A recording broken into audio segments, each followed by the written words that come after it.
I am sorry. Are you okay? Podcast is intended for mature audiences. The views and opinions expressed are those of the panelists and do not reflect in any way those of the podcast partners, sponsors, or affiliates. Enjoy. Every day I'm hustling. I am sorry. Hustling. Every day I'm hustling. Every day I'm hustling. Every day I'm hustling. Every day I'm hustling. Every day I'm hustling. Every day I'm hustling. Every day I'm hustling. Welcome back to another edition of Border Wars 17 Atlanta. Listen up, live chat, power chat. On said it's a mismatch. That motherfucker got game, yo. He got game like a crackhead from the 80s and 90s. Word is This a born. mismatch that ain't even no comparing. Step through the ropes and I got everybody staring. Hold my cardies, I might have to do some damage. Got these in the Midwest and then flew straight into Atlanta. Shout out Wisconsin. I just hit up OC, he's in the spots where I can find him. I hope you on your piece, cause I got power like Itama. And the next gon' drop a bomb, but he ain't flex a DJ drama. Flex a DJ drama. Clear the ring. I see my op is about to be some flower bringing. Under the lights, you know I gotta do my thing. Then put his lights out when I hear that bell thing. I put his lights out, you can hear his girl scream. His face bruising, left gave him a nosebleed. It might be in the gloves, I swear they control me. It's like I'm playing fight night, how I slip and I roll weed. He was walking with cold feet, all I half stepping. That was set for 3, but he ain't make it to the second. That was set for the we ain't gotta bring the reffin'. Punish him, Paul Williams, then style on him like I'm Hector. They ring that bell and then I turn into a warrior. Straight shots to that body, he like laundry, how I fold him up. Baby, this TBV, come get up on this tour with us. Yeah, this Border Wars, but you don't want no war with us. This is how you push it together, man. Mozzie put me with the move makers and shakers in Atlanta, and he got shit done in a fucking weekend. That's how you know you plug, when you could get dates on a Sunday, bruh. I think he leaking. This jab feel like a stab. Who gon' pick up where I leave him? I flick that like some Astro. That hardiness I needed. Turn that volume up. I keep it high like Benavides. You know they turn that volume up when they hear Mozzie in they speakers. You wear Jordans in that ring. We gon' beat you for your sneakers. I'm so smooth with the counter. I'm a stylist. How I'm weaving. This that water walker. You know I move like Aquafina. They ring that bell and then I turn into a warrior. Straight shots to that body, he like laundry, how I fold him up. Baby, this TBV, come get up on this tour with us. Yeah, this Border Wars, but you don't want no war with us. Man, listen, ain't no motherfucker getting off on me like that. You crazy.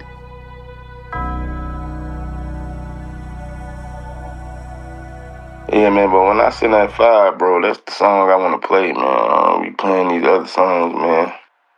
Oh, yeah, that's the song. When I send that fire for that Mozzie, that's that song, though. Good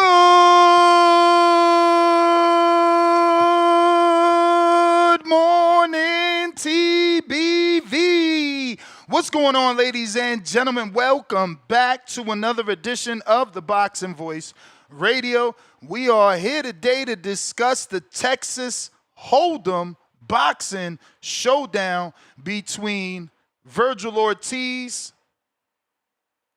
and Erickson Lubin. So get ready for a Texas-sized brawl. It's going to go down November 8th, 2025, same day as Border Wars. So if you're with us in Atlanta, this will be the squad, but we will be getting together for the after party to watch after Border Wars. It's going to be taking place live at the Dickies Arena in Fort Worth, live on DAZN. Vergil Ortiz defends his WBC interim super welterweight title against Erickson the Hammer Lubin in a 12-round clash. They've just announced this sizzling undercard, and we can't wait to talk about it as we get the return of Floyd, Kid Austin, Schofield, facing yet another former champion, continuing his development as he takes on former IBF champion Joseph JoJo Diaz in a 10-round lightweight showdown. Joseph was last seen given a Fight of the Year candidate with Regis Prograis, and now he'll be taking on Floyd, Austin, Kid Schofield. Houston's own Darius Fulghum battles David Stevens in a superweight a super middleweight slugfest. We have the return of Olympian Joshua Edwards. He's going to be taking on Zeno Vooris in a heavyweight banger. Join us. We're going to break down all these fights, talk about this great little card, and give props to Golden Boy. You know, I'll be the first to say it. So many people complain about Golden Boy and the lack of promotion for African-American fighters. This seems to be a full African-American fighter card, not named the main event, which obviously holds Vergil Ortiz as the A side, but you do have Erickson Lubin as your B side, and, you know, it fills up the card nicely. Like I said, Golden Boy always got criticized for not being able to promote the black fighter. Here they are with an entire card of African Americans trying to do their thing. We'll see how it plays out. The matchups look decent. The matchups look like something that we would be interested in on paper. Now, do these fights end up being everything they're supposed to be? I don't know. But on paper, the main event with Vergil Ortiz and Erickson Lubin is a great fight. It's a banger. Ortiz, a Grand Prairie native, brings his devastating knockout power, coming in at a ratio of 91%. And he aims to thrill his hometown crowd. Obviously, he's got all that pressure on him. Lubin comes in as the B side, and he's not worried about ticket selling. Now, Vergil has been on a bit of a tear. He knocked out Thomas Delorme, knocked out Fredrickson, and then had a great fight with Boachuk, back and forth, an even better fight with Madrimov. So Vergil on a bit of a tear, showcasing power. Lubin, the #1 contender for the IBF, seasoned contender, coming off of wins off of Jesus Ramos and Andriel Holmes. Ortiz obviously must leverage his style and heavy hands to overwhelm Lubin, but Lubin himself is a big puncher. Early on, Lubin used to call his fists jack and sledge, jackhammer, sledgehammer. Why? Because he feels he can punch, hence the nickname, the Hammer. So Lubin will need to use his footwork and counterpunching and ring IQ to weather Ortiz's early storm and exploit some late round opportunities that may show up once Ortiz kind of lets some of the gas out of the system, right? In your co-main event, we got the return of Floyd Schofield taking on former champ Joseph Diaz. Schofield coming off a great knockout win of former champion Tevin Farmer in June. The 23-year-old has speed, he has power, everything to make him a star. He just needs that career-defining fight, and he's on the right track after stopping Tevin Farmer in that fashion. JoJo Diaz, 34-8, 1 draw, 15 wins by knockout, a 2012 Olympian and a former IBF super featherweight champ, is coming off a really spirited battle versus former champ Regis Prograis. Both these guys, Devin Haney victims. Regis got the unanimous decision win in August. Diaz's experience and durability is going to make for a classic fight with this young lion. It's the young lion versus the veteran. Can JoJo stop Floyd from bubbling, or does Floyd Schofield show that his power is real and takes out yet another former champion? Darius Fulghum versus David Stevens. Obviously, Fulghum from Houston, 14-1, 12 KOs, looks to rebound from a close unanimous decision loss to Bektir Mulekuziev, right? And Beck the Bully will go with that. Great fight for Darius. He slowed down in the later rounds, and that's really what caused him to get the loss. But his power, you know, he's got some decent power and good boxing skills. So this fight promises some excitement. David Stevens, on the other hand, 15-2, 10 KOs, is riding a unanimous decision win over Kamakov. And that was in June, not too long ago. But he also lost to Melikuziev in a split decision. So this is a durable fighter for Darius, someone to show that he's back after the loss to Beck. Fulghum's going to have to establish that jab and try to keep them hands up. In that Beck fight, he fought with too much moxie, too much ego, not enough IQ. Hopefully he changes things up for this particular matchup and gives us a better version of himself. We have the Olympian Joshua Edwards taking on Zeno Vooris in the opening bout for the broadcast. He's the 2024 U.S. Olympian.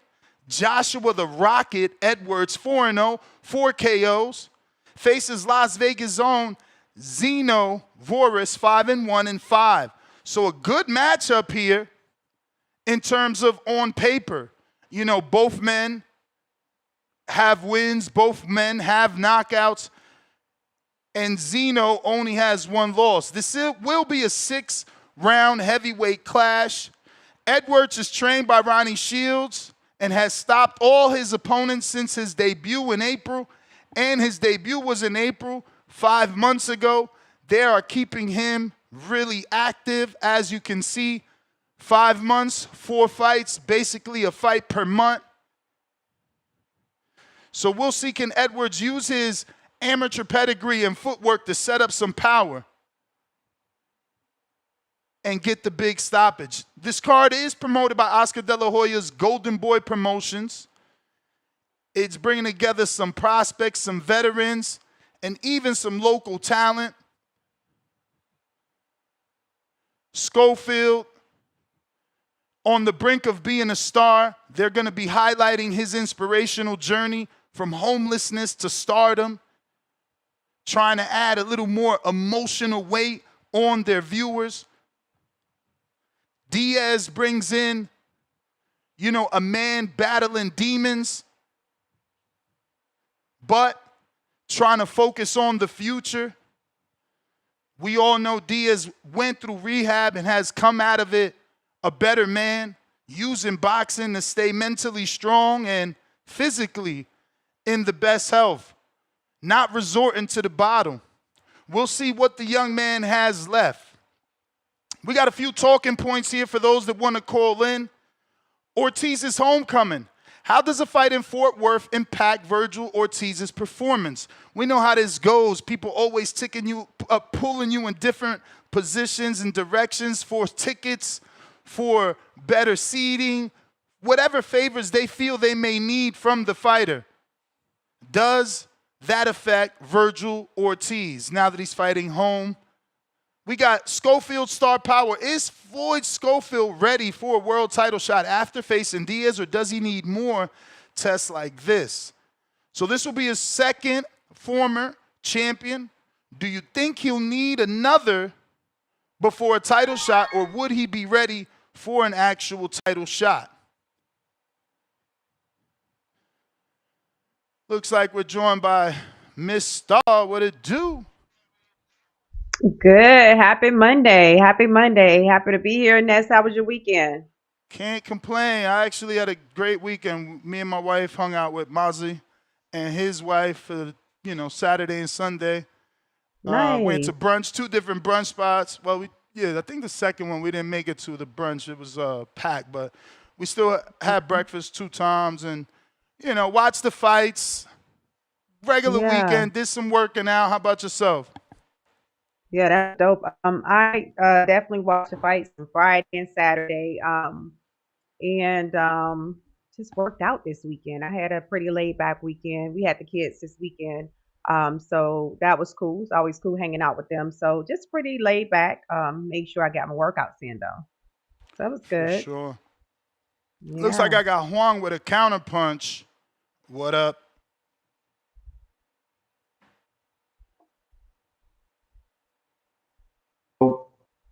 Yo, yo, yo. What up? TBV. Good morning. Good morning. Good morning, Ness. Ness. Man, I had to call in on this one right away. Because you know what? Well, when I was like, man, I guess I'm going to go to Border Wars instead. Remember I told you right after that last Border Wars and I changed my ticket. I was feeling kind of sick last time, right? When I seen the TBV fight party, I said, damn, I was supposed to be there. Said, nah, man, Border Wars gonna be live though. And you know what's gonna be even liver now? Because your boy at that HTX gonna be representing for Texas in Atlanta with the TBV fam on this Texas stack card, man. I didn't know it was gonna be like that. And then we got Joshua Edwards, the Rocket. And you know what? I like that they've been moving him fast. And shout out to get JoJo back in there too right after that great Regis performance. Man, De La Hoya, matter of fact, shout out, I like this clapback Thursday last week. But De La Hoya, I like how he moving right now. And you made a great point about they be hating on him with the black fighters. Man, I like how he take care of our American fighters, man. I like seeing what he doing. He been taking care of Floyd. He always let everybody know Schofield is his boy. But you know who gonna be an APL representative for that Texas triangle? You know why they call it the triangle? I'm gonna tell you why. Because at the tip, you got that DFW, Vergil Ortiz from Dallas Fort Worth area, right? They got that. Then you take that I-45, or you can take that I-35. You take that I-45, you're in that eighth time, baby. Darius Fulghum, show up and show out. Edwards, show up and show out. And then you can take that bottom of the triangle, the I-10. You can take that 35 down to Austin, and then you can take that 290 to Houston. Man, it's beautiful, and I'm excited about it. But anyway, man, it's gonna be a great card in this. I got Vergil Ortiz by knockout. Yeah, you heard it here. I'm not just saying because it's a Texas thing. I think Vergil got that real pop, man. That boy Managerial was scared of him. Managerial did, man. He contained Managerial, and I was amazed. You know what I'm saying? I was like, I didn't know Vergil had it like that.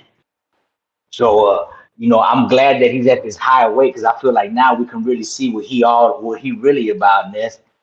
And man, I'm happy for the JoJo thing, man. That's a good test for Floyd Schofield, especially after the performance. JoJo got something inside of him right now. You know what I'm saying? He been in the meetings or whatever. I don't know, man. He gave it up to a power greater than himself, and that power taking him somewhere because that was a beautiful performance against Regis Prograis, man. It's crazy. He liked to fight on Border Wars nights. You notice that, Ness? Who likes to fight on Border Wars? JoJo. The last time he fought was when y'all had the last Border Wars. Damn, that's crazy. The one with Regis? Yeah, that's why you didn't want to talk about it. He kind of ran behind that day because I was excited about it. Like, one. Sorry, Chad. We this is Border Wars. I was like, oh, nah, but I rolled with it, right? I thought to myself like, damn, I can't talk about JoJo. Nah, I'm just fucking with you on this. But yeah, man. So shout out to Oscar for this car, man. I'm excited about this car. Oh, Ness, you remember I told you I had bought that piece of land a long time ago for 15 G's? Yeah. Man, I signed all the paperwork. I'm selling it. I got 78 for that house. Nice. God damn. Man. Yeah, and boys don't know. Good come up. When I got it, wasn't nothing out there. Now they got a cancer hospital out there. They got neighborhoods. When I bought it, wasn't nothing but cows out there. Boys, y'all gotta get on y'all real estate. Now I'm looking for a duplex next. We're gonna talk more about this. I ain't gonna put it all on the show. When I see you at Border Wars and ATL, let's go. Y'all represent. But yeah, man, I'm really excited about this part. This is up and down, man. If Schofield gotta get his props because this is a great challenge. He gives us a great fight after JoJo came up with a great performance. And it's crazy how De La Hoya is able to put together an in-house card like that. So shout out to Oscar De La Hoya. Quit hating on the boy. And that's all I got. Let me get back. I gotta paint this wall. TVV, like and subscribe, baby. All right. Appreciate you. So, Star, before we get to the next call, I had that one in queue. What is your thoughts on the full undercard announcement for the Vergil Ortiz and Erickson Lubin fight? We finally got an undercard now. Yeah, I love I love that Schofield is fighting. Not sure how I feel about JoJo kind of holding up in that fight. I know he do bring the pressure, but dealing with the issues in the past, just wondering if he's really a game fighter. And I know that they did some sparring together and stuff like that, so he may know Schofield, well enough to kind of really do some things in the ring. But I don't know how I feel about the matchup, but I'm actually more happier with the build up because I know that senior gonna bring us some drama, so that's always good for excitement leading up to the fight. Don't really know a lot of the other guys, but I'm definitely excited about the Schofield fight. I wonder, did Senior and Schofield have some sort of conversation? If you notice, they've been quieter than usual. Especially Senior. He usually has things to say. There's been nothing. They took their win and kept their mouth quiet and just been waiting. I mean, I haven't heard anything at all from them. They haven't been doing interviews or anything. Yeah, and they may have just decided, or maybe it's Oscar, because of course I think that they was having some issues with them keep just running and saying everything before it really was time. So maybe it was that, who knows, but I don't know. He has been really quiet though. Yeah. I mean, specifically the dad, like even on social media, I just don't feel their presence anymore. I don't know if this is a new game plan. But shout out to them for, I guess, keeping the discipline. Yeah, that's true. It's hard to keep his mouth shut though. So I don't know. Don't speak too soon. For sure. Let me quickly just screen share this. He a savage. Vergil Ortiz, he's a savage. He comes to fight every time he's out there. I just feel like it's gonna be a firefight because we're about the same height, we're about the same size, and we come from like the same pedigree, so it's gonna be one of those matchups like people won't forget. I feel like it's an old school matchup. He a savage. Vergil Ortiz, he's a savage. What you think about that? I mean, I love when guys give each other credit. I mean, don't get me wrong. I kind of like when they, he can't. He's a bum. He's not on my level. I'm gonna show y'all. But it's also a breath of fresh air when they acknowledge how good their opponents are. Yeah, and in this case, that Erickson Lubin, he's with the shits. Like he want to go at it. So he loved the pressure because he's a pressure fighter. So I think him recognizing breath of fresh air when. Excuse me, apologies. Go ahead. No, it was just. Oh, okay. Yeah, so so I think that he's embracing that, and I think he's excited about it. So in turn, as a fan, it makes me more excited to see the bout because I know they both are gonna bring that pressure, and it's gonna be an exciting fight. So I like the fact that he's giving homage to that as far as Vergil is concerned. Absolutely. Let me see here. We got a poll on our YouTube live. Vergil Ortiz versus Erickson Lubin, fight of the night. 82% say fight of the night will be Lubin and Ortiz. 14% think it'll be Schofield and Diaz. 4% Fulghum versus Stevens. 1% Edwards versus Vooris. Man, no love for the Schofield Diaz, huh? I get it. Hammer and Ortiz, they're kind of closer to their prime. Both big punchers. So I can see where people are giving the advantage to that particular fight. Khaled, Indiana. Yo, Ness. What up? What up, Star? What's good? How you feeling? Yo, you ate your great. crow? Good morning. You ate your crow? Yeah, I ate that. Yeah, bro. I did that shit on the fucking day of, bro. I did that already. I just called in a little later. I just been chilling because it's been like a lot of glazing. Going on. A lot of glazing shows, yeah. So I'm like, let me just chill. I don't even want to partake in them combos. But like I said, Tansburg Crawford is a great fighter, hell of a fighter. That was a great win, excellent win. I do want to rewatch it to talk about some of them scorecards, but I'll talk about that later. Now, as like far as this Rumble is concerned, great card. I think the Floyd, Schofield, and JoJo Diaz is a solid Rumble. I think if Floyd can win, that'll be a good name on his resume. Former champ. It's just JoJo just kind of been wearing down. I think he just taking fights just for the cash at this point, just to, you know what I'm saying, feed the family. Cause he was in a tough ass fight with Regis. Now he about to go and fight Floyd. He probably got to go back down and wait, you know what I'm saying? So that's going to be a tough scrap, but that'll be a solid win for Floyd just as far as like a name builder, you know what I'm saying? Just the name. Even though if you look at the resume, you can read through the name, you still need the name. So that's good. Shout out to Darius Fulghum. I saw some of his fight against Beck the Bully, you know what I'm saying? So I'll be interested to watch him. And yeah, man, and then like the fight of the night is Vergil and Lubin. I think that's gonna be a good scrap, man. You know what I'm saying? You got the green print, black versus Mexican style contracts. Even though Vergil is actually like a very good boxer, I think he can pick them feet up if Lubin start moving. He like showed it in the Managerial fight that he can cut that ring off. He can stay behind that jab.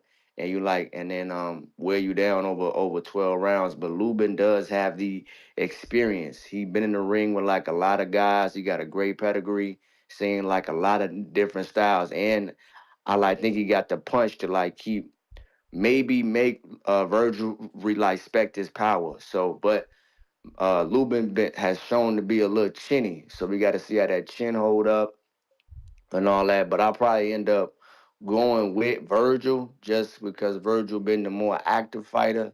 He's fought the better opposition, excuse me. He's fought the better opposition over the past few fights.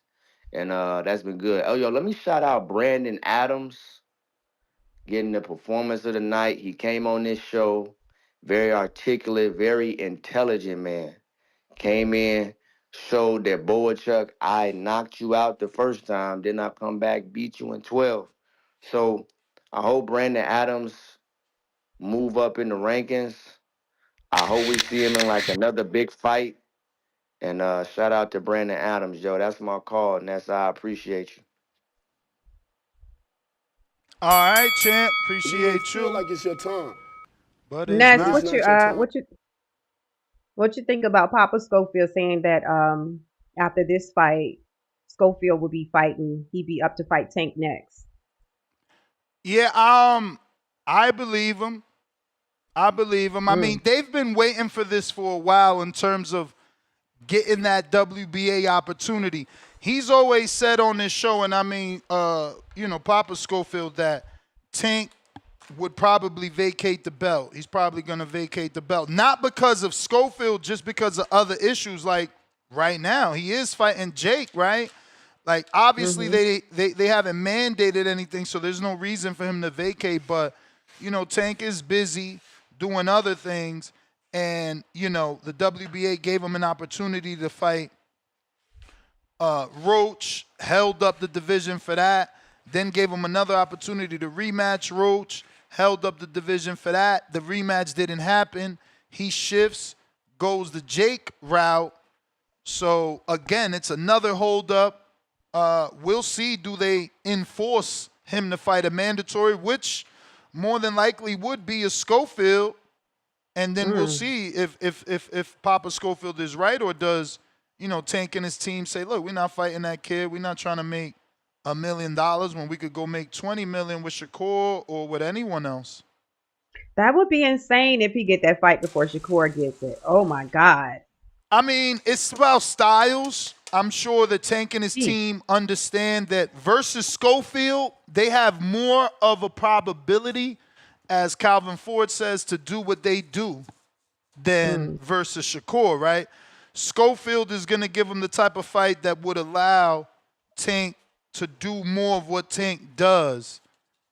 And obviously it's going to open up Tank for counter shots from Schofield to see can he land his power. But, yeah, I think that from a Tank perspective or a Tank team perspective, the Schofield fight is more appealing to them because in their eyes, he's going to make a more fan-friendly fight, right? Like Shakur, you got to go find Shakur.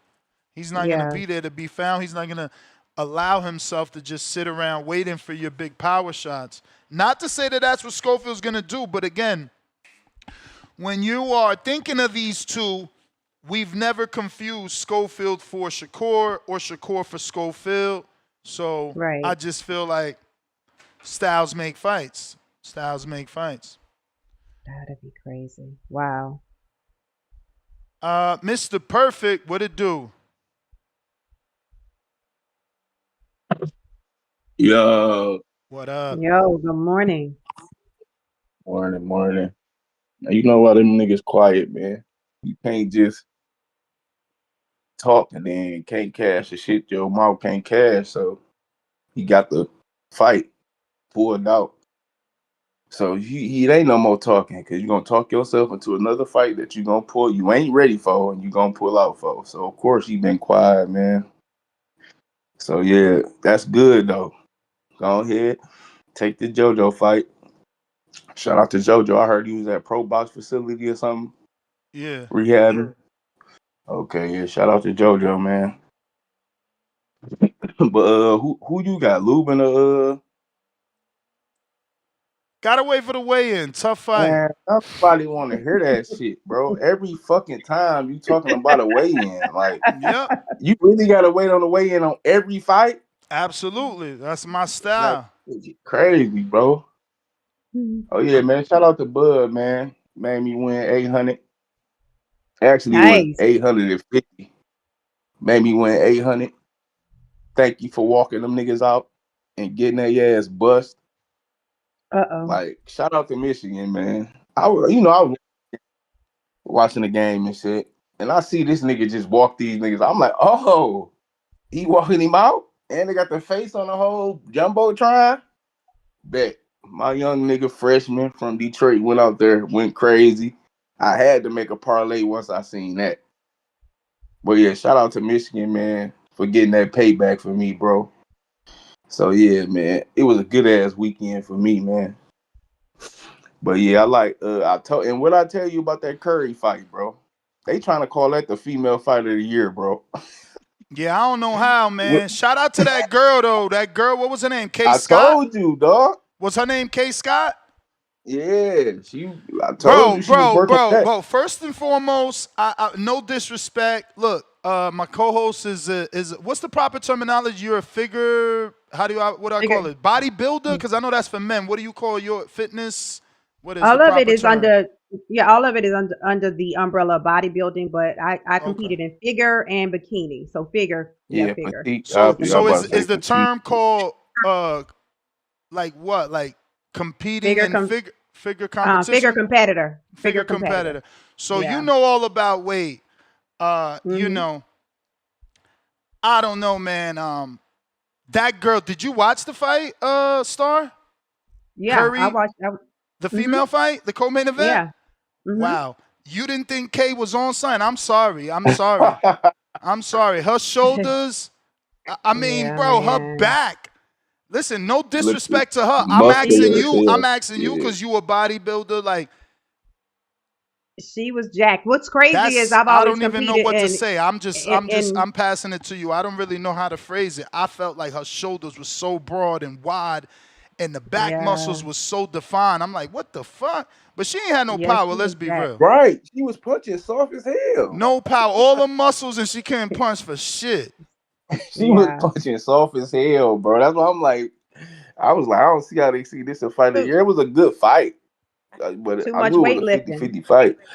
But for a championship fight, as you see, man, that's why it's not a lot of top females in the game, man, because they was fighting for 2 belts. Would they fight for 2 belts? 2 belts, and they got a draw, bruh. How you go for a unification, vacant title unification, and nobody get a belt? That's crazy. Bro, that shit had that to was burn. A tough fight, though. That had to burn, bro. Like, yo, nobody walked away with a strap, bro. Yeah, because I was the fight. I mean, it was entertaining, but I knew old girl ain't had no pop. Because I'm like, bro, she had her flush and like she wasn't moving or nothing, and her back was looking jacked, bro. I don't know. I don't know if they do testing or anything with that, but her shoulder did look jacked, but she was hitting soft. So soft as hell. I'm like, yeah.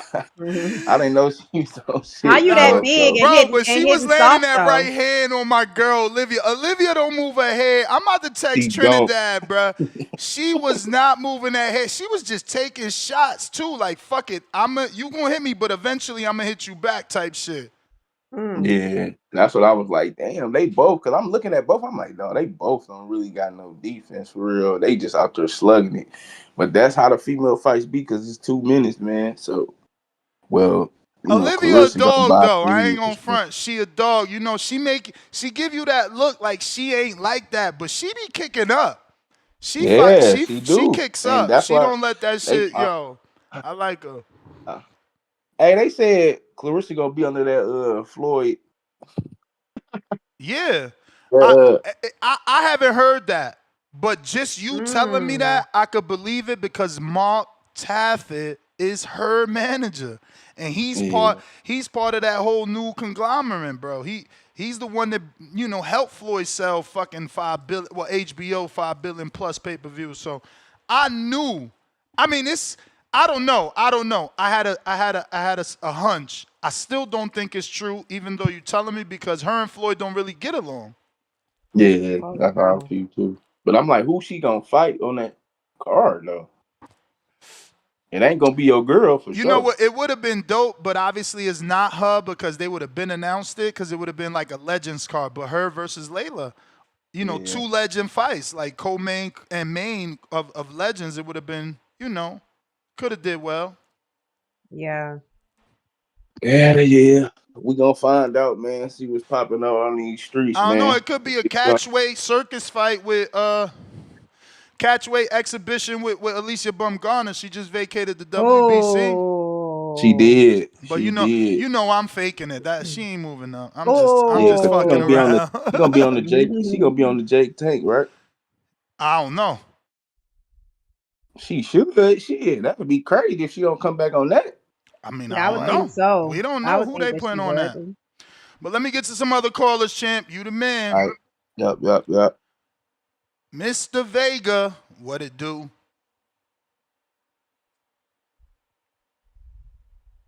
So last 2 callers called in and talk about Bud and Floyd. Well, actually, he did talk a little about Verge because he asked me who I was picking. Mr. Vega.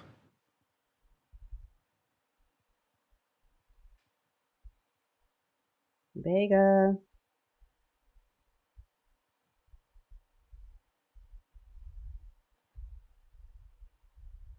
Shout out to you for the Border Wars show on Saturday, Ness. I enjoyed watching. I had to watch the replay, but I enjoyed that. Is my we got you. I'm sorry, Star. Gotcha. Yes, he is working. Good morning. Apologies. Good morning. Appreciate the show. Good topic, man. This is the kind of stuff I like to talk about for sure. This headline here is definitely a banger, man. Got 2 top 154 pounders going to go in there. These guys have proven to you over and over again that they're quality fighters. We've seen Vergil for years. This is his 3rd weight class, fighting former champions, fighting top contenders, undefeated guys. Guys that he's fought a guy that was in there with as you see, as the pound for pound #1 fighter, was competing with him, and a lot of people felt that Vergil won clearer. Had a tough fight with Bohachuk. And then we see Brandon Adams handle him a lot smoother than Vergil. It just shows you, man. Each fight, it's its own chapter, it's its own tale. And then in regards to this, with Lubin. Lubin's been in there with a guy that became undisputed champion at 21 years old. Was stopped in 1 round and fought his way back. He had a great fight with the current unified champion. A lot of people think that he might be #1 in 154 currently, Sebastian Fundora. But he was competing with him, and we seen him now. He's on his comeback trail again. Just came off a stoppage against undefeated Adriel Holmes. So I'm very excited for this fight. I think it's a high-level fight. We can see a little bit of everything. I think Vergil showed he could box in a Bohachuk, and if he feels like he's down on the cards, he can fight his way back. Lubin has shown that he's willing to go through any fire, and he's also willing to rely on his jab to take control of his fights. Good example, Jesus Ramos. Regardless if you feel that he won or lost that fight, they gave him the win, and it showed that he relied on his jab to keep Jesus Ramos at bay. So he showed he has multiple tools in that toolbox. And that's something when you come to the high level, you got to be able to show different things. You got to be able, you could dog it out with everybody, but also you can outbox guys. You can think with them. You can outthink them. You can change your game plan on the drop of a dime. And both of these fighters have shown you that. So if you're not excited for this fight, it just shows me that you're just not a real boxing fan. You're a fan of man. You need to have someone that got jewelry or got a lot of followers. This is a great fight. Very excited. It's on the same day as Border Wars. Hoping I can tune in. We'll see what I got planned for that day. But man, I mean, November 8th is gonna be. I think it's gonna be a great day. I'm gonna go ahead and win my title, 168 pound Border Wars championship, and then we're gonna see what's gonna happen in this really good card. I think when it comes to David Stevens versus Darius Fulghum, both these guys have lost to Beck the Bully. I think Darius probably had a more competitive fight. I would favor Darius Fulghum, but you just never know. I've watched David Stevens a few times, but I just can't really remember what type of fighter he is. I remember he got stopped and won, surprisingly, by Joshan. I remember watching the Beck the Bully fight, and Beck was definitely using his legs. And then I missed his last fight. I probably saw a couple rounds, but I wasn't really paying attention. I think he headlined a Golden Boy card.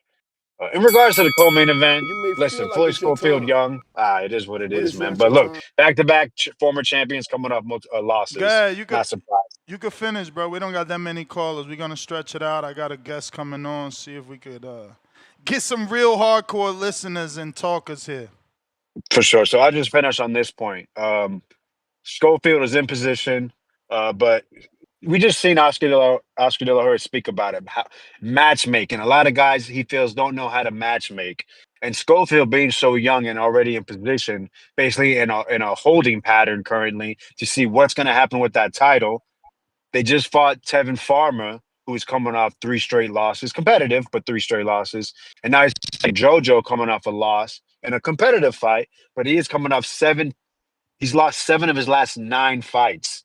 Both former champions. So this is what we call building a fighter, building his resume, adding up to the former world champion. So as he's progressed, it's going to be 2 former champions, then 5 former champions. That is how you build a fighter's resume. So when people ask, what has he done? Well, look, and obviously these 2 names by themselves maybe not be the sexiest, but if he goes on and takes the belt from somebody, beats an undefeated champion, beats a guy moving up, that's a champion, it all adds up, and it's going to make the resume look real nice. So, appreciate the extra time. Thank you.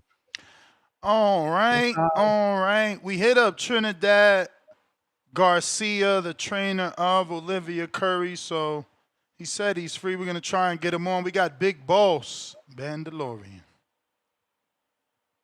What up, Nash? What up, Star? What up? Good morning. Hey, y'all, what's called? Hey, Nash, from Friday, whoever run Boxing Insider, man, they owe you a cut from that show. Because when you told us about that on TBV, we was damn near the whole audience on YouTube. We was chatting everything for them, for real. I'm going to get right back to you, Big Boss. I just got Garcia on. Yes, you good. Coach, what up? What's going on, guys? How are you? Good morning.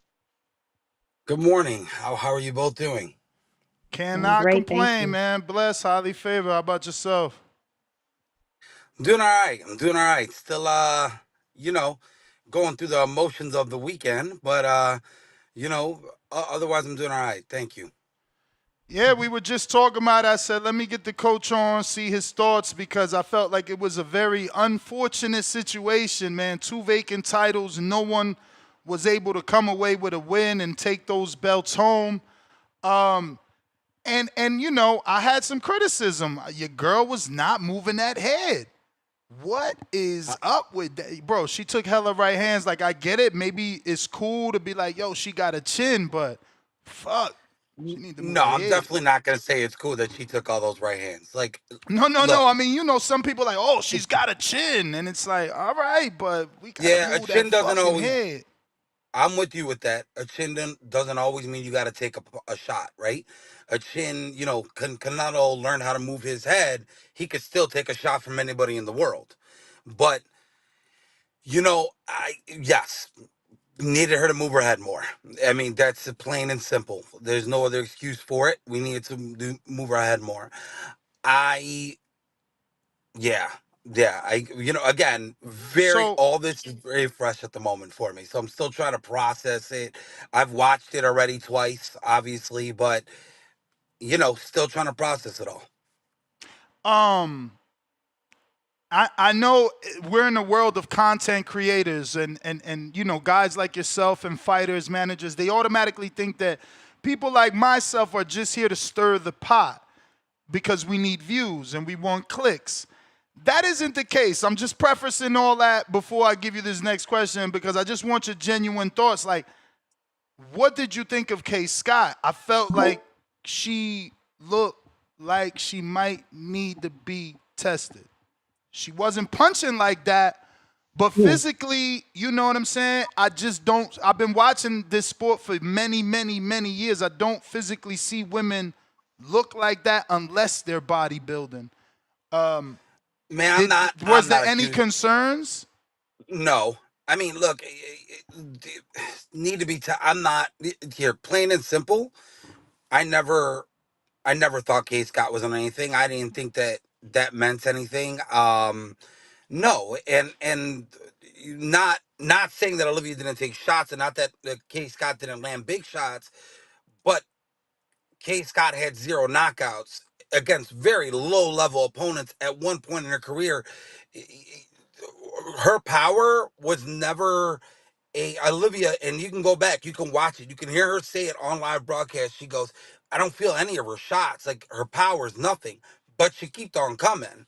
But that's, more of the conversation we'll have later. But no, to answer your questions, no. I mean, look, good for her. She did what she needed to do. Did we get drug tested before the fight, after the yeah. So, I mean, if something comes up, then it comes up, but I'm not accusing anything like that. I never I'm thought not that asking you to. I'm not asking you to. And like I said, I know that's a touchy subject. Again, her shoulder, like, yo, she's wide and very, I'm watching the highlights as I speak to you. She's wide and very, very defined, especially from the back. But, all right, cool. Did your fighter say that the reach gave her an issue? It felt like Kay had a longer reach and definitely knew how to use it. We talked about that yesterday, Olivia and I, and she goes, Ness, and they said this on the broadcast. If you watch any of Kay Scott's fights, that's the first time Kay Scott has fought. Like, that sounds crazy to say. She was throwing 3, 4, 5 punches at it. She's never done that in her whole entire career up until that point. She literally switched her whole entire style for this fight with Olivia. We thought we were gonna, that Kay, if you watch any of her fights, Kay Scott would throw 1 or 2 punches and shell up. So for us, it was work the body, which Olivia did, and it was probably the best work she did in the fight is when she went downstairs to that body on Kay Scott. But for us, Kay Scott, I'm gonna be just brutal. That was our fight to win, and we didn't take it. I mean, there's no other way to say it. I mean, it was our fight to win, and we didn't go out there and take it from her. And we left it. Olivia respected her a little too much. Like, I didn't understand why. And it wasn't to the end that Olivia really started getting her engine going, which didn't make sense to me because she was in the best shape of her life. But look, at the end of the day, it is a draw. It's everything I'm looking at, and I hate looking online, but it happens to the best of us sometimes. Everything I'm hearing, it was one of the fights of the years for women, but let alone in boxing. And I will say this: we've already been in talk. We both are with we're both with Salidas. This isn't going to be hard to make. You know, there were talks of the rematch even by the WBC directly after the fight. So we hope that this rematch will happen by December. That's how quickly we think we're going to turn this around. How are you gonna deal with her combination punching in the second fight? Because I feel like that was the issue. You know, Kay was throwing 3s and 4s. You know, Olivia, I got to get her loosened up a little bit more. I mean, it's even to the point where I was thinking to myself after the fight, I need to get Olivia almost. This sounds ridiculous, and most trainers would be like, that might be too much. But I think Olivia needs 3 to 4 rounds of mitts straight, going from the back locker room into the ring, because Olivia's that much better warming up, and that's a mistake that I made. That's not her. That's me. I mean, did we warm up in the back? Yeah, but now knowing Olivia, being with Olivia for her whole career, I should have done more to get her warmed up, because once she started warming up, she won the last 4 rounds, in my opinion, right? Like Olivia lost the first 3. There was maybe some off and on towards the middle. She started to come back. I needed her to get warmed up quicker, and you know there are things we're going to work on. But one of the number one thing is getting our head off the line. I have to get her head off the line. Kay Scott, I think we could tell this, and they said this on broadcast as well. Olivia looked like the one that was more comfortable doing what she was doing, and Kay Scott, she had a plan, throw more punches than what I've ever thrown in my whole entire career up to that point. And to Kay Scott's credit, she did it. Can she do it twice? I don't know. When did all of a sudden somebody that was a boxer who threw 2 or 3, maybe 2 punches at a time, all of a sudden became a combination puncher overnight? She did that night, but I don't know if you could do it twice, because it's not something that comes natural for everyone, especially not at, she'll be 42 years old soon, right? Like we want this rematch. We want it badly, and we're ready to take it come December. so I So, felt Coach, like. I'm sorry. Go ahead. yeah, I have a question. Since you were talking about getting her head off the line, so is there any specific training that you can do to do the head movement and to get her Absolutely. sharper on that before the rematch? Yeah, 100%. You know, I mean, it's just there's a lot of things that we need to incorporate more. You know, we do the things with like the noodles, and we're getting her to move her head side to side. Really going at her a little bit even harder when it comes to the mitts for myself, making her move her head, making her understand.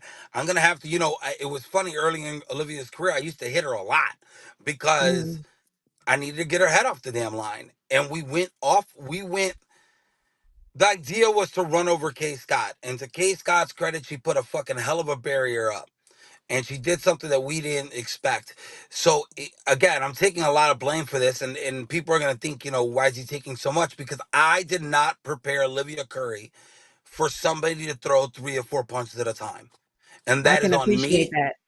And I'll take it and I'll eat it.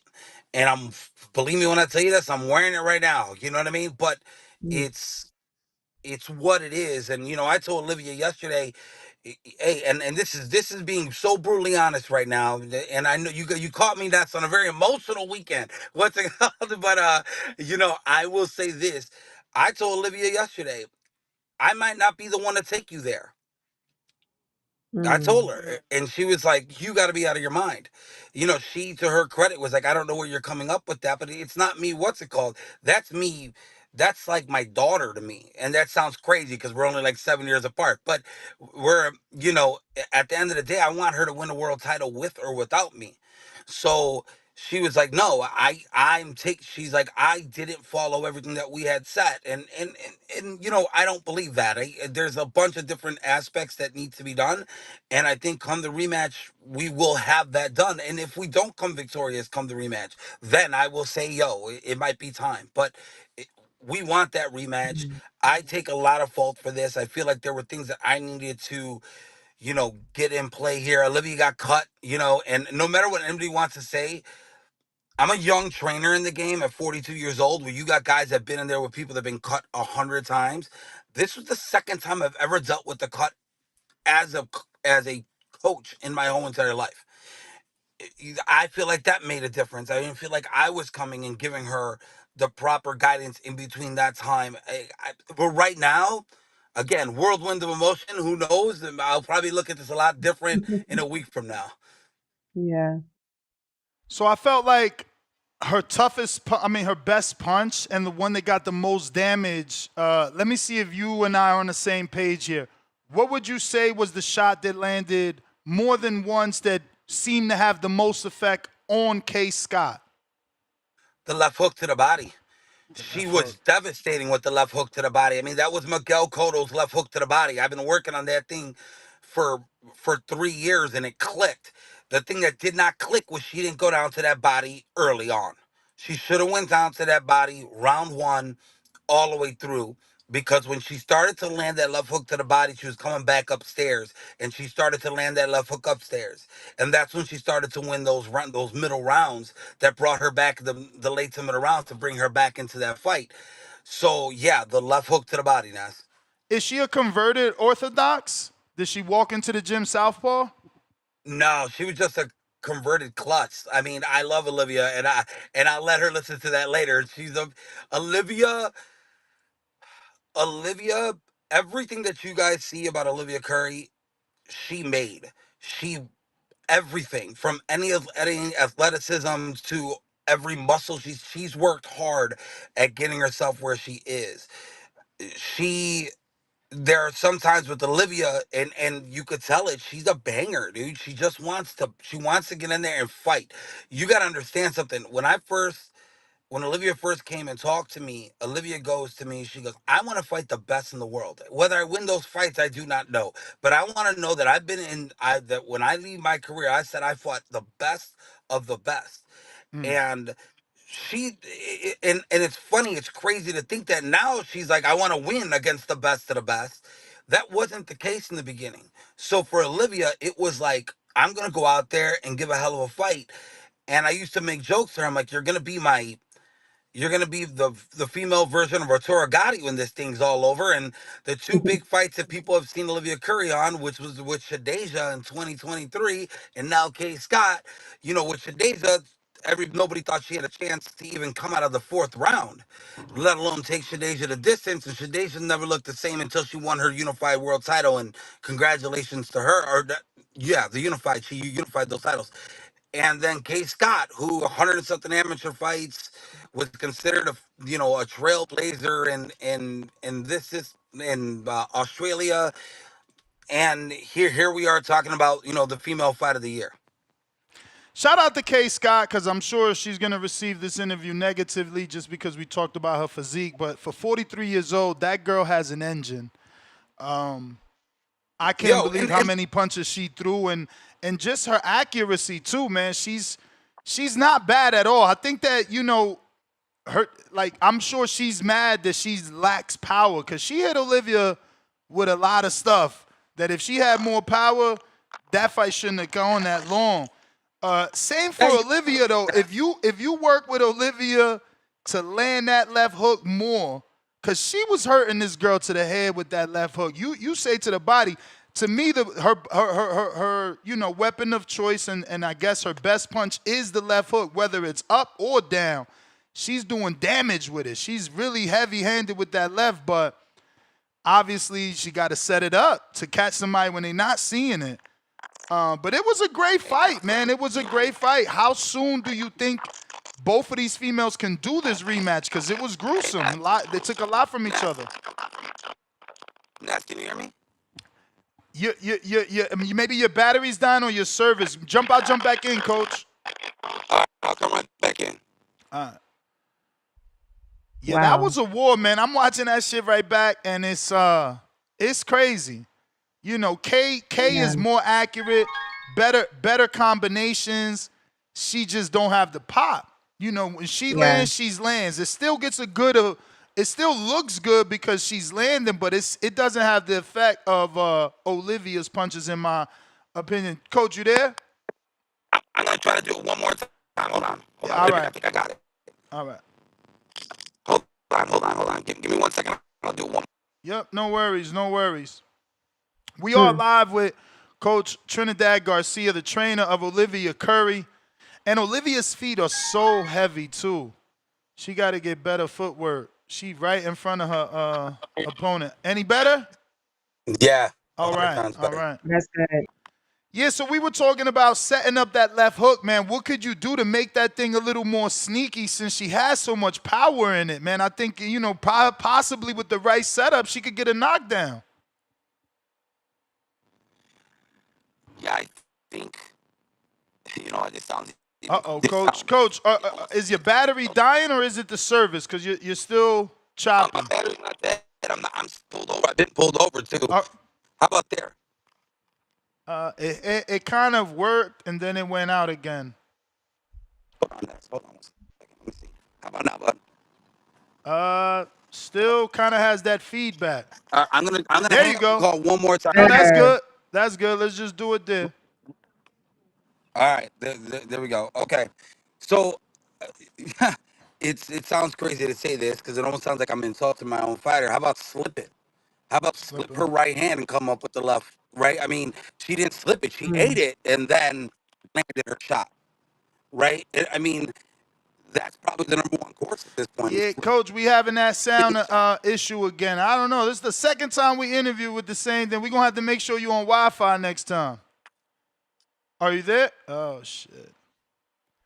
Man. Hey, man. We tried to give these females some shine, man. It was a great fight. I hope y'all didn't miss it. You know, I felt bad not doing a Sunday show, but I already had plans with Mozzie. Don't get me wrong. I could have still got a Sunday show off. It's just like, I didn't know that many people. I didn't feel like a lot of people were going to tune in just because the level of fights that we had, even though this was a little bit of a banger. The more fight wasn't as good as this. While he did his thing, it wasn't what this is. All right, you sound better. There we go. It sounds 1,000 times better. Yes. No, really, to answer your question is, you know, slipping her punch. Like, it sounds so ridiculous. Like, what are the little things that she needs to do is actually slip that right hand instead of eating it. Come back with the left hook to the body and come back upstairs with the left hook. Turn her more. I don't need Olivia to just stay right in the middle the whole entire time.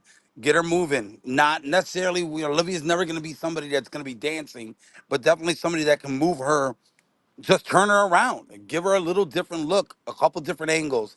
It's stuff like that that we're definitely going to be working on really starting the end of this week. And it sounds crazy because she did get cut, but there are just some technical stuff that we can work on. It's not going to take a wear and tear. Last criticism, the feet. She's pretty heavy on them feet. We got to do something. Chase the chickens or something. She's pretty heavy on her feet. Don't get me wrong. I guess that's her style, too. She's like on her Canelo shit, double jab, right hand. You know, she's walking you down. But I don't know. Would you like to see her get on the balls of her feet a little more every now and then? Maybe 30 seconds around. Yeah, I'm not. I would say less than that. Just because the 2-minute rounds is, it is what it is, and it's not a lot of time. 30 seconds is most of the round in female fighting. But to say I want her on her feet a little bit, I think I want her feigning a little bit more, popping that jab a little bit more off her toes from time to time. But Olivia Curry is she's probably never going to be the one to ever dance, and she'll be the first person to say it. Canelo's a really good example.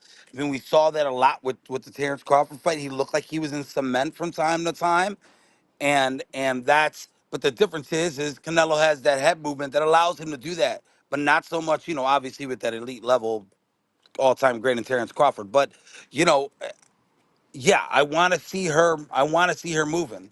I want to see Olivia do a little bit more, use a little bit more angles, setting up stuff a little bit more. She went right at her, and look, I'm not gonna say that wasn't the plan either. Our goal was to take it to K. Scott, see if she could actually handle that, and not only did she handle it, she was successful in points of the fight as well. For sure, man. Well, listen, just wanted to get you on to talk about it. Again, I don't know if you cut out when we were asking, how soon do you want to get them back in the ring since it was pretty brutal? December is what we're looking at already? Okay. Like, we're not, nice. like, we look, Kay's not getting any younger. Olivia's not getting any younger. If we're gonna go and go get this, we want to go get it now. I mean, there's been already talks about possibly it being on a Clarissa undercard, right? Setting up that possibility of a matchup down the road for whoever the victor ends up coming out of that, right?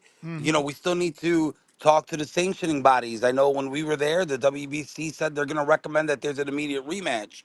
So, we obviously want the belts. That's priority. We want to be world champion of the world, but at the same time, we also understand that we all have to be on the same page. But that's the biggest bonus of this whole thing, right? Olivia's Yeah. with Salidas, Kay Scott's with Salidas. There's really only one option, and that's to run it back. And I mean, it's the beauty of women's boxing. Really, honestly, it's one of the best parts of women's boxing. It doesn't take a rocket scientist to figure this out. If you have two women with the same promoter in the same division that just went to war, why not make it? And there's not like there's a ton of Sorry. options. And it's not like there's a ton of options out there. So yeah, we Right. definitely we want to make it happen, and they're trying to work for it for December. So what else you got cooking, Coach? Before we let you go, anything else? Yeah, I mean, probably not right now. Like off the top of my head, again, processing the whole entire over the weekend. We have, I have one of my fighters, Jordan Jackson, that I manage. He's going to be out in Jesus Ramos, his camp for his fight coming up. He's going to be out there tomorrow until probably the end of October, till fight date for Jesus Ramos in Arizona. I just had a fighter, Ronnie Jalomo, just get a draw about 3.5 weeks ago in Atlantic City against Daniel Gonzalez, who was a big puncher in six and That's the one that's six gonna be and fighting one. Danny. Same It was Daniel no, Gonzalez that's fighting Danny Garcia. no, no, no, no, no, no, no, no. It's not the same guy. No, younger up and coming kid. He was like a knockout artist. He was like 6-1 or 7-1. But no, not the same Gonzalez who's fighting Danny Garcia. Um, Yeah, man, and I mean, I got Elia Carranza. We're hoping to have her back come No December as rematch then. well. No rematch for that for her and. Of course, we want the rematch. No, I That know. that's I I know mean, you want it. I'm asking, has yeah, there been talks of it? no, absolutely not. It hasn't even been brought up to us. I've reached out, haven't heard a thing. It's not.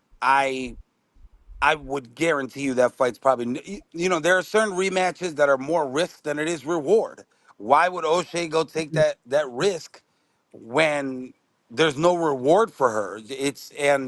And I understood it in the sense of, hey, let's make a fight in an Atlanta area, and you got a woman from Florida and Elia Carranza against her. It'll look good. I think they completely I think she overlooked Elia. I think she probably looked at Elia like, hey, I'm going to smoke her and walk right through her. Because if you go back and you watch O'Shea Jones' body language, they were huffing and puffing after that fight was over. And I'm not just talking about from exhaustion, it was more from in shock. Because when they announced that she was the winner, it was more of a whoa, wait, like one judge had Elia winning every round. That's not true. I didn't think Elia won every round, but I did think when the fight was over, it was 6-4. I know I didn't talk to you since then, but you know that rematch isn't going to happen. There's Emma Kuzin and Cecilia Breakhouse, which is fighting for the WBC and WBO, and Elia after um, the the O'Shea Jones fight moved into the number one spot for the WBO. So we'll see who wins the Cecilia Breakhouse Emma Kuzin. But regardless, Cecilia Breakhouse is retiring after this fight. This is her farewell fight, from my understanding. So Elliot should be right in line for that WBO world title fight. What we really would love is a Mary Spencer fight, but now she's fighting Michaela Mayer, and I see that really only going one way in Michaela Mayer's favor, in my opinion, and that'll be great because that means there'll be new blood and bigger money there. Michaela demands a little bit more, right? So that means that whoever's going to fight Michaela, whoever has a belt. So it's kind of the race to the titles for business sake, right? Whoever gets a belt will probably get a bigger shot against a Michaela Mayer, and that's what we're hoping to go grab. you know, as soon as humanly possible. But we're hoping to be back in the ring in December with Elia Carranza as well. All right. Well, we look forward to that. I don't know if you have anything else for him, Star, before we let him go. No, man, I appreciate your transparency and how you're feeling about, about this. That's really cool coming from a coach, and thank you for your time. Oh no, thank you guys for having me. If there's one thing, I'm not gonna sugarcoat it when I'm not feeling a certain way. You know what I mean? Yeah. It's not healthy for anybody. I know Ness used to do the mental health segments like over a year ago and talk about all that. I'm not that guy. Yeah, I'm down in the dumps right now. I feel like crap. You know, I mean, Mhm. I don't feel happy and I'm disappointed. And, you know, you spend a lot of time away from your family doing this. You spend a lot of time doing that. I don't even, the money's not even like a part of the thing. You don't get that time back. A draw is the most unsatisfying thing in boxing. Like Whoa. one of the most unsatisfying things in boxing, right? Because it's not, and let alone a draw for a world title. Like that's a whole different kind of feeling that I'm gaining in now. But I want people to understand. I want younger coaches than me and people that were thinking about being coaches that it hurts and it's okay for it to hurt. Let it soak in. Be okay talking about it out loud. Talk about it to whoever you got to talk about it with. You know, I grew up, I'm lucky enough to say my mother was a psychologist. So this isn't anything new for me to be able to speak it. When I was young, I used to speak it even when I didn't want to, you know, because my mom would make me. But at the end of the day, it's the healthiest thing I can do. And talking about it and all that, like my wife was like, "You're going to talk to them right now?" And I was like, "Yeah, I don't care." She's like, I love I'm like, "I'm it. going to tell it the way it needs to be said." You know, so yeah, guys, I Love it. appreciate it. And we're looking Appreciate forward you, Coach. we're looking forward to the adjustments for the rematch. For I'm real. excited. Yeah, I'm excited about that. I appreciate it. Thank you guys so much, and thank you guys for continuing doing what you're doing for boxing. All right. Thank you. There you have it, ladies and gentlemen. Trinidad Garcia, the trainer of Elia Carranza and Olivia Curry. Now they got me DMing K Scott just so I could, have a conversation with her. Tell her I'm not accusing you. You just at 43, you look phenomenal. I don't. You got to get flattered, not upset or Yeah. offended. Like get flattered. Like nah, this is all that real hard work. This is what it looked like, and shut it down. That's all. There's nothing Yeah. wrong with that. People out here talking about, oh, you're accused. I ain't accusing. I'm asking a simple question. You like how you get that? Yeah, I saw. I mean, you looking real good, girl. I gotta. How long you been doing that? Hey, big boss. When I put up, I was like, yeah, she just literally like she always in the gym. So it's kind of like I think what Star said, probably just be lifting a lot. You know, you hear a lot of the men fighters always say, like going back to them old days, like Eddie Futch and all them. That's a no Hmm. no. Cause the model they don't believe in lifting weights, so none of that running and all that. Cause they say you a boxer, you ain't no bodybuilder or a track star. So hey, Right. it's just her thing, and who knows. But I ain't even. So you got me kind of intrigued though, this, because I'm always look at it like you. I'm like your phrase always get me when you say if people say it was a fight of the year, you was like that mean it wasn't a good fight because it was just a back and forth slugfest. Because I actually had missed that fight, so I ain't come into about the fourth Yeah, round or nah, something. they It's like was the round beating on right each other. after. They was Um, definitely beating on each other for sure. Yeah, Hmm. whatever round, right? It was like right after Brandon Moore had dropped DeAndre Savage. That's when I came in on that car when I was done driving Friday. So, because I'm like, I kind of want to see it now because, yeah, that Brandon Moore Savage fight was kind of eh. And when they said he dropped him, other than that, Savage just had that glossy look on his face. So I wasn't really too crazy about that. And then that Kurt Scooby fight was rather eh, but, he did what he was supposed to do, I guess, in that sense. I think it's pretty interesting what Vega was saying beforehand regarding this topic in this card now because I said I found that funny. I Oscar, of course, Oscar was sneak dissing with the Bud and Canelo on the card because the fight stuff. I guess they didn't live up to the hype. Like nobody with Walsh and Vargas got stopped and all that. And then Dychko and Franklin Jr. It was a sloppy heavyweight fight. So I know Oscar, he's saying it more so because like, okay, the fight was boring, they didn't live up to the hype. But see, I'm like Vega though. How Oscar gonna say that because Gabby Fundora, she did what she was supposed to do. But it's like, come on now. Same with Vason versus Koyazo. I watched both of them fights. Like, come on now. So I'm like, I kind of don't get it because that's a nasty fight, man. That damn Schofield Jr. and Diaz, boy, that's a nasty fight, man. They damn near. I know Regis and Diaz, that was 43. I think they fought at 43 and a half or something like that. I think that was the contract weight. So now they're going to pull old man Diaz all the way back down to 35. Man, that's nasty, man. That's nasty. But I get it, like Vegas said, because that's going to look good on the resume and all this. Oh, he done beat 2 former champs and all that. But see, he ain't going to get no credit like that from me, though, because they be dissing Devin Haney, though. If Devin Haney fought an old Loma and an old Jorge Linares, I ain't giving Schofield no credit because y'all don't be giving Devin no credit. So that's why y'all don't do that. It's always a two-way street. We got to keep it consistent here, people. So that shit ain't moving me. And Star, you said you be listening to the show before you called in. See, like how you say you asked Ness just now about them saying they'll fight Tank and all that.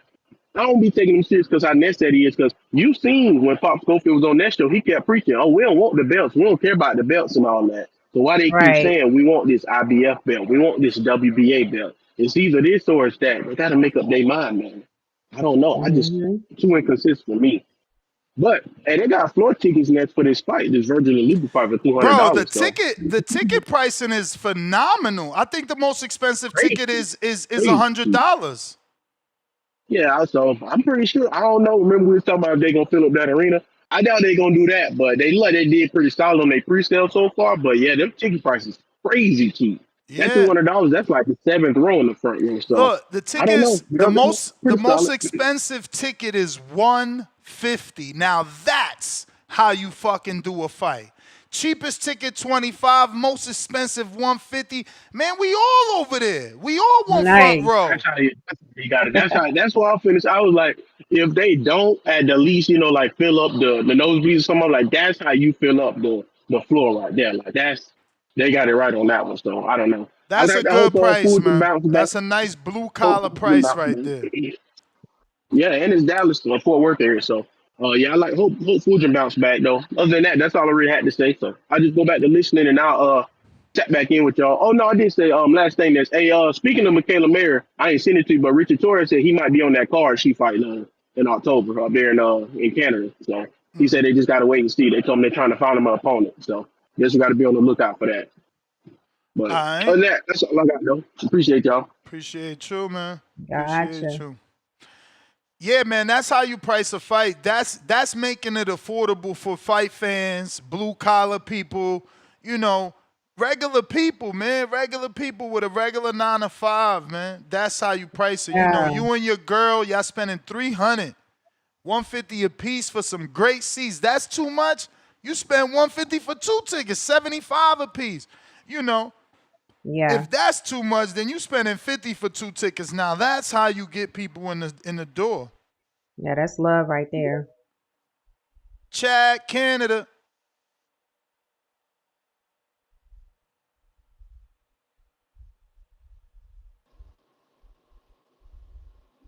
Yes. You hear me? Yep. Okay, sorry, I kind of lost you there. Yeah, I want to call about the Golden Boy card on Saturday. I was looking for you yesterday morning. I don't know, I enjoyed that card way more than I thought I was going to. The last 3 fights of the night all had a little something for me. I liked getting eyes on Ruslan Abdullayev. I thought he looked really good. He's definitely on the small side for 47. I don't know how that's going to work as far as his, doesn't seem to have a lot of pop, a lot of power, and he's visibly smaller. Now, Kevin Johnson was a good opponent. Tall, long reach, and strong, but slow, so slow. So it was a really good showcase for Ruslan. Got to move around with a bigger guy. And you can see he's got great feet, great hands.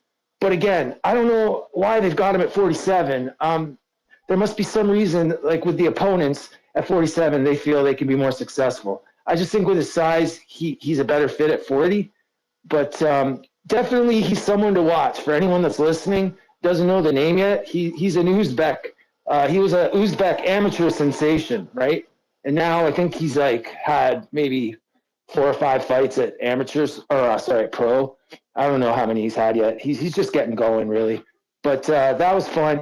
Gabby Fundora, what can you say? Like, I was so impressed with her performance. She really has got the goods. She's a really fun fighter to watch, and she's putting males to shame, if you ask me. Man, she's giving hands all night, throwing hands all night. Great combinations, great upper body movement, countering. She to me moves and boxes better on the outside, using her reach and her advantages than her brother does. Now he's improving. I mean, the last 5 fights he's improved hugely, but she's just way smoother. She's got a way better movement from the outside to the inside. Like, I just think she's great. I think she's great, man. And everything, the ring walk, just everything that Fundora family has built, it's just really great. And they deserve everything that's coming to them. And then the main event, I mean, first of all, I want to say it was a weird stoppage.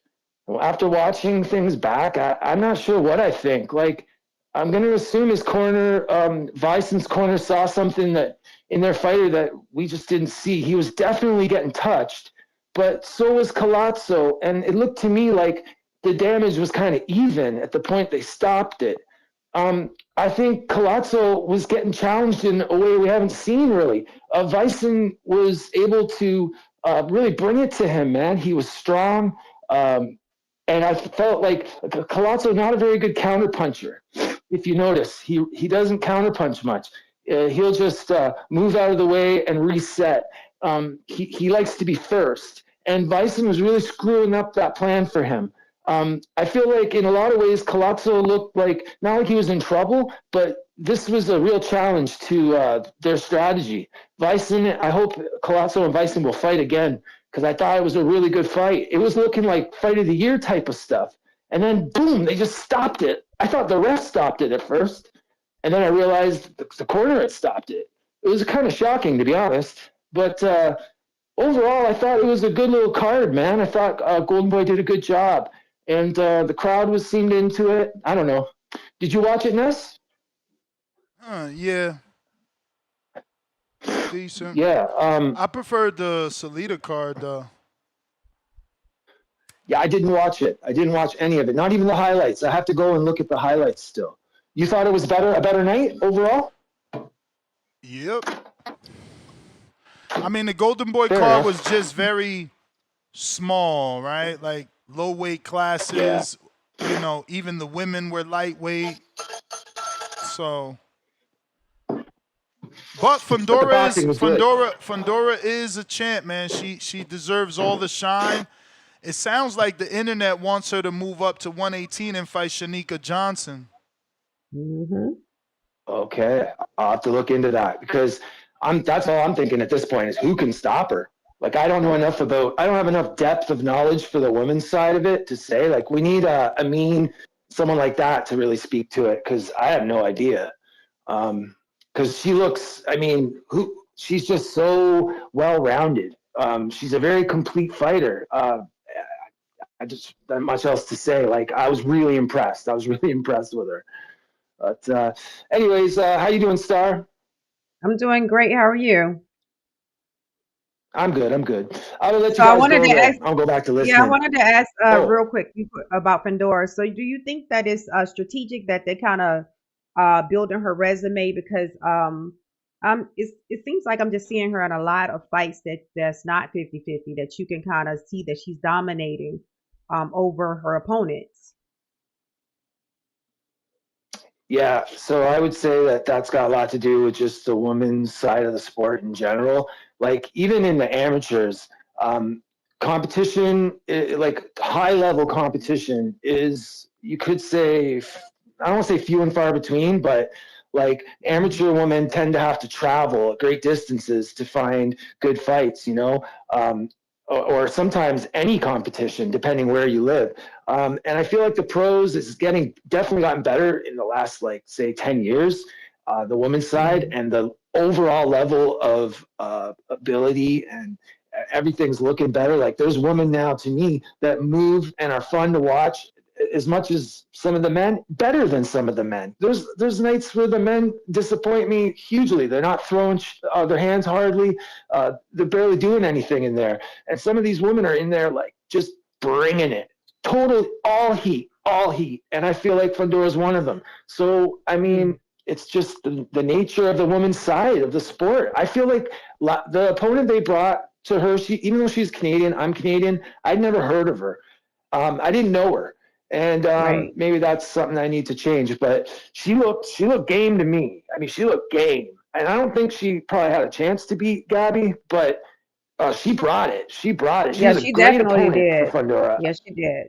She did. Yeah, but she got pieced up. And they left her in there longer than probably they should have, is what I'm thinking.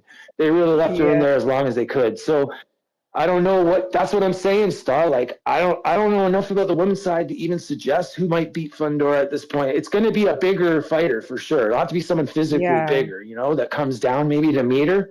I don't know. Yeah. I would like to see her. She's the real deal. She's the real deal. I think she's going to have to. But it's I love watching her come out with all her belts, and she got Seb there holding the lineal belt. I mean, that's a good vibe, man. I'd hate to see her have to drop all that, but she'll get it all back, I'm sure. Anyway, I'll let you guys go. I'll go back to listening. Thanks, Ness. Thanks, Star. Appreciate your call. All right, champ. We got Al in the Bay. What do you say? Yo, what's up? Straight from the Bay Area. Good morning, Al. There was any fight on Sunday, but I was busy. I had my church thing. I had 2 church events I had to go to, so I wasn't able to watch it. Let's get into it. Fundora. Yeah, man. I think she needs to move up, man. She could be a megastar. She just got to move up to fight better competition. I think she can hang with the bigger dogs. But she got to prove herself, man. Drop the belts and just move up. That's why I feel when any fighter who become undisputed. Once you become undisputed in that division, you might as well just drop the belts. Either move up, move down, because you already did what you're supposed to do at that weight division. Belts are not made to keep. They're just made to win. If they was made to keep, they would pay you to keep the belts. But obviously, you're paying them to keep the belts. So they're not made to keep. They just made to win.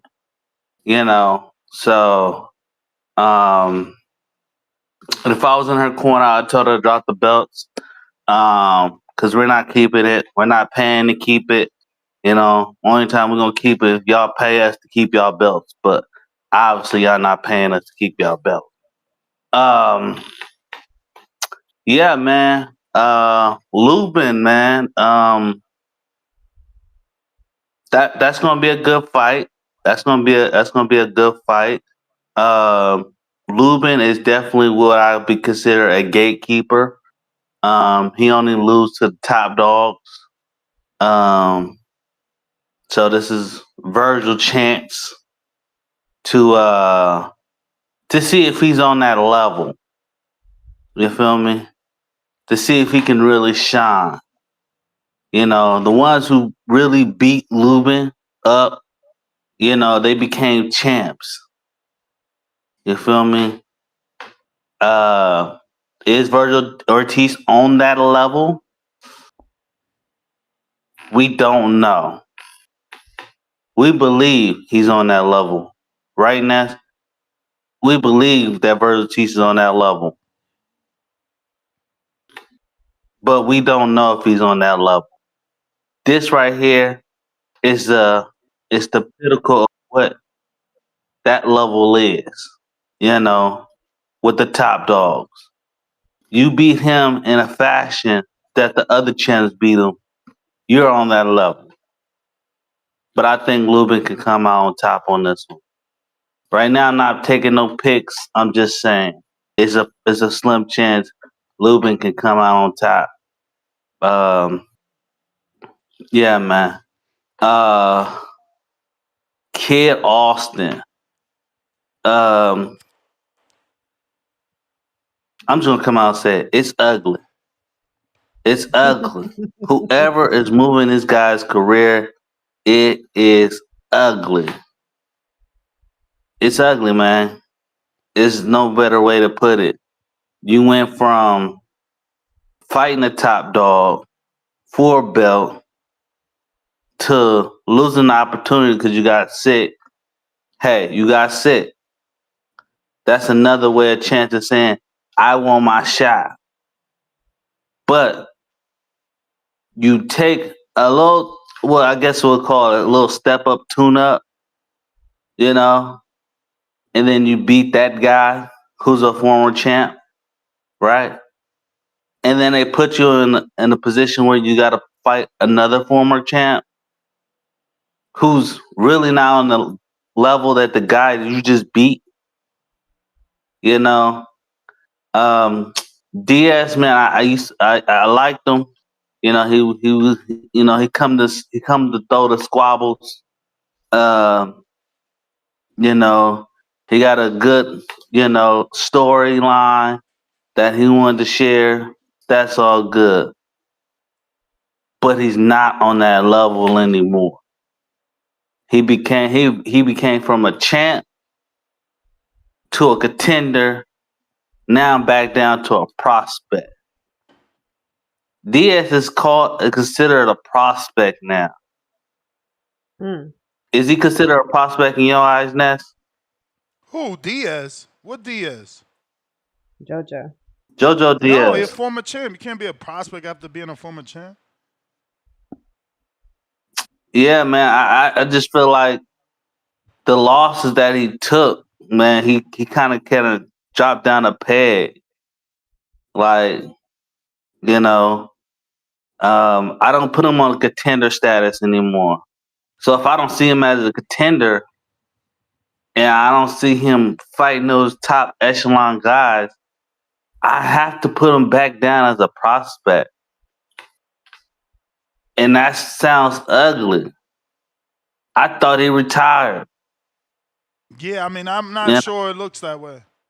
I mean, I'm not sure it works that way, but let me get to some other callers. Champ, I appreciate you. But you can't go from a champion to a prospect. You could only go from champion to like title contender, former champion, journeyman, gatekeeper.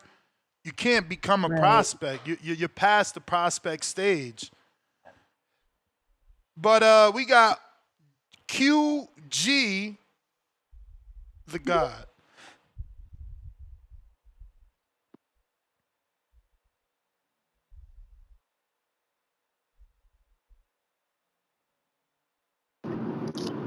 Yo, Ness, you hear me? All right. Yep, we got you.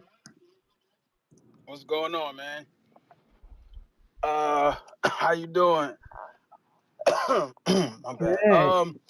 Yo, I like Gabby a lot, but she cheating, man. I mean, but she ain't doing nothing different than no other rangy slim fighter do, you know, when they first start out. But I still don't negate the fact that, you know, she cheating a little bit. I think she looked good in spots, but I don't see the athletic like explosion. Like a lot of like rangy fighters find power. I don't know how they do it. I don't know where it come from. They be slim and they got them long arms. How that torque generate power, I don't know. But she don't seem like she like super athletic. Like it's no reason why her and like certain fighters is not in the same weight class based on like her height. Like I don't see her being able to compete intensity wise with Caroline Dubois or Alicia, or I wouldn't say Michaela because Michaela getting up there, she getting bigger and bigger. But like those type of fighters, like athletic wise, intensity wise, I don't see it. She look slow sometimes, like her punches look slow. she's a plotter. She not really on her toes. She just plotting. I don't feel like she got like defense, like she move her head a lot. I don't know. I just think she used her size and her range. Not to say that she's not skilled. She is skilled, but I think that her level of skill is like amplified because she got the size and the range and like I would say experience. Because I mean, imagine who in her gym compared to who in the gyms of the girls that she fighting. Like, so like all of that make it seem like she's better than what she is. Even though I do like her a lot. I like her. You talking about I like her Gabriella? attitude a lot. Yeah. So you don't think she's as good as she is, or as I don't think advertised? I don't. I think she's very similar to her brother. Like if her brother fights somebody his size and height, he's gonna probably lose. Like he's not that tough. It's that size, height, and like I said, that skinny power that I don't know where it comes from, but we all But see it a isn't lot. that you discrediting both of them? Because we've had taller fighters, Leon Lawson III, Paul Williams, and they don't fight. They give up their height. You know, so these two people are using their height to their advantage, so much so now that you're discrediting them for having an advantage when you get tall fighters, long fighters all the time that don't use their height and reach. And we complain that they don't know how to use their height and reach. We sit there and yell at the TV, man, look how tall he is. He giving up his height. So why you ain't giving credit to someone that's using their attributes at 100% and dominating? She got 3 knockouts in the last 3 fights. Yeah, nah. Like I said, I think she's good, but I think if like once she gets to her true size and she start fighting people that's like really her size, All I right, don't think who? it's Who? gonna. What weight class and who you think beats her or exposes her? I think somebody like a Caroline Dubois exposes her. Okay. That. But you talking about Like that. 130, my bro. Ain't that 130? Yeah, what weight is she at right now? Bro, she like 112, man. You But trying to get her to jump okay, up 18 pounds. I understand, but you Not don't think even, she bro. should be around one? She's 110, so you trying to get her to jump 20 pounds. No, not even Bud did that. I don't want her to jump. I said she's doing what a lot of young, tall, rangy fighters do. They can make the weight, so they fight at the weight. Yeah. But if they actually, eat and put on like, their true size, if they actually get there, like once she get older and she can't drop down to that weight no more, and she then starts fighting people her size, I think she'll get exposed. I'm not asking Gabby to jump up to 130 now. I'm just saying when she get there, I think we'll see a difference. Even maybe a little bit higher. I just think she looks slow. She plots. Like she got a lot of technical abilities where like so because she got technical abilities, she got power with that ranginess or whatever. But I think when she get up there, she's gonna get exposed. Like I don't want her to jump, take her time, but when it happens, I don't think she's gonna be able to compete with like these quicker on their feet, faster, stronger, athletic women. Like and it's a lot of girls who are young that will be there probably when she get there, and then we'll see. For sure. But I think she good though. I'm looking forward to seeing her move up and go up and seeing what she do with her career. And that last caller, yo, he said it sound ugly to say it something like that. I just think that sounded dumb to say. Like how you go from a world champion to a prospect? That don't make no sense. Like, word. At all. Like JoJo and Tevin Farmer ain't that far apart. Really? I think I was telling everybody that I know that I wish that Tevin fight went longer so I could really see what kid got. Because it seemed like he was able to just get Yeah, off but and that was touch the somebody. beauty. That was the beauty. Tevin was known as a durable dude. So for Kid to do what he did, it showed like, okay, the power is real because that never happened to JoJo. I mean, excuse me, Tevin. Never happened to Tevin. It's not like an accurate, representation, or it's not. It's like on a higher level, but it's almost like how you'll watch. Wait. Why isn't it an accurate representation now? No, you had to let me finish. It's almost like when you see somebody like Tyson or even Erickson Lubin, right? Who jump in the ring, known as the Hammer, clip fighters over and over and over, and then he fight Charlo and get clipped, which whatever. But then he start fighting more and more people, and it's like, oh, okay, like Erickson Lubin looked like that guy for a minute, and then it's like, oh, okay, if he can't clip you and get you up out of there, he's good, but he's not that guy like we thought he was. You get what I'm saying? So I just wanted Kid Austin to go rounds with somebody as skilled as Tevin to see, I just wanted to see more. I'm not discrediting the knockout. It was fire. It was dope. I'm just saying, as somebody that's looking at a young fighter, I just wanted him to go more rounds so I could see more. And I don't think JoJo and Tevin Farmer is that far off skill-wise. Like, they just got different kinds of skills, but I don't think they like that far off. And if he can't get JoJo up out of there, JoJo old, and I say that in a good way. He might be able to do some old man shit in there and learn Kid. So if he not able to just pop him and hurt him and get him out of there, and JoJo could last him early rounds and start giving him some work, then I think we're gonna find out a lot more about Kid than we did in the Tevin fight. So I'm looking forward to that fight too. And what the fuck? Somebody else is talking about. This the last thing. Oh yeah, the Erickson Lubin. Speaking of Lubin and Vergil, man, I don't know. I think based on what we've seen from Lubin, it seemed like it's gonna be a good fight, or he's not disciplined enough. He's like he's a highly skilled, like he got B+, A- type skill, but he just want to fight too much for me. Like in that Fundora fight, I was screaming, bro, move.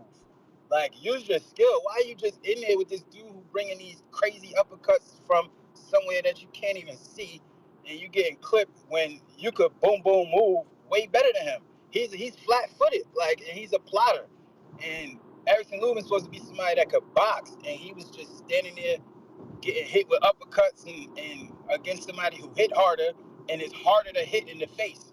He dropped him, of course. He did his thing in that fight, but I think Vergil is way more durable than Fundora, and if he ain't disciplined enough to box, I don't even know if he could box better than Vergil.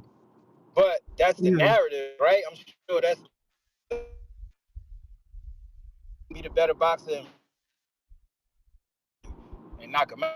I don't know if he could box better than Vergil, but based on the narrative, I think he's not disciplined enough to get his off and move and get out of there. I think if he getting his off is the reason why he think he can stay there a little bit longer. And I think Vergil's gonna end up hurting him.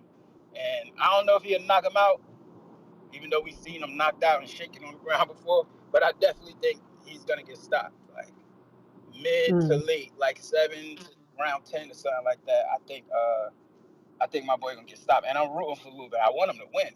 I'm just going off what I see. Like, it's not gonna be a great night for him. But yeah, that's all I got, Nessa. I appreciate you. I appreciate you, Star. Appreciate your call. All right.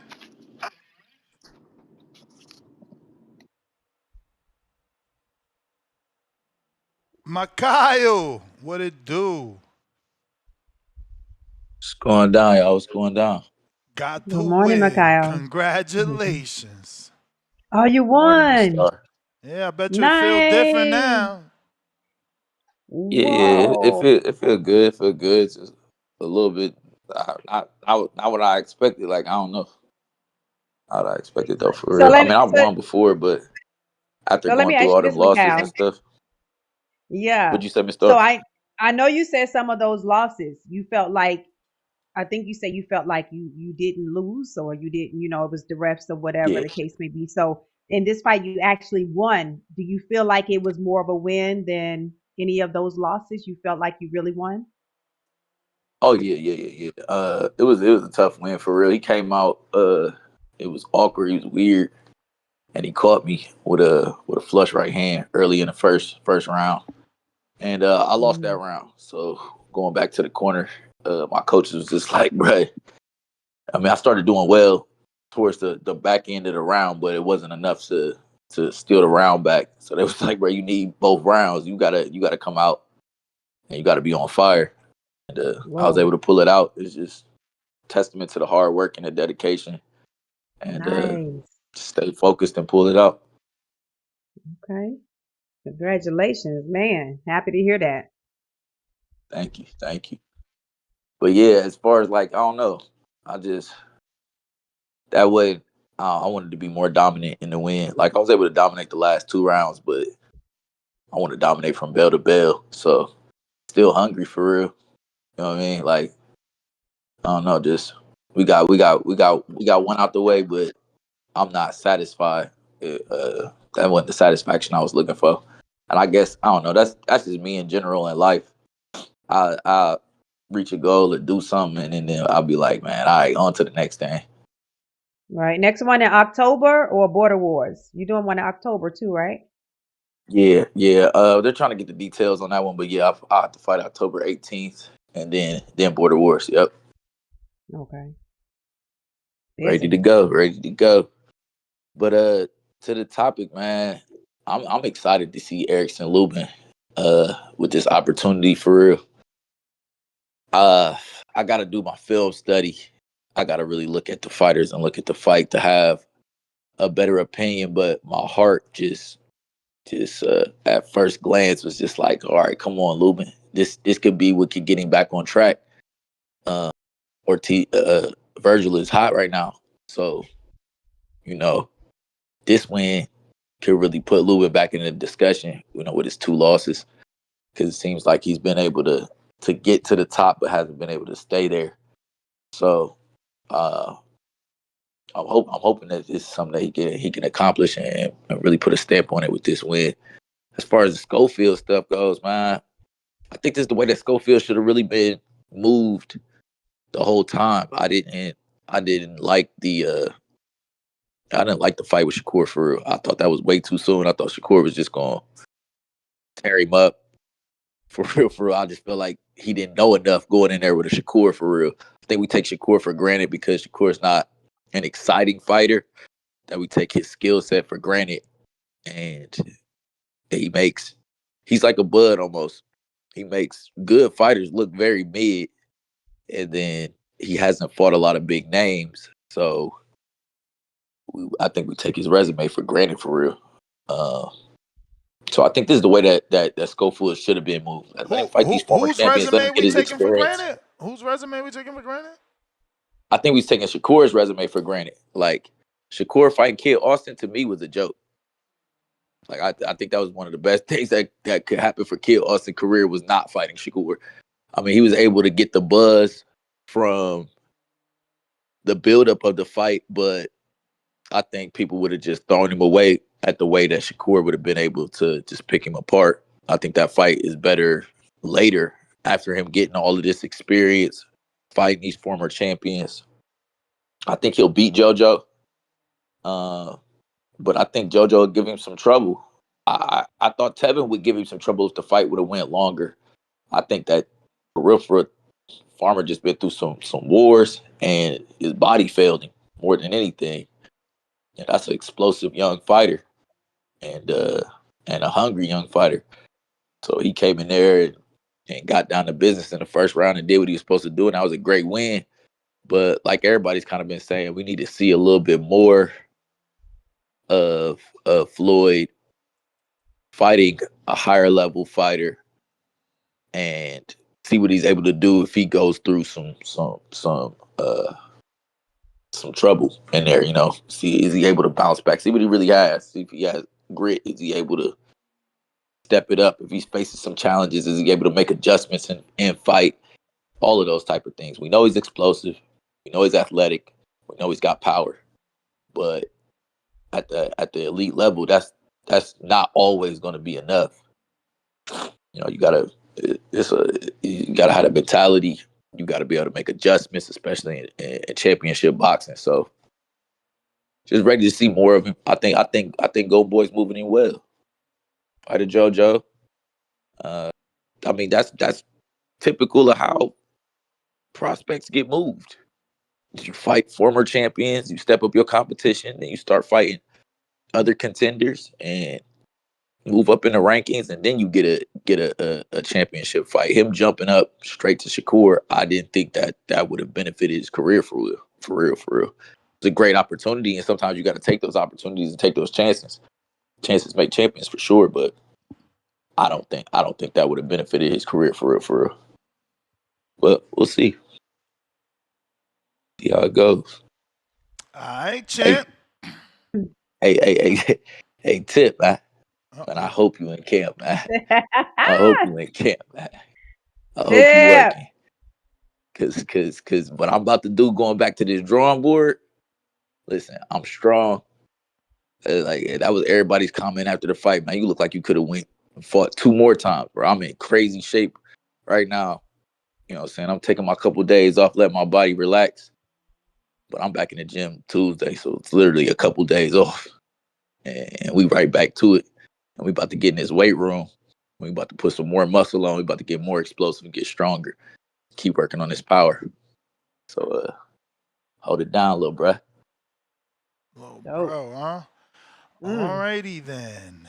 All right, Ken. Mikhail, Ohio. We got H-Town, $2. Y'all believe in love at first sight? Thinking emoji. Lord of mercy. Crazy.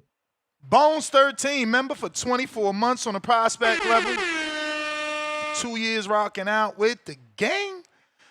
Can you interview the WBA president again, champ? We could try. You know how that be. Let me see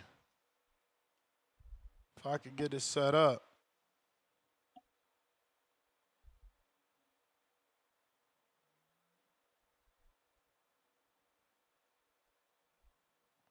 But Leonard Sterling, pound for pound #1 in the chat. Drop a bomb for the status.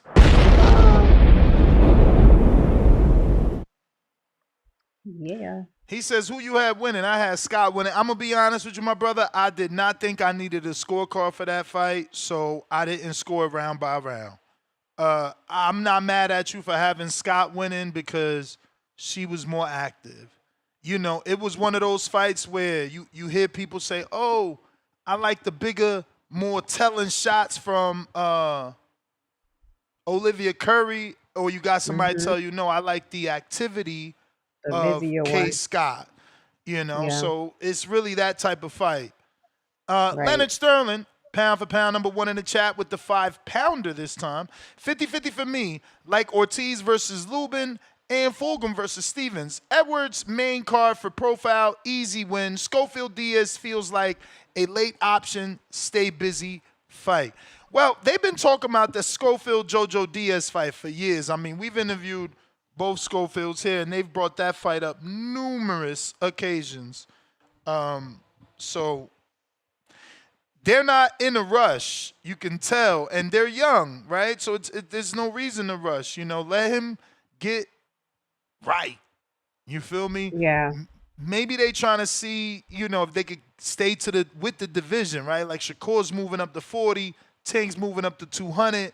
They probably want to just wait it out, take over the division. The new big fight becomes Schofield and Mason. That's your next hopeful super fight. Pound for pound #1 in the chat, 5 more pounders. Shout out to Leonard Sterling. He says, Fundora versus Kenya, Enrique, only fight to make at 112. Enrique got frustrated not getting an opportunity, signed to combat Americans? Combate Americanos. Americas. 2-0 in MMA. Ew. She joined MMA. Lord have mercy. Demo, 29 months on that champ level. Shout out Demo in Houston. The champ is here. The champ is here. The champ is here. The champ is here. He says, salute TBV. I love Fundora, but she does get clipped like her brother. And against Shanika Johnson, she will be exposed because of her in and out movement and combinations. Should win, but it's going to be tough. We got Mad Bet 100, daily dose of Tankwill. Upset alert, Lubin slaps up Ortiz, unanimous decision. Okay, champ. Okay, champ. First one to call the upset. Tevis Smith, $10. I don't believe in Vergil. Lubin got stopped by proven puncher on high level, while Vergil had been dropped twice at 154, but hasn't had even one knockdown. Okay. Okay, if you're trying to call in, Discord available. Let me go ahead and get those links generated. Discord available. X Spaces also available. We talking real boxing, not fantasy boxing. And I knew it was going to be like this, though. I knew it was going to be a slow day because we talking real boxing, man. I mean, these guys wanted me to talk about Floyd Mayweather saying he's going to come back. You know, talking about he's been asked or he's been talked about, having talks about a real fight. It's like, come on, man. Nobody really care. Don't nobody really Well, this care. was exciting news. That like I expected you to talk about this today when I heard about Schofield being added. Yeah, the full announcement went out this weekend. I thought it was a good card. And again, you know, that angle that people like to give shit to Golden Boy about, this is an all African-American card. You know, for the people that say they don't know how to promote black fighters, this is a card full of black fighters. And it's priced right, so I would say it's getting good promotion. They gave it a good undercard to help the main event, so that's also good promotion. The link to call in, all you got to do is click that link that says join us call in using Twitter Spaces or join us call in using Discord. You'll be in the queue. Requests to speak, and we'll get to you. We got Quest. What up? What up, Quest?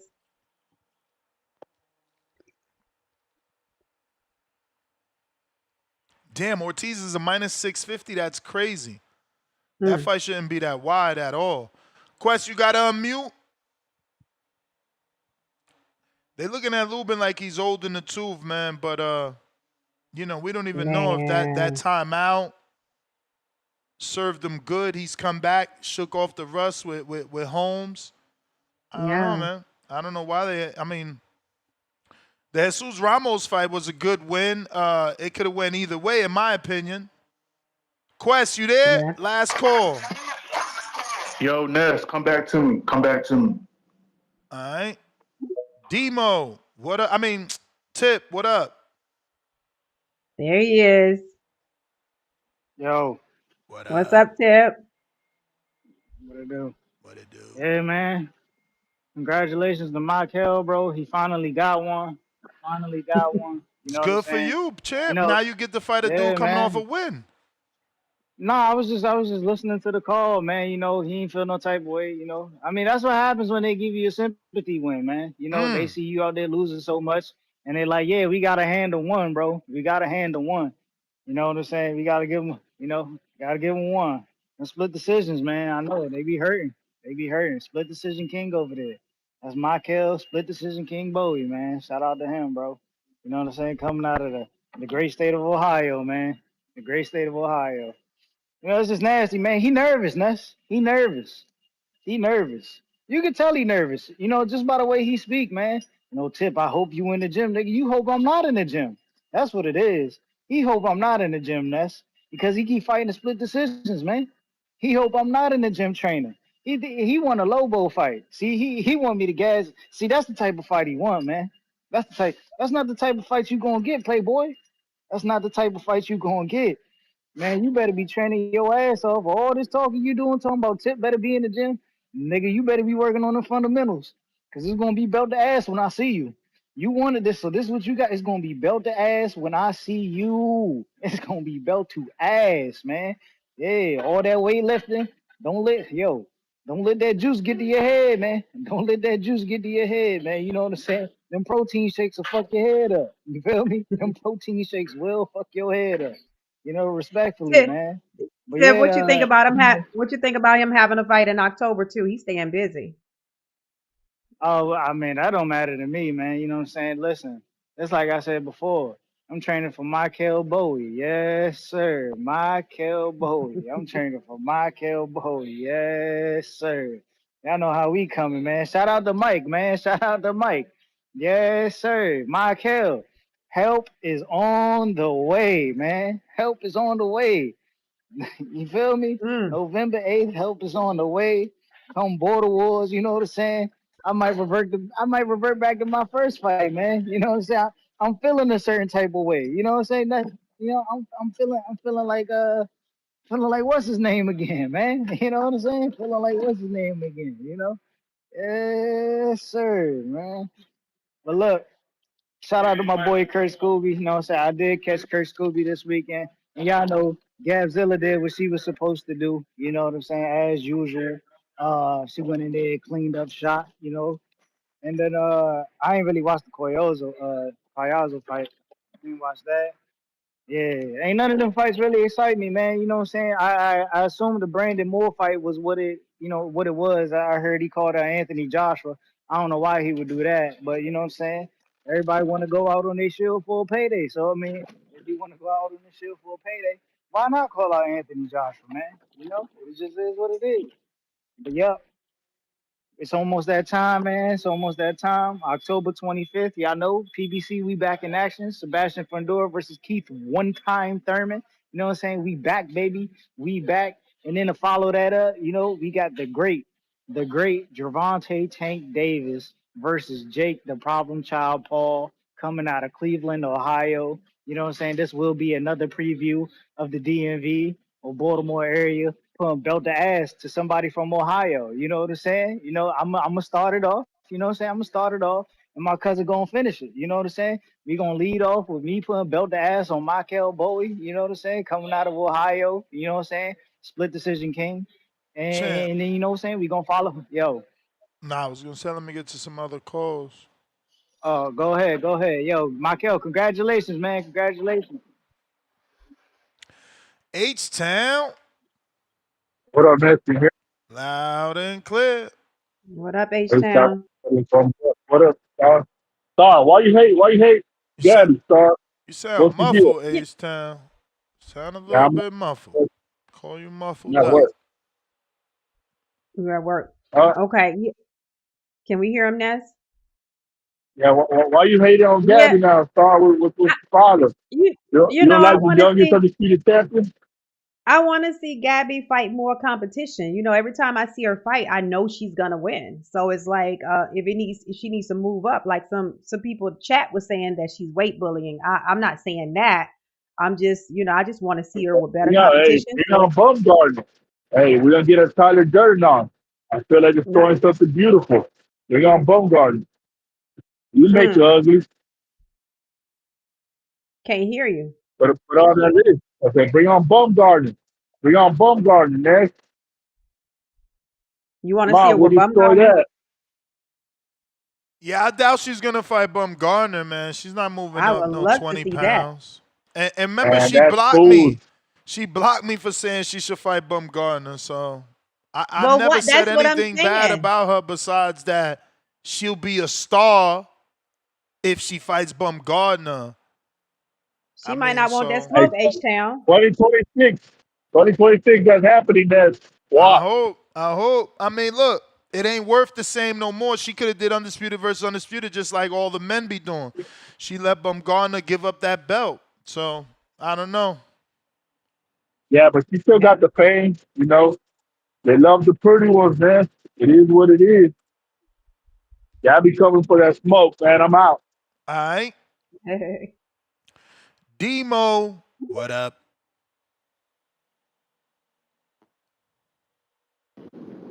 Yo. What's going on, y'all? Yo. Man, I just heard Tip and Michael get out here. That's gonna be a good fight, man. I went back. I didn't get to watch the whole thing, but I'm pretty sure that was Tip I was looking at that had the gray gloves on. That was training with his coach.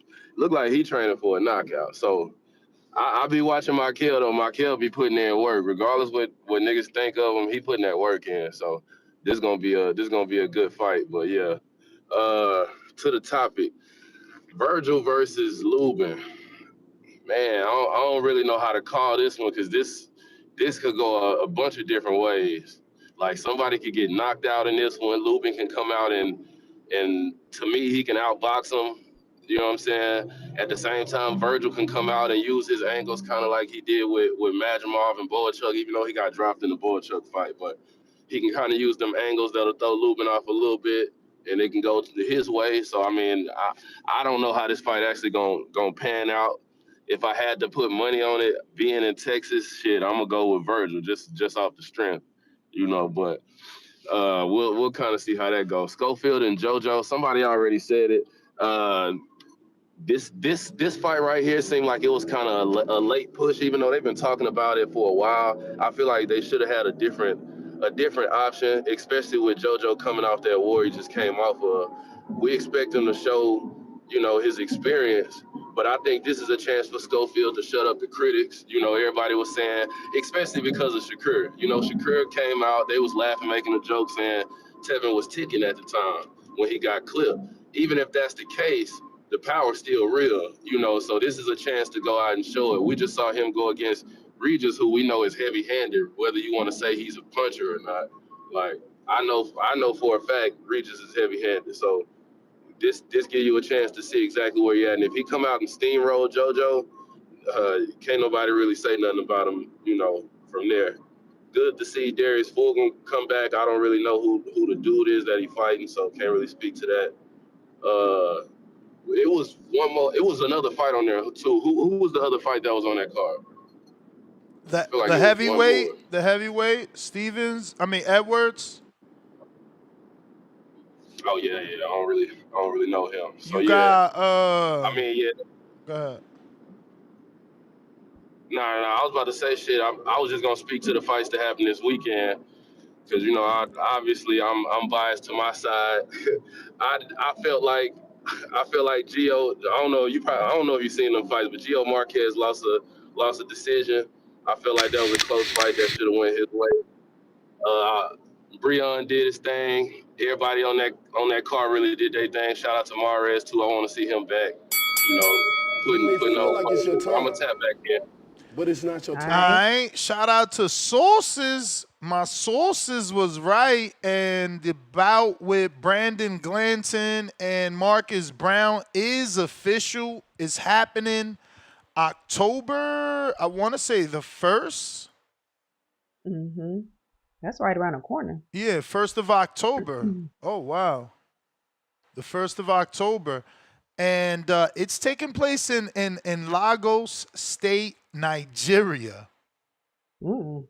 And that's Amir on Khan Promotions. Wednesday. That's on a Wednesday. Oh, wow. That sucks.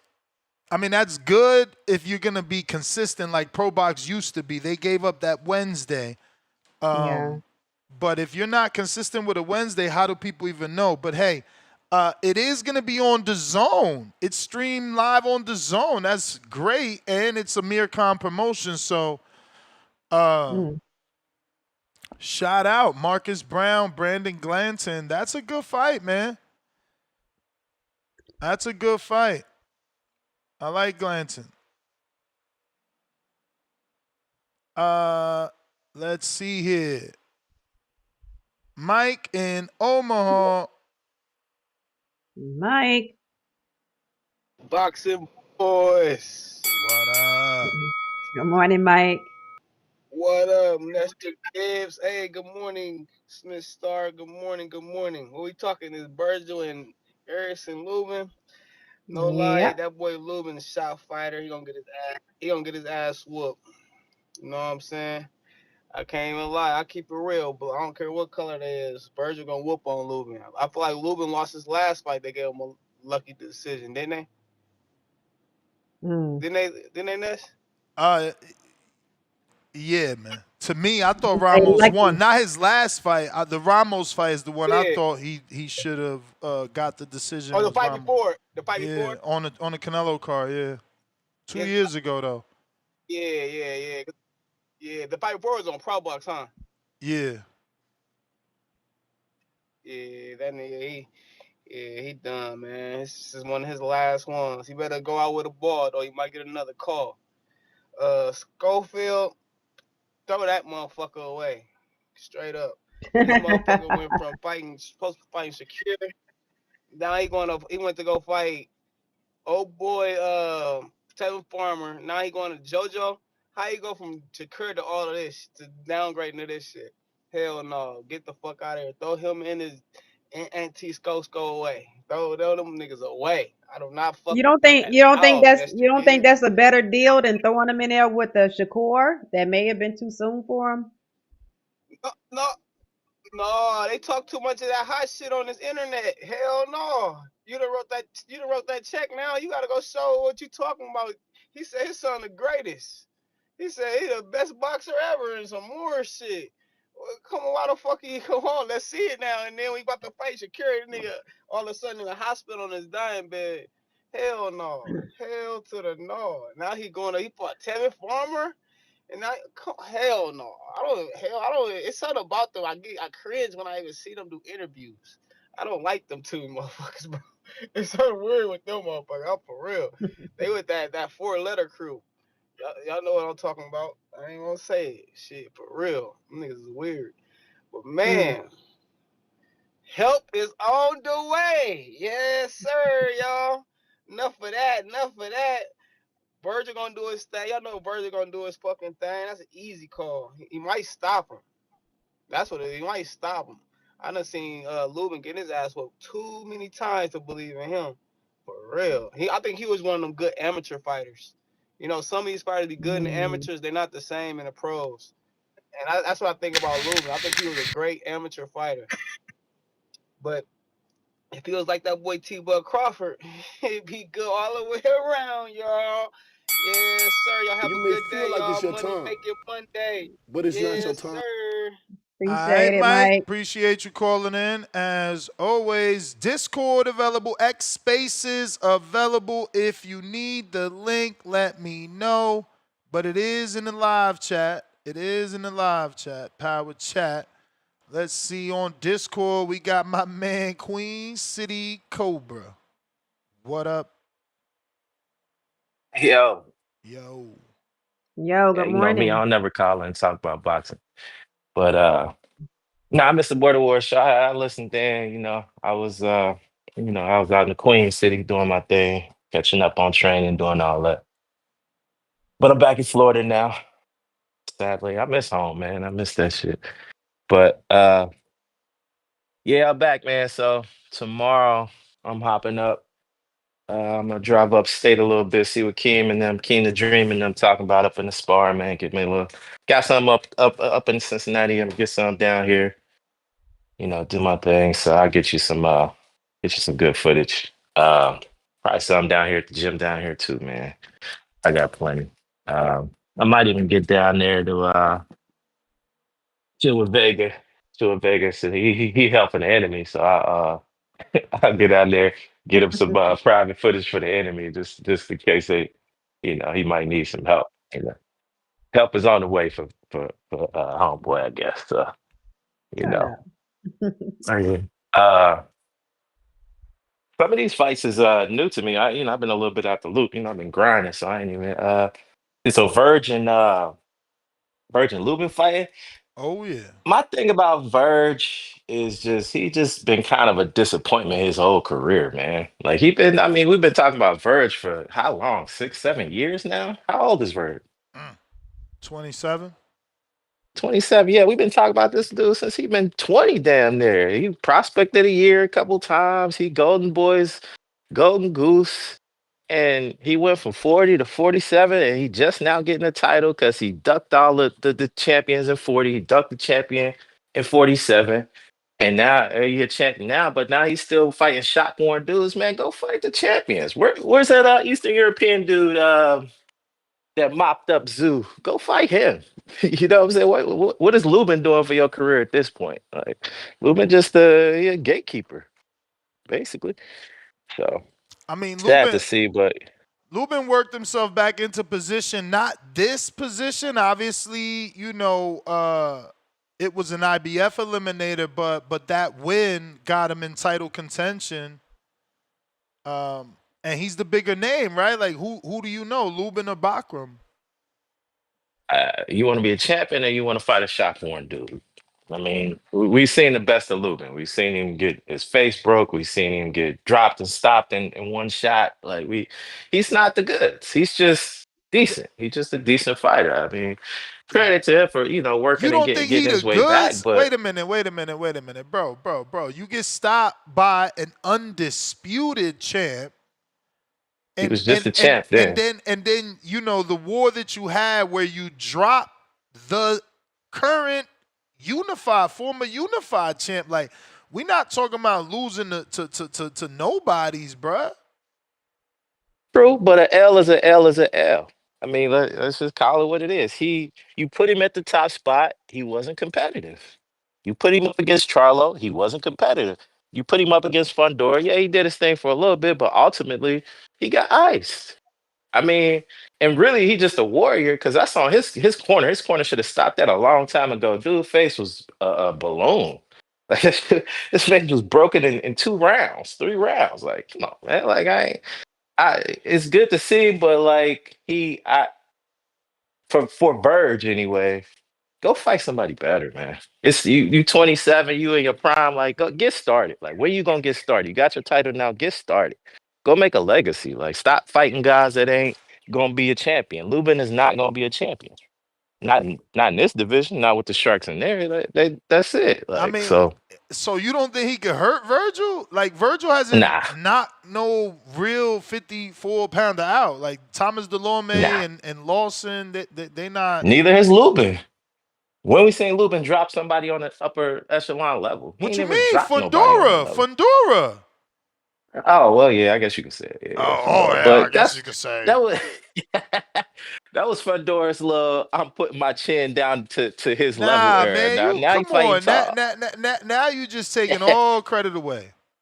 Yeah, I might be. I give some credit though. I like seeing Lubin, but like I said, for Burge anyway, it's like, bro, fight somebody, somebody better. You got better options than that. You're a champion now. You can fight whoever, but he don't want to. He been a champion since what, last year? And ain't nobody Interim, though. whispering He no other interim. champions' names. He not full. He interim. Oh, he's still not a champion? Nah. Damn. Nope. See what I'm saying about Verge? Why you fighting him instead of a champion? That's all I'm wondering about Verge. Like, I don't want to see no Verge fights until he fighting somebody serious. He 27. It's time to go. Make a run, bro. Like most of these other champions about 27 been doing it. He ain't did nothing. He went through 3 divisions. He's still not a champion. That's crazy. I really thought he was a champion. I missed that. Oh man. But we'll see. As for Schofield now, I mean, same thing as everybody else been saying. Like, you talk that talk, go walk that walk, or just stay where you at. But if you're gonna stay where you at, don't be talking that talk. So yeah, that's my call, man. All right, champ. Appreciate you. Phone lines are open. We got Rozzy.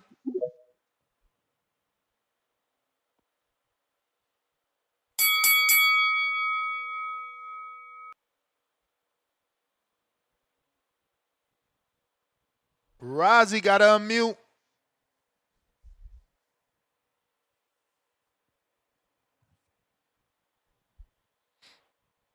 All right. Hawk, Maryland. Hello? Yes, sir. What up? Y'all can hear me? Yep. We can hear you. Yeah, man. Yo, man, I just wanted to say what's up to y'all, man. Blessings. And I wanted to talk about that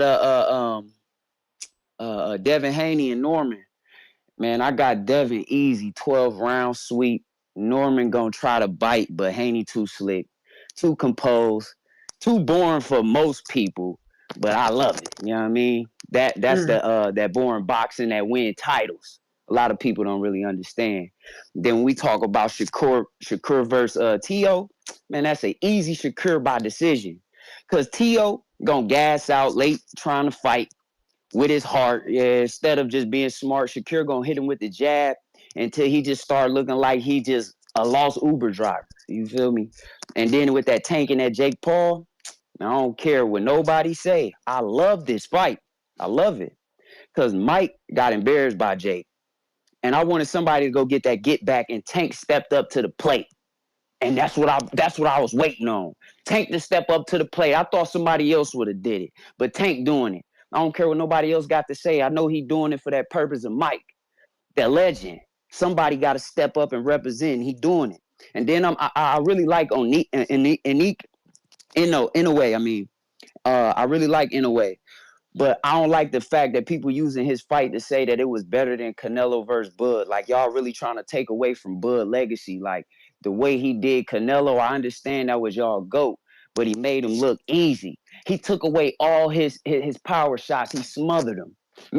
He made him look stupid. He was out there missing all his shots. We never seen that type of Canelo. Come on now. And then people want to say it's because he made too much money. Cut it out.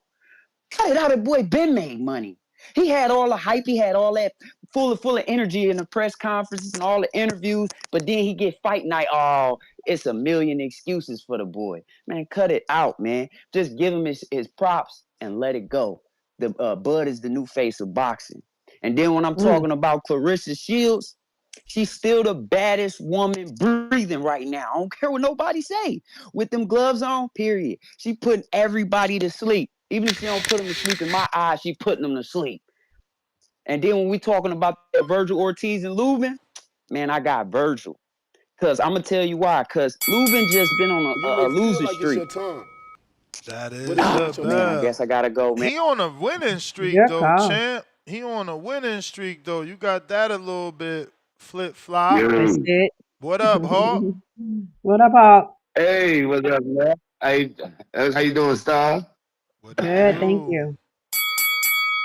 Hey, all right. Hey, happy Monday. Hey, let me see, man. Vergil is like, dang, Vergil is like a letdown, man. I thought he would have been a lot further along than that, but you know, he had the medical problems. I got Vergil taking Lubin. I just don't think Lubin. I think Lubin on the back half of his career.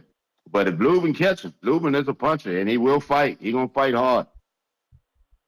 But Lubin gassed out. He be gassing out on the brothers now, man. I don't know. So I'm gonna have to go with Vergil on that one. And Devin the Dream Haney, man. I had him all the way till I heard he and this thing suing this girl and all that. Oh man, you got all that drama going on, man. You can't focus, man. I don't know. I might have to lean towards Norman Bates if Devin gonna be still with this you know, he in this little thing with this broad. So I don't know, man. When you're in that court shit, I just can't see him being focused if he gonna be dealing with that crap. So, but Lubin, I just think with Lubin, man. Fandora. I love Fandora. Hey, I don't know why the fans always do this though, bro. I have no clue why fans always do that. Shawty, she doing great right where she at. She can stay right there and clean up. She can come and start right where she at. She got charisma. She got a mean streak in there, and she keeps coming. I mean, she got she's better than her brother when it comes to how she just light up before the fight and get ready to go. I like Fandora. I think she needs to stay right where she at. Just keep cleaning up. As she gets older, she'll gain weight naturally and get bigger and then go up. I don't think she should move up. She stay right there and clean house. That girl is fun to watch, exciting fighter, and you can see her grit, how she really is trying to take the girls out when she fight, man. Pandora is going to be exciting. She's hey, I like her. I really like her. She's going to be nice up and coming. She needs to stay right where she at and do right what she's doing. She move up at her own pace. Fans always want fighters to do this, and do that. Let the girl do what she's doing. Let her do exactly what she's doing. Kicking ass. She looks good doing it. I mean, Hawk, the thing is that we just want to see her with names we know. And if she stay there, there's really no names, right? But this is just the way I look at it. If she's doing great where she's at, right? Let her move up gradually. Like, maybe she'll move up next year. But she already undisputed now. Like, she's defending like Canelo, and that ain't the division to be defending. Like, the name's just not there. Feel like it's your time. But I hear you. I hear you. Yeah, I just want to take a time, but I got you. TBV #1. Appreciate you, Ness and Star. Let's go. Because I'm pretty sure she defended all her belts, so it's like, she's already conquered that division. Yeah. Ain't nobody asking her to do anything Yeah, and I like crazy. her. I like her mean streak too. I like to see when she really gets going, but I want to see, I want to see her get challenged more. I think we'll see a better Fundora.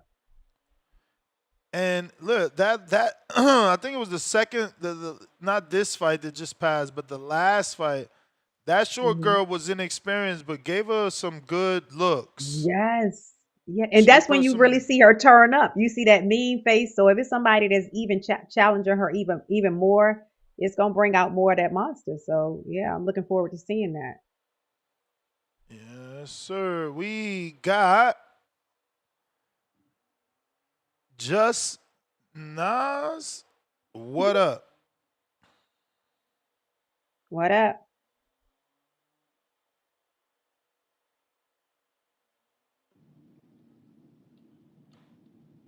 Nas, Yeah. Yo, can you hear me? we hear you. Gotcha. Yo, what's up, man? What's What up, up? Star? What's going Uh, on? when you was doing your interview, I put was chilling. When you was doing your interview, I had put it in the chat, so I'll be the second or the third, whatever the case may be. I think Lubin stopped Virgil late. You know what I'm saying? Y'all talking about he gas out and everything. I think the break. The one thing I like about Lubin, and I seen it in the Fundora fight, and Zoo did it too. But yo, Lubin felt as though he can win, right? Like that. That was Fundora's a tough task, but Lubin dropped him. You know what I'm saying? And he stayed in the fight until he couldn't no more. I think Lubin's experience being in these type of fights, and don't get me wrong, Virgil got dropped, whatever the case may be, but I think Lubin stops him late. You know, I think Ortiz body attack You starting to break up, it's champ. gonna get. Oh, man, I'm No, sorry. you Man, good now. yeah, okay. I think Ortiz body attack is it's gonna make it a good squabble, man. It's gonna make it a good squabble. But I got Lubin stopping him late, and then we can cut out all of this Boots Virgil talk. You know what I'm saying? We can cut all of that out once Lubin do what he do to him. But if Virgil can beat a Lubin, then somebody like myself, I will want to see that Virgil Boots even more, because then I believe that maybe he can hang with Boots, because I don't think he can hang with Boots right now. I think Boots stops late the same way Lubin gonna stop him late. But I watched that Brandon Moore card this weekend, just trying to get more into the heavyweights, and see he called out AJ, and man, hey, why not, man? Why not? We supposed to be prize fighting. If he feel like he can hang with AJ, I want to see the scrap, man. I want to see the scrap. Whether they do it over there, do it over here, I want to see something like that. I think okay, yeah, we talked about Vergil Ortiz Jr. a little bit. Another caller, another caller brought up, and I want to say this, man. And this is, I might be going out on a limb with this one. That To Shakur fight. Listen, man, I'ma say it, man. Listen, I got To. I've been saying I wanted a To scrap for a long time, and To been itching for a big fight. Yo, I got To over Shakur, and it's gonna be a razor. It's gonna be a razor sharp fight. But I think To is going to do enough to edge out the victory. I don't know how Shakur gonna come out fighting. We seen Shakur the way we seen Shakur fight Zepeda. Listen, Tio off the front foot ain't the best, but you sit on the ropes and play around with Tio like that, it's not gonna work. So, just want to see that scrap. But I got Tio, man. So I'm putting it out there. I got Lubin and I got Tio. So whoever wants the best, man, let's make it happen, man. Shout out TVV. Whoa. You may feel like it's your time, but it's not your time. Alrighty then. Alrighty then. Let me catch up on the super chats. I just scheduled Brandon Sagales, the matchmaker of OTX. If anybody wants to ask him a question as a Patreon, as a member, you get to ask him a question. Pick his brain, man. Let's figure out how they make these fights. We got Rich O, $10, pound for pound number 3 in the chat.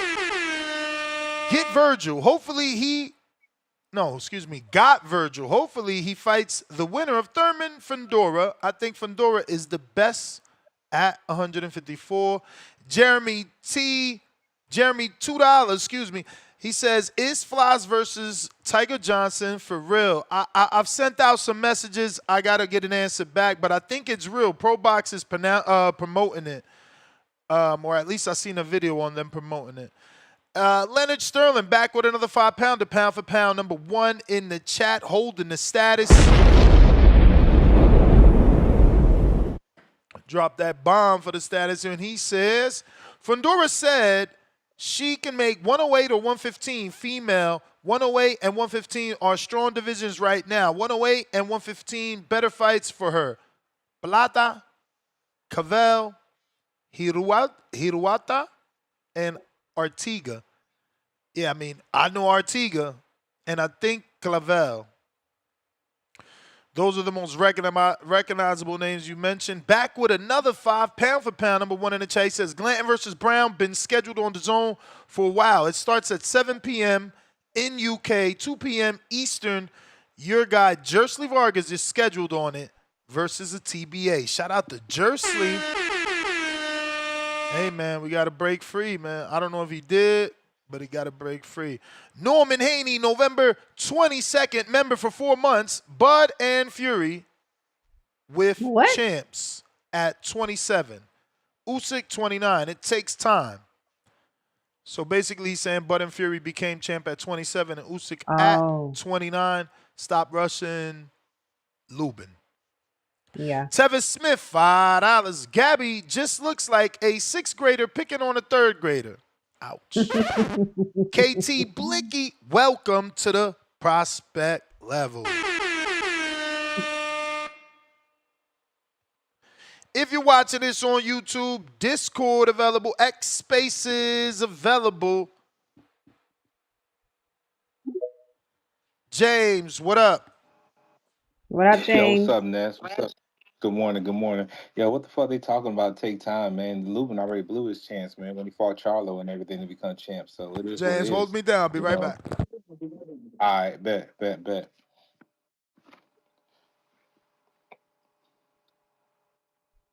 Go ahead, James. Oh man, yeah, but Star, man, this is crazy though, man, that these people actually trying to bet KO or whatever think that Lubin actually got the ability to stop him. Like we've seen like Lubin to me, he's pretty disappointing, man. You know, like he fought a guy named Nathaniel Gallimore, a guy that's like he looks like as like a journeyman in boxing and everything. Who all the guys that are actually considered like that in the sport of boxing actually stopped. You know, like Fundora, like Charlo, they actually got him out of there. Whereas you know Lubin, he just had a little decision. You know, like Lubin to me, man, he's just not really like a top tier fighter. You know, he's just a good Florida boy. That's how I look at him. You know, like. Got to think about it. Anybody betting KO or whatnot, like when he fights lower level competition like Andrew Holmes, which we saw and everything, got him out of there. Fought Louis Arias, who the highlight of his career is beating up on Jared Hurd in the floody ring in Miami and everything on that Floyd Mayweather card, and also beating a Jason Rosario, who we all know used to be hiding Twinkies and Snickers under his pillow and shit. Vergil Ortiz, he hasn't had no weight problems since 140 and 147. You know, he's been fine that way. Haven't been having none of them stomach issues or pulling out of no fights and everything. So we don't have to worry about that. So with that being said, what do you think about what you think about Vergil and them picking Lubin then to fight at this point?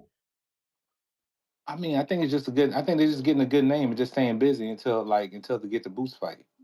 You know, I think that's why I think it is right there. It's a much better name than what Boots is presenting to the people. Like, who the hell is Limo or Zemo, whatever his name is, you know? Like, if you're going to go into a big fight like that, you better have you need to have a reasonable name at least a recognizable name. Because when we heard the name Zemo, we like, who the fuck is that guy? So I think Vergil's been on the right track, been on fighting better names than Boots Anderson for his whole career. So his trajectory is like the stars, in my opinion, where Boots is just, you know, just like the guy Nas that called in not too long ago, just another nigga from Philly. But shout out to him, respectfully though. I don't know, man. I think Lima's no different than a Michael Mickinson. He's just a foreigner that we seen once or twice, not nothing crazy. So I think it's the same shit. Same shit as You Luke? saying That's what you think it is? You think same, the yeah.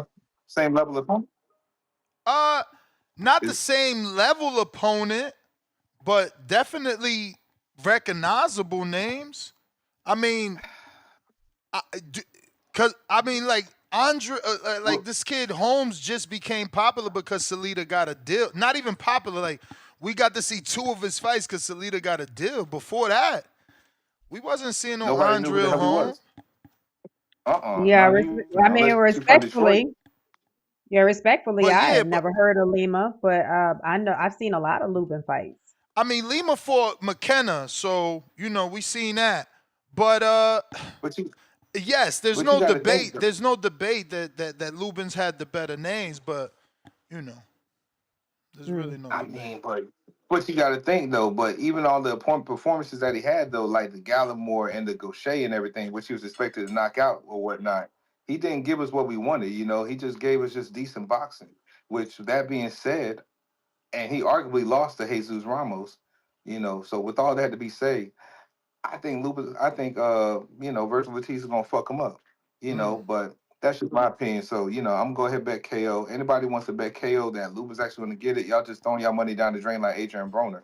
Hey man, did you talk about Adrian Broner not paying his tab? Did you talk about that or no? Nah, bro. We don't be bringing up people's issues I know. The Broner, but he paid the tab. He's just, look, he's going through ones. Like I said, there's nothing we can do besides hope that someone decides to do an intervention.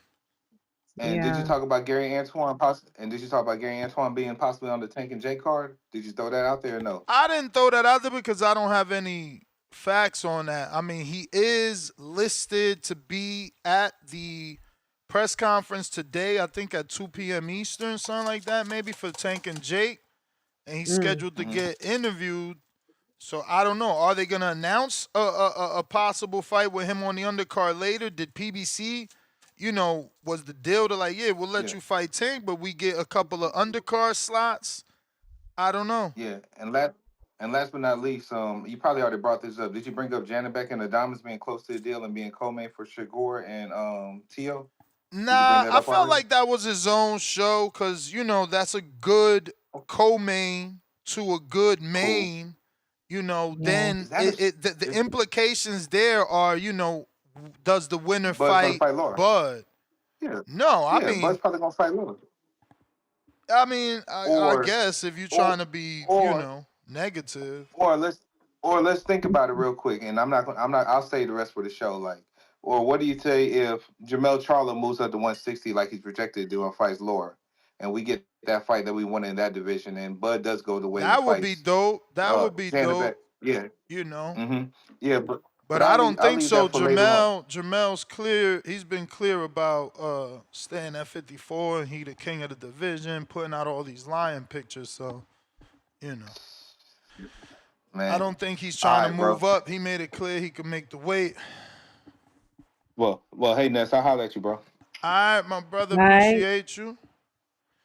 If you're watching this on YouTube, don't forget to hit that thumbs up. It's going to help with the visibility of the show. Trying to get some new callers. This is how we do it. Stock Chasers on Discord. Sure. Yeah, good morning. What's good, Ness? How's my audio? Good. It's straight. Good. All right. Yo, Star, what up? What up? Hey, yo, hold on, man. Yo, what's today, Ness? What's today? What's today's date? A month away, 2 months away. It's November 22nd. 22nd. September 22nd.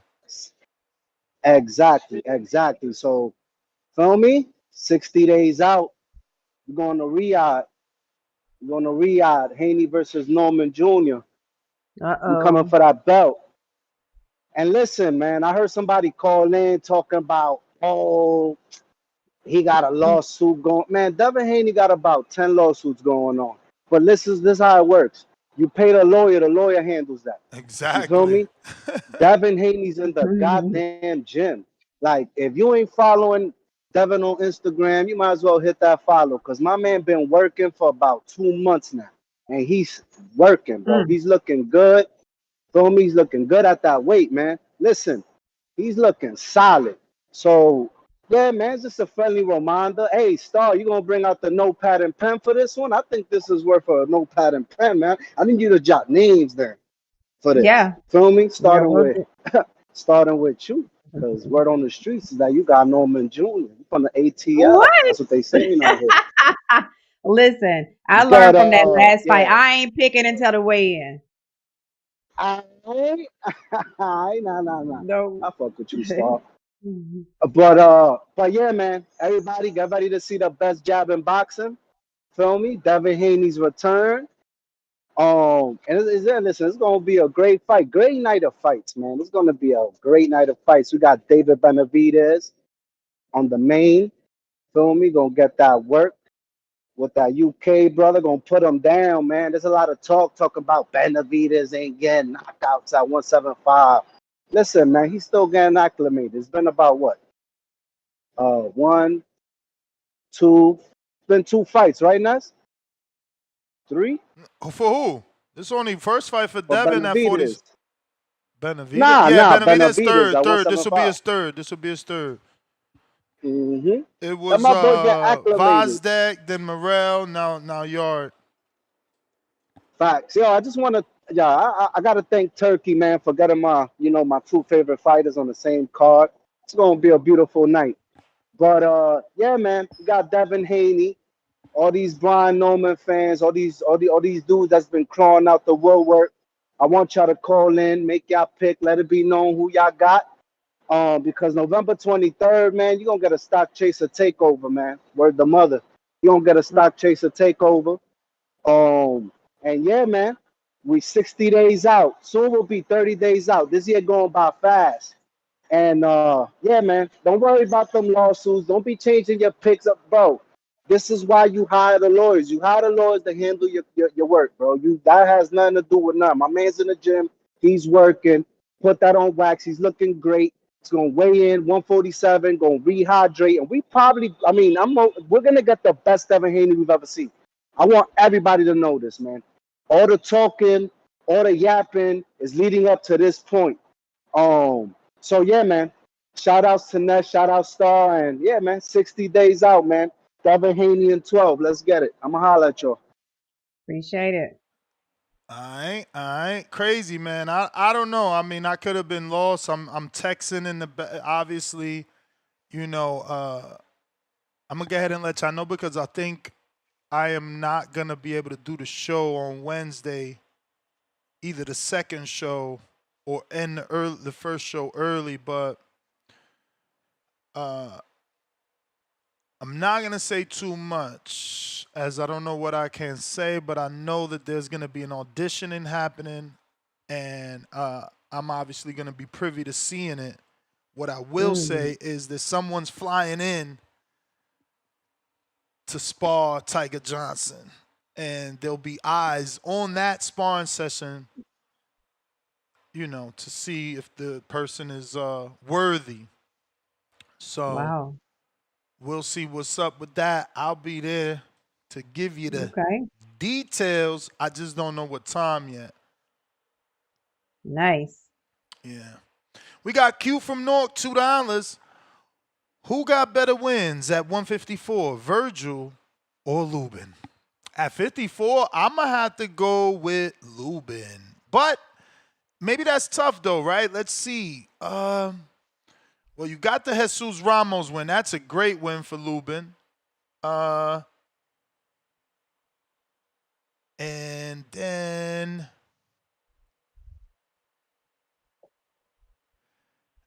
Rosario win. The people not going to want to give him credit for that. That was a good win. Gachet's another good win. Oh, Rosario. Yeah. And Holmes was undefeated, man. Title eliminator. That's another good win, I would say. Jesus Ramos, Jason Rosario, Andrell Holmes, Terrell Gachet. And then you got secondary great wins like former champ Ishe Smith, Nathan Gallimore, Luis Aries. Those are secondary good wins, in my opinion. Quest the best. Didn't we get to you, B? Quest? Yo. We ain't get to you? Yo. What up, Quest? Yo, you got to me. I just told you to get back to me. Oh, yeah. You were busy. Yeah, I was busy. Salute. Great. Thank you for taking my call, Ness. Salute Star. Good evening. Good morning. Over here on the East. I mean, it's still morning. Good evening. I want to say this. I want to speak on Devin Haney, man. The dream, Devin Haney. Stock chasers. Don't get into it yet, man. Save your energy. We still got a little bit more time. I'm behind you. I'm with Devin Haney too.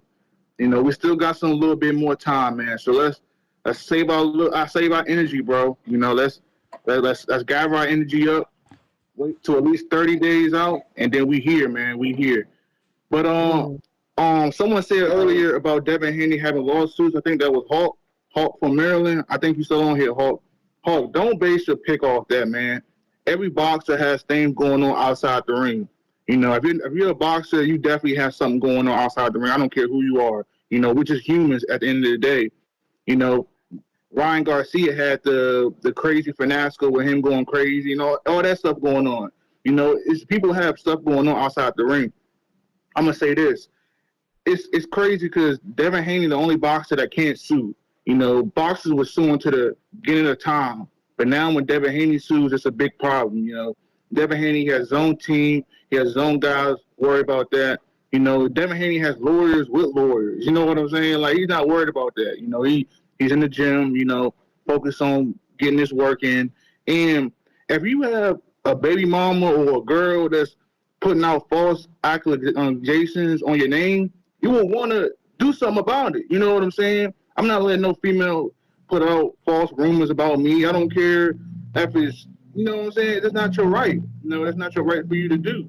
I don't know if you heard of this before, the T-app. Have you heard of that before, Nat? T-app? Nah. All right, so it's like an app where, like, Star, have you heard of it? No. Okay, so it's an app, right? It's an app with females that go on there and they just downgrade men. They go on there, they say all type of crazy stuff about men, what they're doing.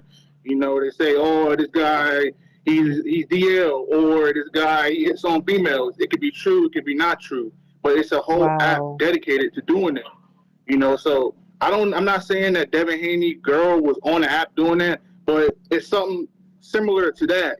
She's going out, putting out stuff that's not true. So of course you're gonna be like any other person and sue. I'm with Devin Haney. Sue, man. If you got the money, if you got the team and you wanna, if it's that serious, go ahead and do it. I agree. I agree with the Ron Garcia suit, and I agree with this suit. But don't base your pick off what's going on outside the ring. Focus on those videos of him putting in work. Because Devin Haney, he's the guy out here putting out the most work. You can go on Instagram and go down. All you see is him in the gym. That's all you see. Right. That's all you see, bro. But I just want to speak on Devin the Dream Haney real quick. Before I speak into the real topic of today. Vergil versus Erickson Lubin. Great scrap. It feel like they're just giving all the dollars to Lubin. I don't know, man. It's like he's the only guy that's willing to take the fights at 54. I want Lubin to win, and I feel like this is one of them cases where you gotta be on code, right? Isn't Vergil Hispanic? Yeah. So let's be on code, Star. Let's be on code. Let's go with the guy that's African American. So I'm just saying, man. People was calling me off code with the Canelo pick. I'm picking Lubin. I'm never going off code again. I'm walking with my brothers every time. But he proved me wrong, so I'm gonna walk with my African brothers every time. So yeah, I got Lubin though. I think Lubin, 3 strikes you're out. He had 2 L's to Charlo and to Fandor. I think this is where like you gotta lock in. If you beat Vergil, get a title shot. You know, even though he was just in a title eliminator, which I don't get. He won that, so now shouldn't he be in line for a title? I don't understand that. Boxing is kind of crazy with the rankings. You know, they're consistent at one moment, then they're inconsistent at the next. You know, they got to build more structure with the rankings. I want to speak on Kid Schofield. I wanted him to fight Mortalia. I don't know what happened to that. I was looking forward to that fight, but he's fighting a washed-up JoJo who was at 140, who looked good. Now he's pulling him down. So I don't know, man. I don't like the fight. JoJo lost 8 of his last 10 fights. You know, the last time he won was like 2 years ago. Like, we got to, I know he has experience. He has the experience that kid needs, but I think this is not really a great fight. I don't like it. I don't really like it too much. I want to see him get a title shot, but, you know, if he thinks he's not ready, he's not ready. Is it that he's not ready for Raymond, or is Mortalia and something else? Why did he decide to go this route? I thought I seen him facing Raymond at one point. I'm not sure. Say again, bro. I'm sorry. Like I said, I'm texting. What you saying? So what happened with the Raymond Mortalia versus Kids fight? Is that like was that just failed negotiations? Yeah, basically. But Mortalia was in negotiations not with Kid, with Cruz, bro. Oh, okay. Yeah, I don't know. I think I just you confusing it. I think okay. Yeah, I gotta I stop think the looking at last Instagram. the last thing we heard about Kid at another fighter, was it Mason? After Shakur, after the Tevin Farmer? Yeah. Yeah, they're linked. They're definitely linked. I want Kid to have somebody that's not past their prime. You know what I'm saying? Let's get somebody that's in there young, fresh. You know, the young, fresh lion. Let's get him in there with that. You know, Tevin was kind of on the back half of his career. JoJo that same. You know, I don't know. I don't like the fight. I really don't like the fight. That's probably why they're not speaking so much. They probably don't like the fight too. You know? But yeah. Boxing, we gotta wait for Devin Haney, man. We gotta wait for Devin Haney, bro. I don't like the Vergil card like that. You know, it is what it is. It's just a kid fight just throwing me off. That's the only one complaint I got. It's a kid Schofield fight. But other than that, pretty decent card. Devin Haney, November 22nd, proving everybody wrong. You know what I'm saying? Devin the Dream Haney, 60 days. He's gonna be back. Shout out TBV. Aight. Trees, what up?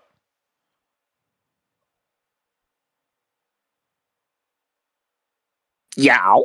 Yo. What up, Trees? What up, though? What up, though? Yeah, man. Star, you know why I call you that, but we got hating ass people on the line who just, they don't like it. They don't like you to shine, so I'm gonna leave it alone. But this weekend, man, you know me, man. We was just tuned in watching some of this boxing, man. Some little decent shit.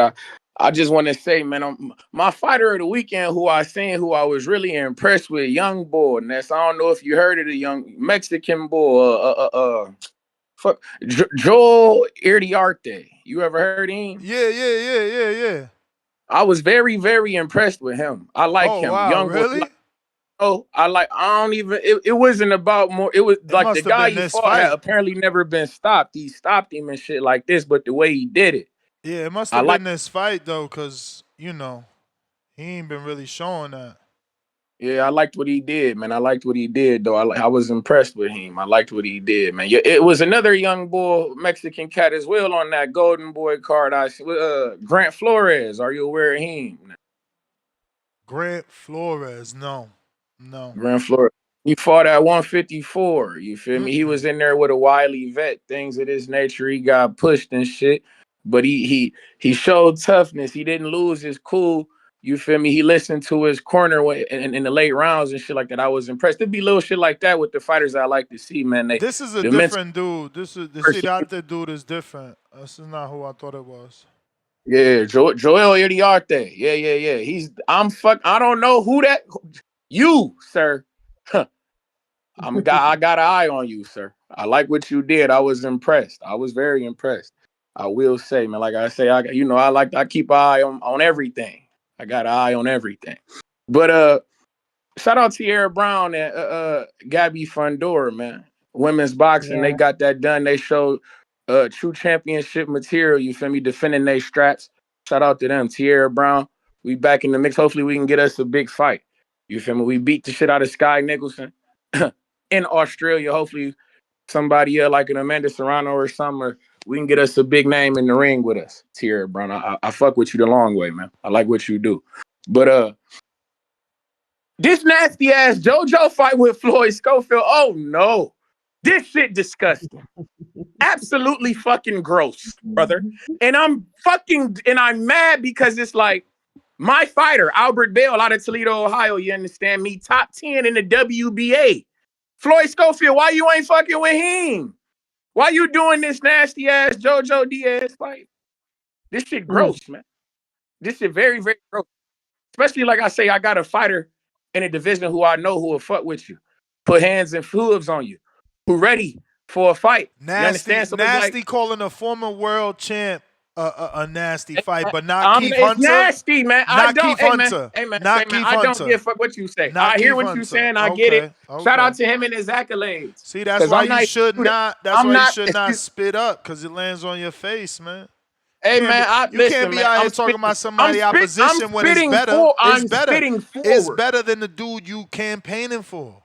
No, it ain't. Man, you crazy as hell.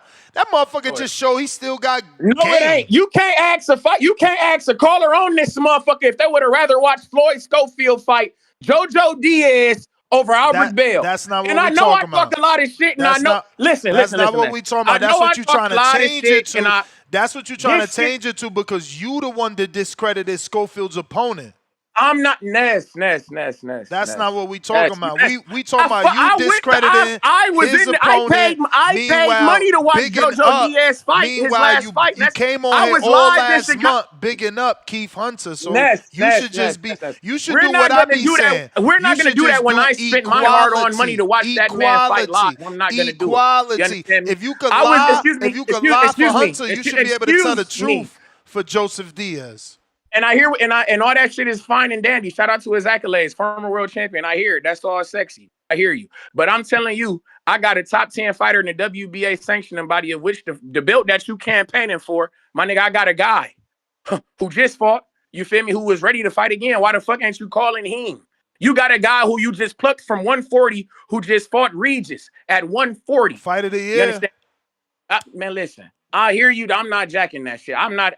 When I seen it, I was disgusted. You know what the zone said? You know what the zone said? They said, wait, you want him to fight the dude that just was in the fight of the year? Yeah, let's do it. We got money for that. That ain't a fight but that we not gonna do that. It's a fight of the year candidate. Yes, it is. Oh, yeah, man. I hear what you saying and all that shit fine and dandy. We gotta let the voting process happen, man. We gotta let the voting process happen. Let it happen first. Well, let it happen first before you try to clamor for that bullshit. That's how it go. When I'm telling you, I got a fighter in your shit. That's how it go. I got a fighter in your sanctioning body in the top 10, man. You call the fight of the year candidate, then it gets voted. I don't give, man. Listen, man. I hear you. I hear you. That shit sound cute. You gonna talk about the topic, or you gonna infect the show with listen your, here, man. You're right. I'm on the topic because I heard you bigging up Oscar De La Hoya whole ass and shit like this. I'm bullshitting. Shout out to Oscar. I'm bullshitting. I fuck with him. He ain't no hoe. But point being, my nigga, why the fuck isn't Charles Conwell being brought back? You know why? You see me? You know why? You thought no, we gonna spit it into my other fighter. You know Excuse why? me. You know why? Yeah. You know why? All right, motherfucker. I'm gonna talk. It's 154, so it's relevant, my nigga. Why the fuck ain't Charles Conwell back in the mix? He asked for time off after that loss. He had to reassess shit. All right, motherfucker. Put my man back in the mix and put him on this card, man. You got Vergil on this motherfucker. Y'all just told me that this is an African-American heavy card and all this bullshit you tried to say. Put Charles Conwell on this motherfucker. Get us back in the mix, man. Bro, I don't know if you noticed. I don't know if you noticed, but the African Americans on this particular card are all coming off wins. Your fighter doesn't meet the criteria, man. Sit the fuck down, man. We got to get to other callers, man. I bet you do, man. Shout out to Toledo, Ohio, and Charles Conwell, man. Out here, like, Oscar De La Hoya is promoting an undefeated winning streak type. You know, if you ain't on undefeated, you got a winning streak. That's what he promoting on this African American card with Vergil in the main event. Don't be mad. But what's up? What's up, Ness? How you doing? Chilling. What's going on? Y'all can hear me good? Yes, sir. What's up, Star? How you doing? I'm doing great. Have you ever seen Geezer Channel in the chat every once in a while? That's actually me. I don't know why my name's different on here. I'm still trying to figure out how to use Discord. Okay. Geezer Channel. I've been following you guys since Tank versus Ryan, huh? I was just gonna say, all this time, I thought you was gonna be a Cuban dude with a huge Cuban accent, because all you do is promote Cuban fighters. I'm from Lexington, Kentucky, bro. I just like the Cuban style. That's my favorite style, bro. Holy shit. Lexington, baby. Yo, yeah, I had Kentucky. you pegged for some sort of Cuban dude, for real. Damn, that's what's up. They got fans. Hey, I got a question. So I got a friend that's 6-3. That's his record. Mm-hmm. Is it hard to get someone on the pro box? How tough is that? Yeah, I mean, everybody needs opponents, but I can't forward that name and he's gonna be a shoe-in. Like, there's a possibility they use him, there's a possibility they don't. You know how that goes. Yeah. I was just wondering. I'm trying to I just been thinking about being or just doing research on being like a manager for boxers, but I don't know who do I listen to even learn about how to get started on something like that. Adrian Clark, man, he's got a book. He's got course, everything. I've done interviews on him. Just go to my YouTube channel, put in the name Adrian Clark, and you should come across a lot of information. He's got a course to get a boxing manager certificate. He's got a book, and he's got another course called Protect Yourself at All Times that you can check out too. There's information. He's mainly the one doing it though. There's really no courses outside of his. Like, boxing management doesn't have a blueprint. Okay. And I did see the other show where you was talking to Demetrius Andrade, who I'm a fan of as well. He said he didn't have a manager, right? Ain't that what he said? No manager. And he lied to us. He knew who Keith Conley was. Keith Conley already threw his hands up with him. So, dudes get mad at me. I damn near threw up, bro. I've been wanting this dude to have some of the best. I know he's good, but when he say he didn't have a manager and he's not locked in with everything that's happening with boxing, I almost threw up, bro. Yeah, bro. I was sad. And this is my thing. That's why I said what I said, because it's like, bro, you want to come out of hibernation like a groundhog on Groundhog Day, talking about you want a big fight that we got to pay for. That's not fair to us. You know why? Why is that okay? Like, we not. Come on, man. Him and Charlo's a pay-per-view. Ain't no network doing that shit for free, bro. They just not. Right. Shit, put him on that pro box gauntlet, man. It'd be all right. All them opportunities they getting. He ain't trying to do it. That's the thing. He ain't trying to do it. These dudes trying to talk their way into the big fights. Yeah. Well, that's all I really had to ask. But I definitely call back. It's my first time. That was a lot easier than I thought. Shout out to Star. When you did that little small tutorial, like 2 weeks ago, I finally figured it out. So I appreciate you. Nice. All right. See y'all later. I wish I could do a visual tutorial like the way we did for like joining the memberships, but I can't call myself. I would need to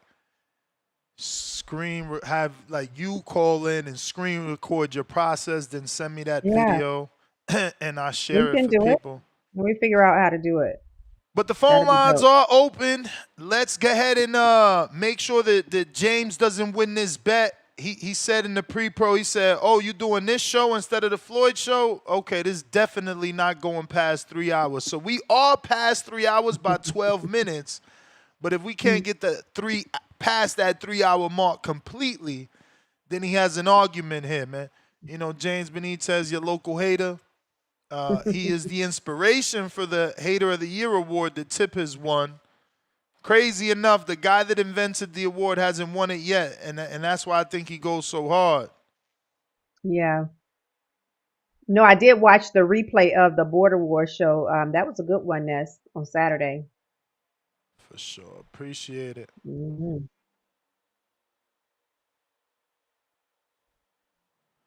Phone lines are open. Discord available. X Spaces also available for anyone that wants to call in.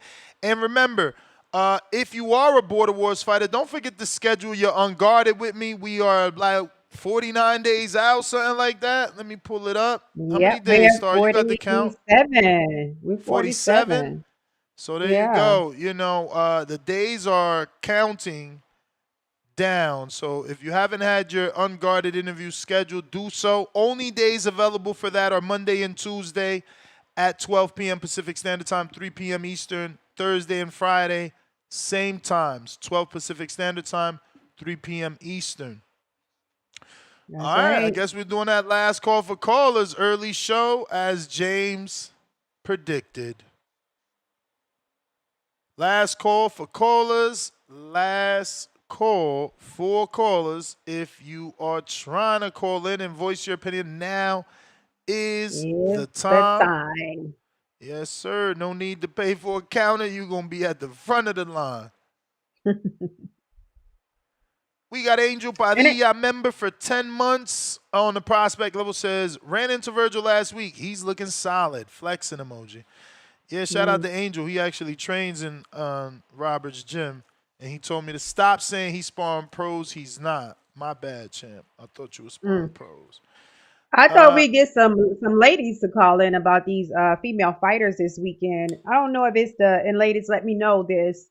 Are you more into the men boxers, or do you guys really dig into the female boxers as well? So that's something I would like to know. I would love that perspective. I would love that perspective because you see these guys, you know, right away they get to sexualizing the women. So I wonder, do women sexualize the men? Like, ooh, I want to see Crawford fight because he always in shape. It's like, okay. You know, because don't announce a Bumgardner fight. These dudes will jump out the window for Bumgardner. Right, because I put the Tierra Brown thing on my story. I haven't put a lot of boxing on my page yet, but I thought that announcing a woman champion would be a good way to kind of introduce me, doing commentary on boxing. But I would like to get the women's perspective on that. Q from North, Ness influence star with the not picking to the weigh-in. See what I'm saying? Good influence though. Good influence because ain't nothing wrong with doing. Ain't nothing wrong with you making sure you cross every T and dot every I. You go ahead and make a pick early, and all of a sudden the dude looks drained at the weigh-in. Now they saying, "Nah, Star, you picked them. You flip-flopping." You know, when you learn better, you do better, and I'm understanding how to watch everything when it goes into a fight. So yeah, shout out Ness for that. Tip Bellis counter punch. What up? Let's go, Tip. What up? Yeah, man, I guess it's just week 2 of slandering Andre. I guess it's just week 2. Week 2. You know, we don't want Andre to get a Charlo fight because it'll be pay-per-view. Like this is the problem, man. This is the problem, y'all. This is the problem. Charlo can't get a fight because Ness say, it's gonna be on pay-per-view. Fuck the fact that, you know what I'm saying, Andre wants to fight Charlo and we can see Andre and Charlo just fight. You know what I'm saying? It's the fact that it's going to be on pay-per-view that we don't want to see. Are you trying to get a short or could we have a conversation? No. Do we want to see the fights, yes or no? Do we want to see the fights, yes or no? No. So we don't want to see Andre and Charlo fight. Not off of a loss and off of bro, don't nobody give a fuck. Nobody gives a fuck about a loss. And nobody gives a fuck Charlo. No one gives a fuck about a loss. No one gives a fuck that Charlo is drunk. We want to see them niggas fight. At the end of it, there's no we. It's just you. It's just you. It's just you. It's just you. You the only one coming up with the scenario about Charlo, bro. Hey champ, if it's just me, why did Boo Boo Andre versus Demetrius Andre versus David Benavidez only do 165,000 pay-per-view buys, And why did Charlo only do 130,000 pay-per-view buys and never been on pay-per-view again? And don't make me check, because that might have been close to 10 years ago. So Al Heyman and the networks knew better after they made their first mistake. They never took Charlo back to pay-per-view. If you haven't noticed, just a little fun fact for you. I don't know why you're telling me this. I don't know why you're telling me this. I'm telling you because that's why the fight has to be on pay-per-view, because the networks won't pay for it. No. So See, we not gonna pay for it. We not, like real boxing fans, we not paying for that. Hold on, audience, because I want y'all to realize something. He acting like this is just going to be a main event on his own. Now, it's main event worthy, but he acting like this is just going to be a main event on his own, as if they can't implement this fight onto a card. See, this is the problem, man. You got gatekeeping ass niggas like this trying to hold boo-boo down, We're not paying for that, man. We're not paying for that. Man, I'm sorry. Now, you and I could be on the same page, but you don't want to concede. You want the boxing fans to pay for your matchmaking. No.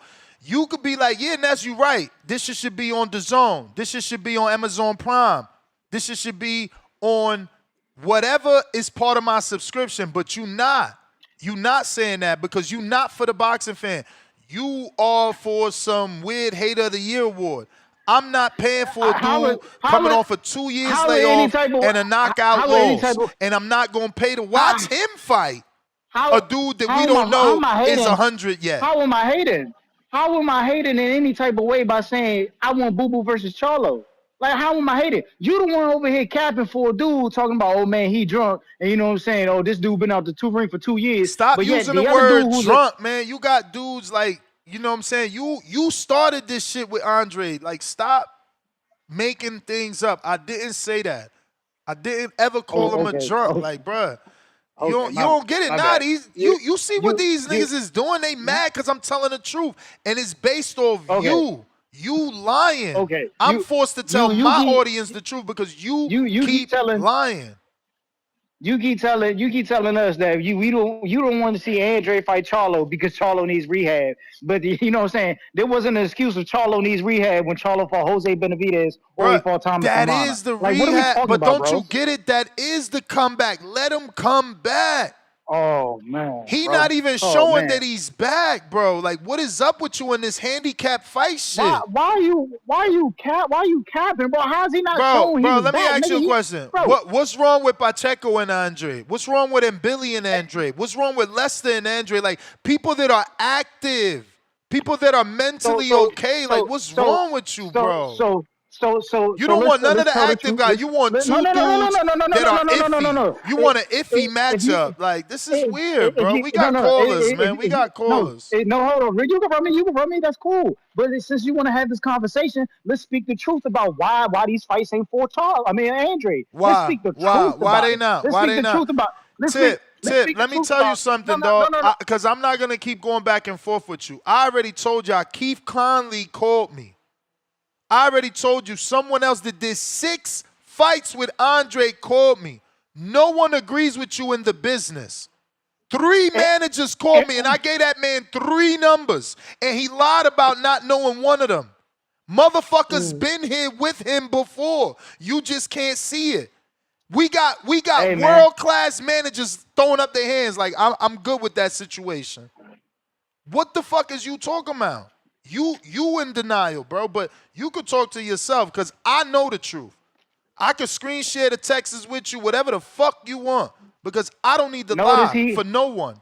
Notice he keeps saying the Billies and shit of the world. None of these niggas do anything for Boo Boo Andre legacy. Fighters, man. I'm not setting them up. Just saying active fighters. Ladies and gentlemen, none of these niggas do anything for Boo Boo Andre at this point in his career. And Billy ain't been no fucking champion. Lester Martinez ain't been no fucking champion. And Billy Diego is the Pacheco interim. Ain't been no fucking champion. See, you're not even thinking. So interim champion for Luben is a great idea, but an interim champion for Andre is not a great idea. Ladies and gentlemen, in the history books, nobody is going to say, "Oh, Boo Boo Andre beat the great Christian and Billy, WBA interim world champion." Who the fuck is going to say that? Stop the cat, bro. Now he the mandatory. Now he the mandatory. Now he the mandatory to Bud.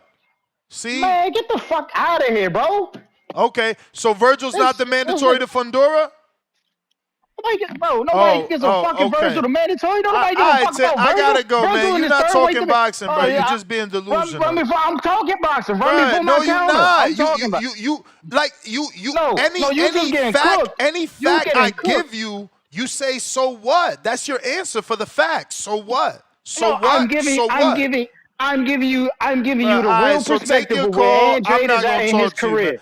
I'm giving you the real perspective of where Andre is at in his career and why Andre shouldn't be taking these fights and why he should be looking for a Charlo fight to cement his fucking legacy. Caleb Plant, former champion at 168, dodged the fucking fight, didn't want to respond. Okay, we move on to the next best thing. The only motherfucker at 168 pounds with a fucking O is Charlo. Give me Charlo. We beat Charlo. Now we get the fights we fucking want. Now niggas can't deny us. But you want to sit here and tell us to fight Lester Martinez and Kristen and Billy. Like, that's going to do anything. That shit don't move the needle. Them niggas just fought to a fucking draw. Like, what we talking about? Them niggas ain't got no fucking name. Like, what are we talking about here, bro? Niggas just sat here for years upon years talking about Boo Boo and Andre ain't fought nobody. But we going to sit here and say, oh, now he should fight Lester Martinez, Kristen and Billy, and Diego Pacheco. Niggas who's on their way up. Niggas who not even cemented in the game yet. Like, what the fuck are we talking about? Y'all need to stop that bullshit, bro. Stop the bullshit. God, it's like I said, niggas is scared to see Boo Boo be the underdog and climb his way up, and you know what I'm saying, and you prove niggas wrong. Y'all scared to see that shit. Niggas out here talking about, man, Charlo need rehab. Fuck out of here. What's the problem with Caleb Plant then? Where's Caleb Plant? Why y'all not throwing Caleb Plant out there? Tell Caleb Plant get in the ring with Boo Boo. Fuck is you talking about? I just said this is disgusting. Where the fuck Jaime Munguia? Another dude off a knockout loss. Your matchmaking is beautiful, man. Oh man. I would say go fight. Bro, just say it. Just say it. You want an easy fight for Boo Boo. That's a big name. Say it. You want a high profile fight that you think he could win. Just say it, and we will understand. Because we don't understand all these shenanigans. Hey, listen, y'all. Now it's old Caleb Plant got knocked out, but didn't Andre just get knocked out? So what's the difference? It's two niggas who just got knocked out. Why we complain about two dudes who just got knocked out? You see the bias? You see the bias? Boo Boo can't win with Ness. Boo Boo can't win with Ness because Ness got to counter for everything Boo Boo will do. Yeah, like he can't win with him. You heard what I said. You looking for easy fights. You turned down all the number one contenders. You turned down all the number one contenders. My bad, y'all. I forgot Caleb Plant winning for Jose Armando Resendiz, who got knocked out by a 160-pounder prospect. You know what I'm saying? My bad, y'all. My bad. You know what I'm saying? Fuck it. It is what it is. No, he's coming off a knockout loss, and that's what you want. God damn, Boo Boo coming off a knockout loss. So motherfuckers usually want the winner of the fight. You talking about we want the loser who got knocked out. You seem strange, my friend. You seem strange. I'm sorry, Ness. If we take Jose Armando Resendiz, y'all gonna clown us. Y'all gonna say we ain't beat nobody. Y'all gonna say we lost. We beat again. Who got knocked out by a prospect. I'm glad the bell's gonna ring because this the second interim champ he turns down because Rosando Mendes is an interim or a regular. So that puts you one step closer. None of them that puts you one step closer to the champion. We gotta go, Tip. We don't have time for your weirdness, bro. We need real boxing fans, bro. James Payne, what up? We need real boxing fans. These type of boxing fans are what's wrong with the sport. Yo, it's me, the ambassador of the great state of Tennessee. It's your boy, James P.A. YNE, Mr. Lethal himself. And you know, like I know, the best part of my afternoon is my cup filled with that TBB, man. How y'all doing this afternoon, man? Straight. Good. Straight. All right, we in the building. Man, I really don't got much on the topic, Ness. I just heard the last call for callers, and I was like, man, let me try to throw a call in real quick, keep the show rocking a little bit longer, because y'all helped me get through the work day. And yeah, man. And y'all gave me enough time with the tip call that I was able to park the truck in the rig for a second so I could call in, man. Hey, Ness, would you be interested in some boxing history right now? I'm gonna say yes while telling you that I'm texting you a female's information that needs a fight. They willing to pay for their Okay. own. They just need to slot. All right, I can. She's a pro or she's a Yeah. creator. What is she? Nah, pro boxer. But you know, this is the girl that I'm telling you that once she gets popular, her ring walk's gonna be, you know, something to remember. So maybe you can get her with the Anthony Taylor crew. But she's a pro, 7-0, 3 KOs. Okay. Well, I'll go. I'll throw it in the Her name, feed it to. it's that girl that I can't pronounce her name is like Joanna.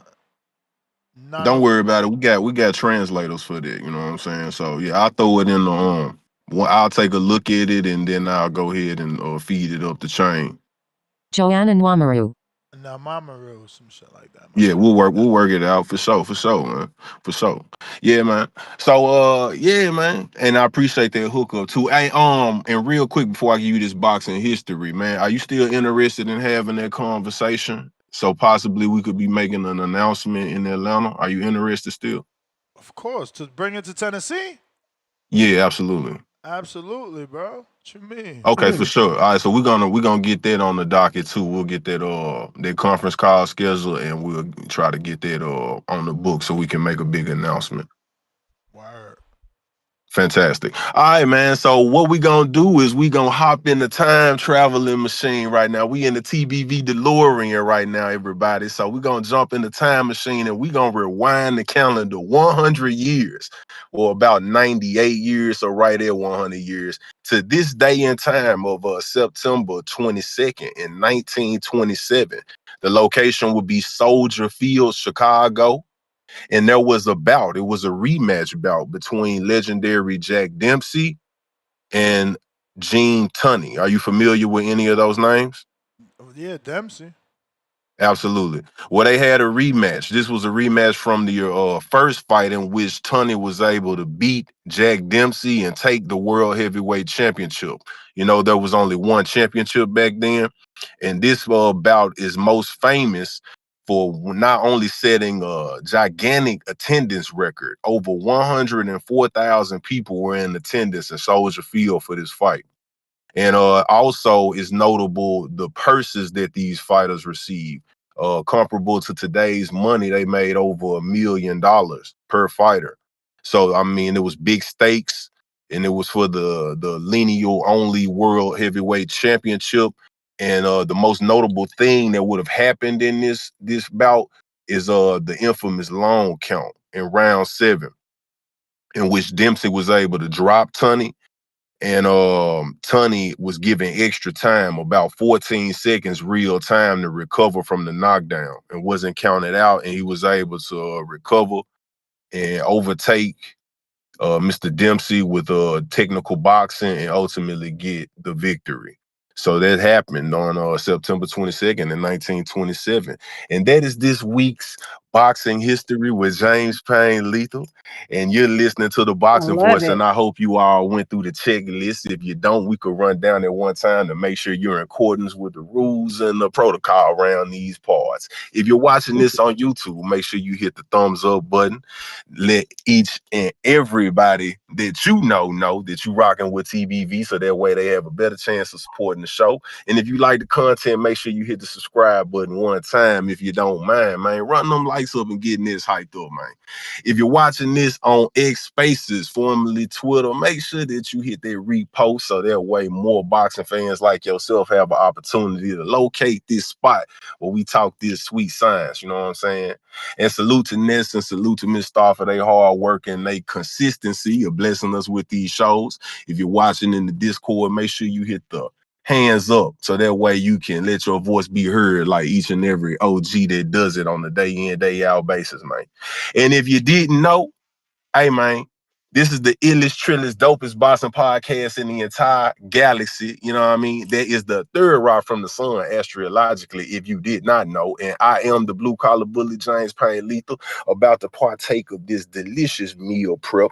This cucumber salad and this turkey, ground turkey that I made into some little ground turkey sliders. And yes, Ersky, we back at it, man. I'm gonna holler at y'all. Nice. All right, James, we got C-Dub.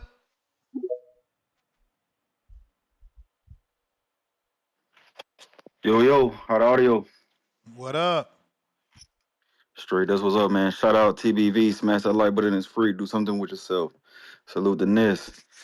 Salute to Star. How you doing? Salute to the chat. How you doing? Good morning. Well, good afternoon now. Yeah, good afternoon. Yeah, man. Star, I hope this is not surprising to you. You know, we know why Andrade can't win with Ness. We know, and as you know, I give you props. You know, I give you props a lot. But I've been sick, and I hurt, and then I went back. I missed the Andrade interview, and then I went back and saw the viral moment, the viral clip, the short of you saying how bad the opponent is that Andrade did. So what we were just saying about boxers, man, they should come on the TBV channels. They should do the interviews. Let the channel hosts be critical and still finish the interview like Andrade did. And it was beautiful. They end up laughing at the end, but Ness' angle was totally wrong. If anything, he should have been on. Andrade should have signed with the PBC so he could be available and hopefully make the fight easier for them to make and put it on Prime, on Amazon Prime, and not be a pay-per-view. But let's talk about the angle that he did take. You know, why he give Andrade such a hard time. See, I know, because Andrade would have been beat Canelo like Bud did. And he see it.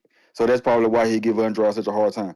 But on the Charlo, he say, let's say he a drunk. He need to get back on the good foot. I never said drunk. Okay. You didn't say he was alcoholic? That's different. I said he need rehab. I don't even think I used the word alcoholic. Okay, rehab. Okay, let's use the word verbatim. And how can you come on here and tell Star, oh, I think I know why? Yo, you can't. No, that's not why I gave Andre the hard time. My issue is exactly my issue. You're coming off a 2 years layoff. You got knocked out, and now you come out the groundhog hole talking about, I want to fight Charlo. If it wasn't a pay-per-view, C-Dub, I'm going to say it again because you PBC dudes, you and Tip, that's what y'all got in common. Y'all PBC, so y'all don't like to hear the entire statement. If it's not on pay-per-view, I got no problem. No problem. Okay, boom. And that's why I said the angle that I wish you would have used, saying you should have signed with PBC and got that 2-3 fight deal. Yeah, I'm not here gang banging like you. I'm not gang banging. It ain't about signing. It ain't about signing. They're just offering suggestions. Nah, it's not about signing. It's you trying to make it about. It's just about being available to fight. Being available to fight. Okay, boom. So you say Charlo need to go to rehab and he need to get back on the good foot. He has fought Cornflake and Jose. He fought two times. He fought two times. Most recently was in May, and he doesn't look good in terms of him. I'm asking you, does Charlo look like the Charlo of old, or does he look like he's still going through stuff in his life? He doesn't look like the Charlo of old, but there's him getting it back. Getting back on the good foot. I asked you, does it look? I just answered your question. No. Does it look like he's still going through stuff in his life? It just look like he rested. It just look like he rested, and he's knocking the rust off. Okay, but did you know Charlo is ranked higher than Lester Martinez in the WBA Ness?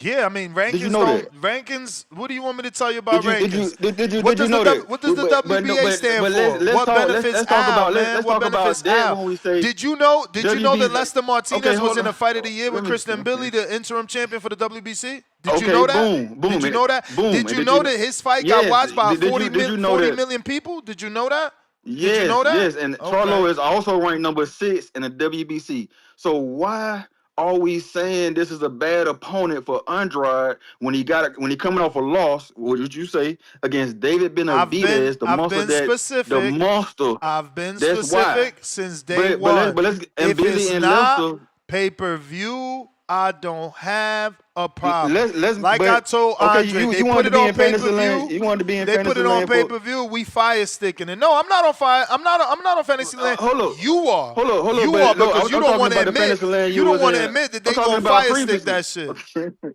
I don't want to talk over you. The Fantasyland you was in when you said all promoters need to be under one umbrella. Under one network. Let's be in Fantasyland, or let's speak into existence how it could be made, how it could happen. Like Tip was saying, let's stack the pay-per-view card. Or how about this? We let's don't change want the price to pay point. pay-per-view. How about let's change? PBC PBC don't change the price point. They don't change it. And then I killed you on this before. They have. No, man. I killed you. Two if fights, you need to run my two call, fights if you need to go in back 6 and, years or 8 years or 10 years, two fights in 8 years don't mean the price nothing. point before, though. No, two times in 8 years don't mean nothing to us. Okay, we boom. don't believe So you. If you need the soundbite, we will play it, man. But you're not fooling us. Like, oh yeah, you know what? The governing bodies let's do what C-Dub is saying. Let's all sing Kumbaya and hope they lower the price. Nah, we not with that shit no more. This is what we were doing when you were saying every promoter need to be under the same network. When I was telling you that's Fantasyland. We only missing two. Let's speak it into existence. We only missing two. Speak it into existence. We only missing two. Speak it, believe it, achieve it, receive it. Let's speak it up. Let's be mad at the governing bodies. If you want to be mad at somebody saying Charlo need rehab, he don't look like the same person. We gotta be mad at the fans, because it's the fans that are trying to talk up that fight. No matchmakers are talking about that fight. It's just surprising to me that you're saying that it's not a good fight when he's never number 2 ranked in the WBA. Never said that. That's how you and Tip win it's arguments. Not a good fight unless if it's on pay-per-view. Never said it's not a good fight. Never said it's got to be on pay-per-view. Andre said it got to be on pay-per-view. I said we not dumb enough to not know that Andre Charlo is pay-per-view. It could be on the Amazon Prime card. Just stack the card. There you go again. If it's another word for pay-per-view. Stop. Another word for pay-per-view. I'm talking about with subscription. I'm talking about with subscription. Yeah, no, I'll take that all day. Subscription all day. If we ain't got to pay for it, it's part of our already pre-existent. I told Tip that. He refuses to listen because he's just a bot. Yeah, no, I'm not with subscription if that's the only thing. But if it is, let's change the price point and let's stack the card. Let's speak it into it. Let's speak ways on how it could happen. Because this is a fight that was built up for years. Eddie Hearn and Charlo got a viral clip with Eddie Hearn saying, let's make the Andrade fight. Their names have been linked with each other for years. The buildup is there. We've been wanting the fight to happen. So let's get it. Let's just speak it into existence, man. Yeah, but the last time y'all been wanted a fight to happen for Charlo and y'all got it, then y'all complained that it was, he was being cherry picked. So are you not gonna say that this is a fight that should have happened at 54 and now it ain't the same because Charlo ain't the same that he was in 54? It should have happened at 160. It should have happened at 160, but guess what? Just like all the other things, it's better late. That's what it's y'all better do. late than never. I'm not the boxing fan that's be like, nah, it's expired, it's spoiled milk. Well, I still want the AJ and Wilder fight. If we've been talking about it for years, let's get it. The Jamel and Canelo fight. I was like, okay, they were talking about it years ago. We finally get to see it. This is one, as boxing fans, as hardcores, we finally will get to see and put it to bed, Charlo and Andrade. I did have Charlo winning back 3-4 years ago, but now I got Andrade edging it out. Yeah, I wonder why. I wonder why, right? I wonder why you got Charlo Andre edging it out now. See what I'm saying? Let that man Charlo come back. Let him be 100. Let him be 100. Let's see an interview with him where he don't look hazy-eyed. Like, there's nothing wrong with that. Y'all trying to make me out to be some fucking criminal for telling the truth, I thought he looked okay. He didn't look like his old self, but I thought he looked okay. I thought he looked better. Put it on a subscription. I ain't got no issues. I just ain't paying for it. Boom. That's what's up, man. If it's on a subscription, we ain't got no issues. Smash that like button, it's free. Do something with yourself, man. Let's go. Tip counter. Uh-oh.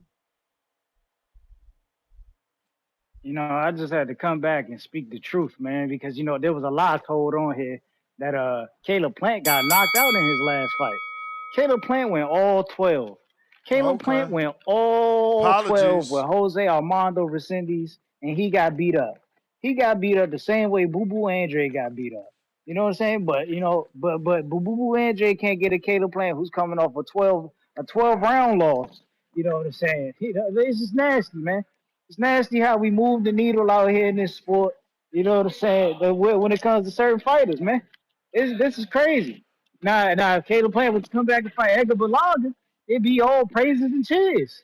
It'd be all praises and cheers. If Caleb Plant was to come back and fight Edgar Berlanga, nobody would have a problem. Nobody would have a problem if Caleb Plant came back and fought Charlo. Yeah. Charlo need that get back. You know, Caleb Plant slapped him. You know what I'm saying? But when it's Andrade, it's different. It's different when it's Andrade. If you're talking, I can't hear you, bro. You might have to cut me out and I'll jump back in. Nah, we ain't saying nothing. We letting you do yeah, man. But this is just shameful. It's disgusting. You know what I'm saying? We can't get fights that we've been waiting for as boxing fans for years, but we still preaching. Oh, shout out to C-Dub, Wilder versus Joshua. Man, I'm distraught, man. I'm distraught, man. I'm about to start bringing out crazy words out the dictionary, man. I'm about to start bringing out crazy words out the dictionary, bro. You know what I'm saying? Vocabulary about to get bigger because the shit that's going on right now, it's insane. It's insane. Boo Boo can't get no champions. We got to fight interim champions, dudes who ain't going to solidify our legacy. Ain't nobody going to have an HBO special talking about Boo Boo and Andre beat Christian and Billy. WBA interim champion. They're gonna have a They're gonna have a special about Jack Coolclay and Boo Boo Andre. What was it, Billy? The WBO. They're gonna have a special about Boo Boo Andre Jose Armando Resendiz, and WBA Nelson. interim champion. Like this is nasty, man. This is nasty. This is nasty. We got to stop moving the goalposts. Stop allowing these fighters to duck, dip, and dodge. You know what I'm saying? Demetrius Andre is 37 years old. Why is it at 37 years old, Demetrius Andre got to fight the young niggas, but the current champion's not even willing to fight the young niggas? You know what I'm saying? But we want Demetrius Andre to fight these young niggas, and he can't even fight his contemporaries of age. This is disgusting, man. This is disgusting. This is how they move the needle in this sport of boxing. This is disgusting. Andre got to go out his way to possibly fight, you know what I'm saying? Since Ness don't want to fight any of his contemporaries of age, Andre probably got to fight a fucking Hamza Shiraz now. The way this shit looking, Andre probably got to fight a Hamza Shiraz. You know what I'm saying? He got to take a tough fight because apparently Andre at this point in his career can't get one of them dudes, you know what I'm saying, around his age bracket. You know what I'm saying? This is crazy, man. We just moved the needle for our favorite fighters. It's disgusting. It's disgusting. But every other fighter, they could fight an old head. You know what I'm saying? Every old fighter. But it's not your time. Pablo. Tip is bad for the ears of boxing fans. Yo. What up? Yo. Yes, sir. Help is on the way. Damn, hey, man. Hey, Tip, when you get into it with Tip, bro, that shit just be blowing. I don't even like listening to when y'all be going back and forth too damn much, bro. God damn. And why are we even talking about a nigga off a 2-year layoff? Like, what the hell is going on? I ain't listened to the show yesterday. I come back on this joint, we still talking about this nigga. Like, damn. This the day and age where you can get popping easy. If he ain't popping, he don't want to be popping. He gotta change his way of thinking. Like, I don't know what type of shit he on, but obviously it ain't working because you irrelevant right now. So he need to change his way of thinking, man. As far as that, what's up with this Luben and Vergil Ortiz situation? Full card was announced. That's what we were discussing. Oh, okay. Who on the undercard? Kid Schofield versus JoJo Diaz, Darius Fulghum versus David Stevens, and Joshua Edwards versus Zeno Vooris. Hey, let me ask you something. So, out of all them names you just named on there, I damn near know 2 of those names. The rest of them dudes I don't know. So, would that would make me a casual if I don't know those other 4 dudes? By which ones do you know? Because you know Vergil and Lubin. I know Schofield and Diaz. Them other 4 dudes you name, I literally never heard of them before. You never heard of Darius Fulghum? I probably gotta see his face. I He mean, I fought. don't know him by He the name. one that fought Beck the Bully. He had a good fight with Beck. He just gassed. He did good. I gotta. That's what I'm saying by name. Like I Yeah. might know him by face and And recognize the- him, but and by then, and then the name, other one is the new heavyweight. I mean, he's only 4-0. He just signed a Golden Boy. But this is why we doing it, because Golden Boy gets a lot of shit that they can't promote black fighters, and here we are with an all black fighter Golden Boy card. They moving they heavyweight fast. He's already 4-0. This will be his 5th fight. He's only been fighting since April, so they keeping him busy. He's fighting once a month. Well, it's crazy to me. Look, I follow more boxing media and listen to boxing shit all day long, and I never heard of these guys. So it's like, Oh damn, I don't wow, know what the you hell. probably just start following us then, because I did a live fight chat for his last fight. We into Darius. I've been following your shit for 4 years now. I've been following boxing What, for like 15. bro? We interviewed Darius here at least 4 times on Zoom. Bro, that's what I'm saying. I probably got to see his face, but I'm just saying off the name that ring a bell. Yeah. I don't know those 4 dudes. I mean, maybe if he wouldn't have lost, you'd have known his name more. That's that's his fault. I was gonna say I like the Vergil Ortiz and Lubin fight, man. Lubin gonna give you full effort. He ain't gonna quit on you. Feel like it's I your think time, that's a good fight for sure. but it's not your time. I also had him on the fight after the show. That's right. Shout out to Big Money. I had him on that Sunday because that fight was good. I thought he did good, man. I like that kid, man. Good fighter to me. He just gassed a little bit. What up, CYP? What up, Star? What up? Good afternoon. Cue up the music. Cue up the music. I saw your workout. You be getting it in, man. You know what I'm saying? I'm about to come out there and get a workout and see if I can hang with you. Man, when you come in town for Border Wars, we need to do a couples workout and film it. On the strength though, that would be a great idea. So some of that real working out. Hey, I something been bothering me, man, and I got to talk to y'all about this. A lot of people keep talking about what boxers haven't done enough in their careers and what boxers have, right? Do you realize that the more memorable fights you have, the more you're known in boxing? Because being known is a memory. The art of being known is a memory. Do we have memories of you, right? So I was thinking about all the memories that we have of certain fighters. And I thought Arturo Gatti is a famous fighter, but how many fights do you remember him in? You remember getting his ass whooped by Floyd in the trilogy. That's it. That's it. You know nothing else about Gotti but those fights. That's it. Manny Pacquiao, you know a whole bunch. Andre Ward, not that many, right? But he's still a great fighter, a whole bunch of accolades. When you think about his fights, what do you think of? You think of Kovalev. 2 fights is all you really think of, right? Roy Jones, you got Ruiz, you got Hopkins, you got Tony, you got both Tarver fights, and you got Glenn Johnson. All those fights are memorable as hell. They pop up. Diego Corrales, remember getting his ass beat by Floyd, and then Castillo, 2 fights. So that's 3 fights. But so you think about it, you have to remember what these dudes do. You could have all kind of belts and all kind of accolades, but if they don't remember your ass, it doesn't matter. It really don't matter. So I was thinking about Tank. This Tank ain't done enough. I said, well, we remember Barrios. We damn sure remember Leo. We're gonna remember. We definitely remember Ryan Garcia. We definitely remember Roach because because of the hair. Y'all made memes and songs, and then he's about to be in a fight with Jake. And regardless of what y'all say, that's memorable. There are memorable things. And then I thought about Shakur. I like Shakur, but how many memorable fights Shakur had? Zero.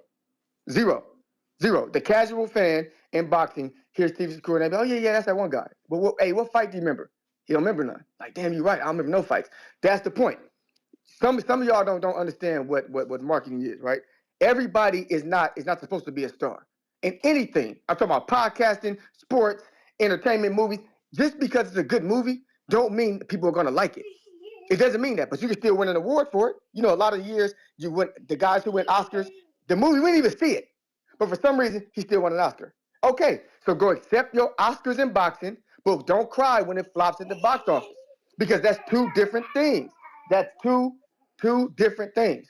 I don't understand these arguments y'all be having with the casual and the hardcore. Hardcore, stay over there.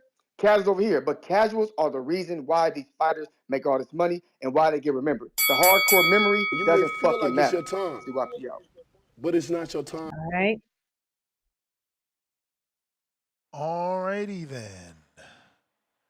We got Brandon, Cincinnati. Yo, Nest Star, what's going on? How's my audio? Straight. Brandon, what Good up? afternoon. Am I tripping, man? Something in my heart wants to pick Luben for the upset. Am I tripping? Am I on to something? Or do I you like think this is Luben. just a stay busy for Vergil? I like I Luben. fuck with both fighters, I could but never call it a stay busy. but I'm just saying it's not really a belt on the line. He's got bigger fights that we talk about, you know what I'm saying, with like boots and shit. So is this like what is this? Like, is this like a cherry pick gone wrong? This shit just got cherry pick gone wrong in my opinion. I don't know. I think it's some money to be made on this upset, man. I think we underestimating Luben. That's just my thought on it. I can see that, Brandon. Let's see what them betting odds look like, man. Because Luben's a fucking good fighter, man. I think we forgetting how good Luben is. Virgil's already a minus. But Vergil that nigga too. Virgil's already a minus 650. Gee, what's Luben? A plus what? Let me see. It's gonna take some time, so you can keep talking. Nah, man. But hey, what I tell you a few nights ago, Ness, it's about to get real dark for boxing, man. We ain't gonna get no movies for a while. Oh yeah, not movies. It's not only movies. September. Not movies. But we got a really packed October. Underrated October. Underrated. Underrated. Stacked every single weekend, and some of those are even gonna be doubled up. So how down bad are we talking about Boo Boo Andre in 2025, bro? It's not us. That's man. how you know we ain't got no movies, man. Luben is a plus 370. We ain't doing that. You know who's doing that? You know, King Agenda. Like in his prime, fucking Boo Boo couldn't sell catfish nuggets at his own family reunion, and we talking about him in 2025. Having debate after debate, day after day. But it's not us, bro. Don't do that. We ain't got That's no him. movies, bro. That's him. That's him. That's not us. That's him. He's doing that on purpose. The fact that we entertain it, the fact that we entertaining a Jamal Charlo Boo Boo fight in 2025, it's about to get real dark, man. Like somebody need to step up and become Martin Scorsese out this bitch and give us some classic films, man. Because if we got to talk about Boo Boo in 2025 versus Jamal Charlo rum punch. One nigga's drinking rum punch and the other nigga's eating clam chowder somewhere in Boston or wherever the fuck he from. And we talk about that in 2025. Abdullah Mason, Kermel Moulton, hurry up and reach your fucking prime, dog. We can't, we ain't gonna survive waiting on the Devin Haney and Brian Norman fights and the Erickson. This shit is in November. Like, we can't talk about Boo Boo Andre for 2 more months. Like, what the fuck are we doing here? Tank. This is a cry for Tank. Tank, you got the ability to be Michael Bay out this bitch. Give us some movies, bro. I'm begging you at this point. I don't want to talk about Boo Boo Andre in 2025. We should never be talking about Andre.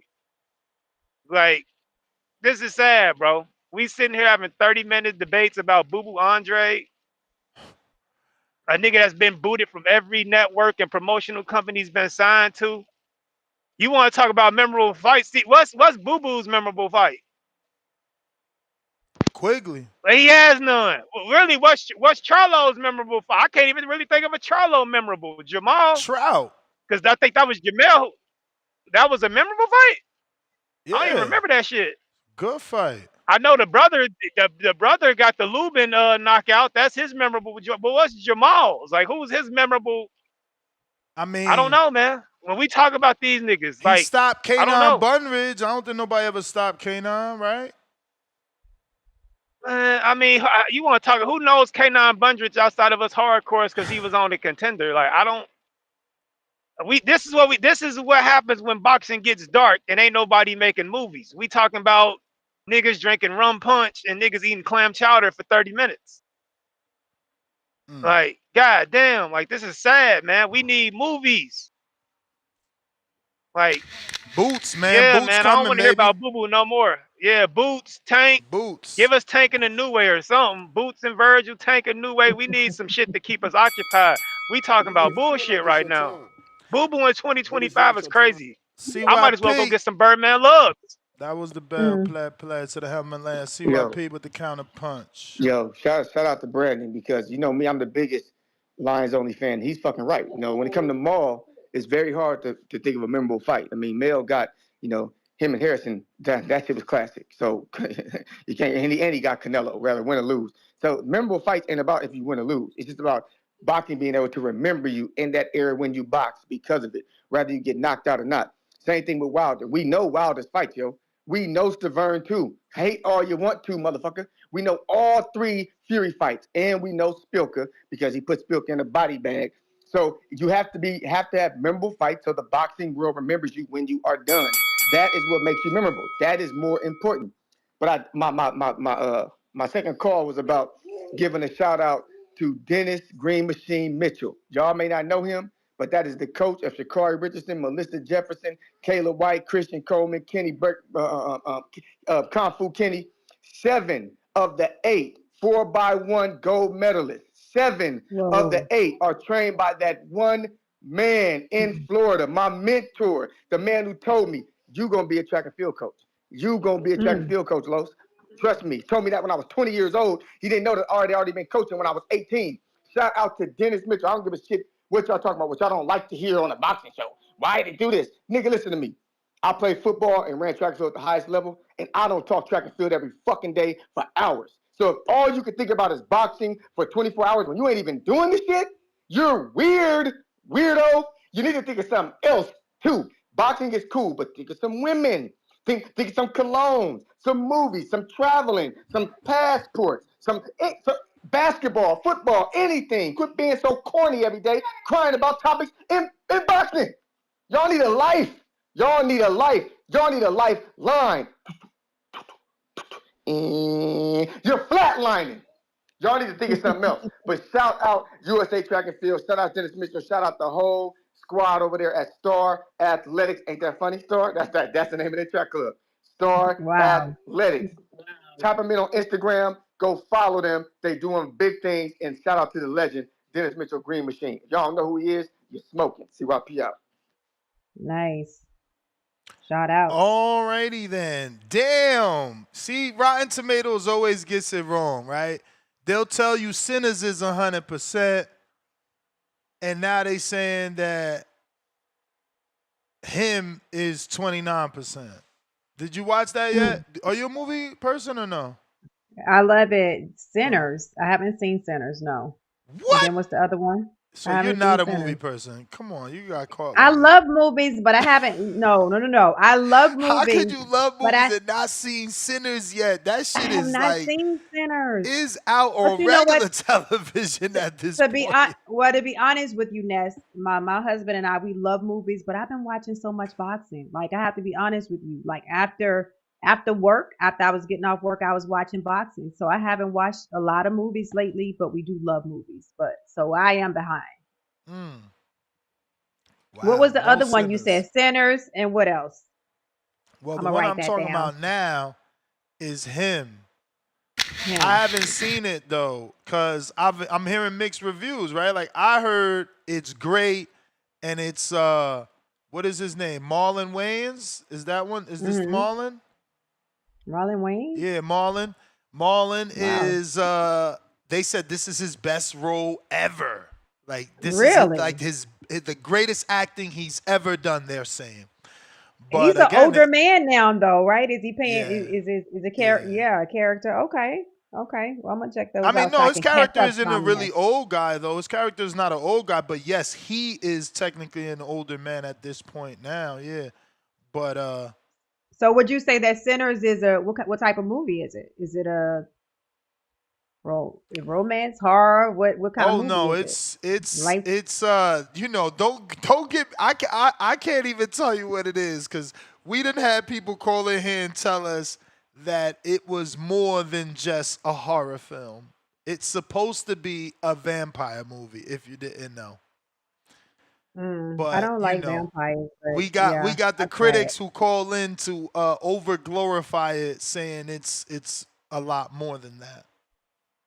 Wait a minute. So is Sinners the one with the juke Michael B. joint and the Jordan. people that's yeah, we went to the movies to see that and walked out. I don't like the vampire part. Like when Whoa, I started seeing, yeah, we walked out.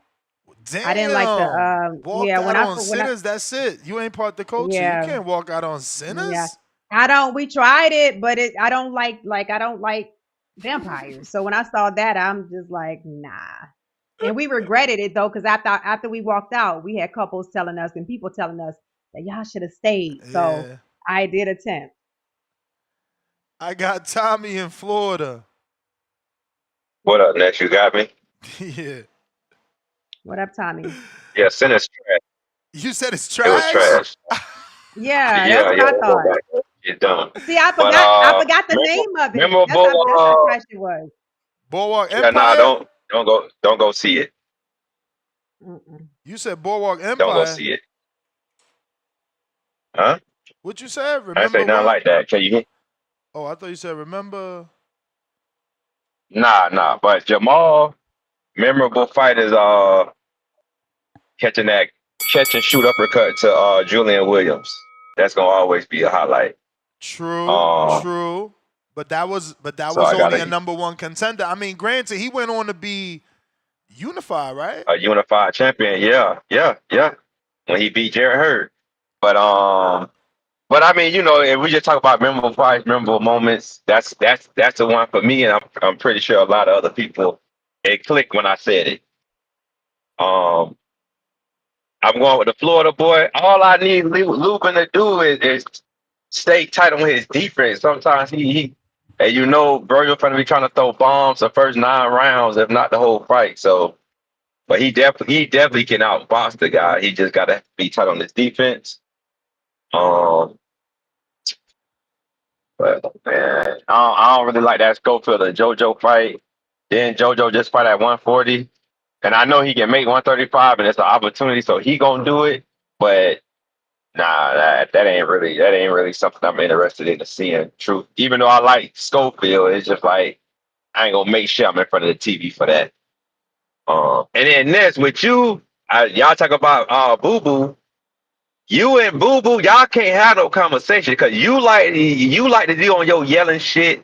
Obviously, he like to yell and not listen. So I'm gonna ask you a question where I wanted him to ask you this while y'all was doing the interview or whatever. So he claims that people want a lot of money to fight him more than other people, which I do feel like that's true. So.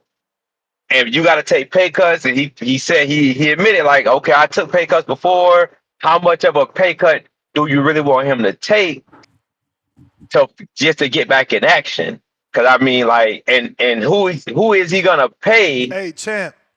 Maybe like a champ. What's up? I can't tell you the number of dollar pay cut. All I can tell you is that Tevin Farmer is a former champ, just like him. Tevin Farmer sold tickets in Pennsylvania. I mean, in Philadelphia 2 times on 2300 arena cards, got knockouts, and then got the Murataya fight. Arguably won that fight, so then he got the Zepeda fight. Arguably won that fight, so then he got the rematch. In the rematch, they saying if you beat Zepeda, you get Shakur. So I can't tell Boo Boo how much money he should take. No. So who did he fight? Who did he fight before Murataya? Two dudes that we don't know. You see how it works? You just got to get active. Yeah. I feel you. So do you know who promoted those cards? Yeah, my man Manny Rivera. Okay, so he needs somebody like that then to get him. And I get that part. So I just wanted. I just wanted that clarification. He needs somebody like that to pay something for anybody just to put his name back out there. Yeah. So I agree with you on that. But he got to pay for it. But that'll be my call. He got to pay for it. That's the misunderstanding. You think Tevin had a promoter saying, yeah, Tevin, I'm going to pay for your fight? No, they probably put Tevin on a ticket deal. Like, yo, here's your opponent. you know, you gonna sell tickets because you a former champ from Philly. But you know, at that level, when you bouncing back, it's not about paychecks. It's about bouncing back. It's about showing people you really want to fight. Like, bro, and again, I'm being labeled the bad guy and all these different things because I'm telling the truth. But this happened to Laura, who's always been a champ. Gennady Golovkin never gave Laura a fight. He said he wanted to fight at 60, never showed he could fight at 60. He finally moved up to 60 when Golovkin and him could never fight. So you got to show and prove. It's simple shit, bro. Like, we've seen so many dudes bounce back by staying active. Look at JoJo. He keeps getting opportunities. Why? Because he's active. And what did JoJo do? Admit fault, do rehab, change up, live in pro box. Like, bro, dudes that want it show you they want it. You got a fan showing you he wants to see his fighter fight. That's all you got. Yep. El Consejero, what up? What up, Star? What up, now? What's up? Yo, what's up? Hey, I haven't seen Sinners either. I'm not a big movie guy. But Nessa, what are your thoughts here? I don't watch the UFC like that, but when it comes to like movies about MMA, man, they're the best movies. You know, you got Warrior, Southpaw, Never Back Down. I mean, you know, I do enjoy those MMA movies, but you know, I don't watch the UFC like that. But yeah, there's that new. What are your thoughts on that Rock doing that MMA movie, The Smashing Machine? Yeah, I mean, I don't know if you heard it. Yeah. Not big on MMA movies, but I do follow Dwayne Johnson, and I see they did a really good face. I think they're using CGI, right? Like, they changed his face. They did a really good job changing his face up for that movie. If I'm thinking about the same one. I'm not sure, man, but I'm not sure about that. But yeah, I mean, boxing movies, I mean, you know, as well, right? Like, there's some of the best movies. I heard, you know, on Chris Algieri's podcast with what's his name? What's that guy's name? But Chris Algieri, I heard he's doing a movie about the 1980s Olympic team. Right. Yeah. So I forget the name though, but I'm sure a quick Google search, right? You can look that up. But apparently Chris Algieri, he's like helping, right? He's training the actors. He's training the actors to fight, you know, for the fighting scenes. So that's a movie to look out for. What was I going to say regarding the topic, Nestar? You know, I gotta back up my boy Vergil. I think he's gonna win by decision. I think he's gonna win convincingly for sure. I don't know, man. Like, I support these fighters moving how they want to move. I mean, I think Vergil is just the type of guy who, you know, he doesn't really care what people think. I mean, he's been wanting to. I mean, he's right now in the most competitive division in boxing. And, you know, he got guys ducking him. He's trying, man. He's trying with, obviously, with Boots, with Xander. So, you know, I think he's where he wants to be at weight-wise. And, you know, I'm looking forward to the Luben fight. And I do like JoJo. I mean, especially the fight that JoJo put on recently. I mean, you know, I think that's a good fight with him and Floyd Schofield. Obviously, I got Floyd Schofield knocking him out. How do you see that one? Oh, okay. You got Floyd I got Schofield knocking him out. You gotta no. You went with the raza with Vergil. What's going on with the flip flopping? You went with Canelo, you went with Vergil, but not with JoJo, huh? Well, yes. I mean, I'm a fan of boxing, man. Nah, you know, bro, I'm just giving you a hard time. Just giving you a hard time. You're not trying to stay on I'm trying to show people it's not about, you know, feel like it's your time. raza. It's about who gonna win the fight, man. Who gonna win the fight? Exactly, man.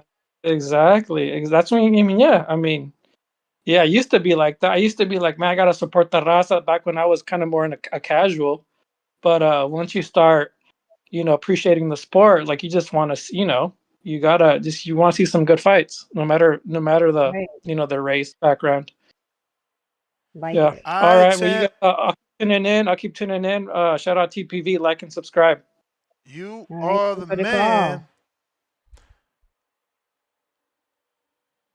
I'm gonna get this quick interview. I hope.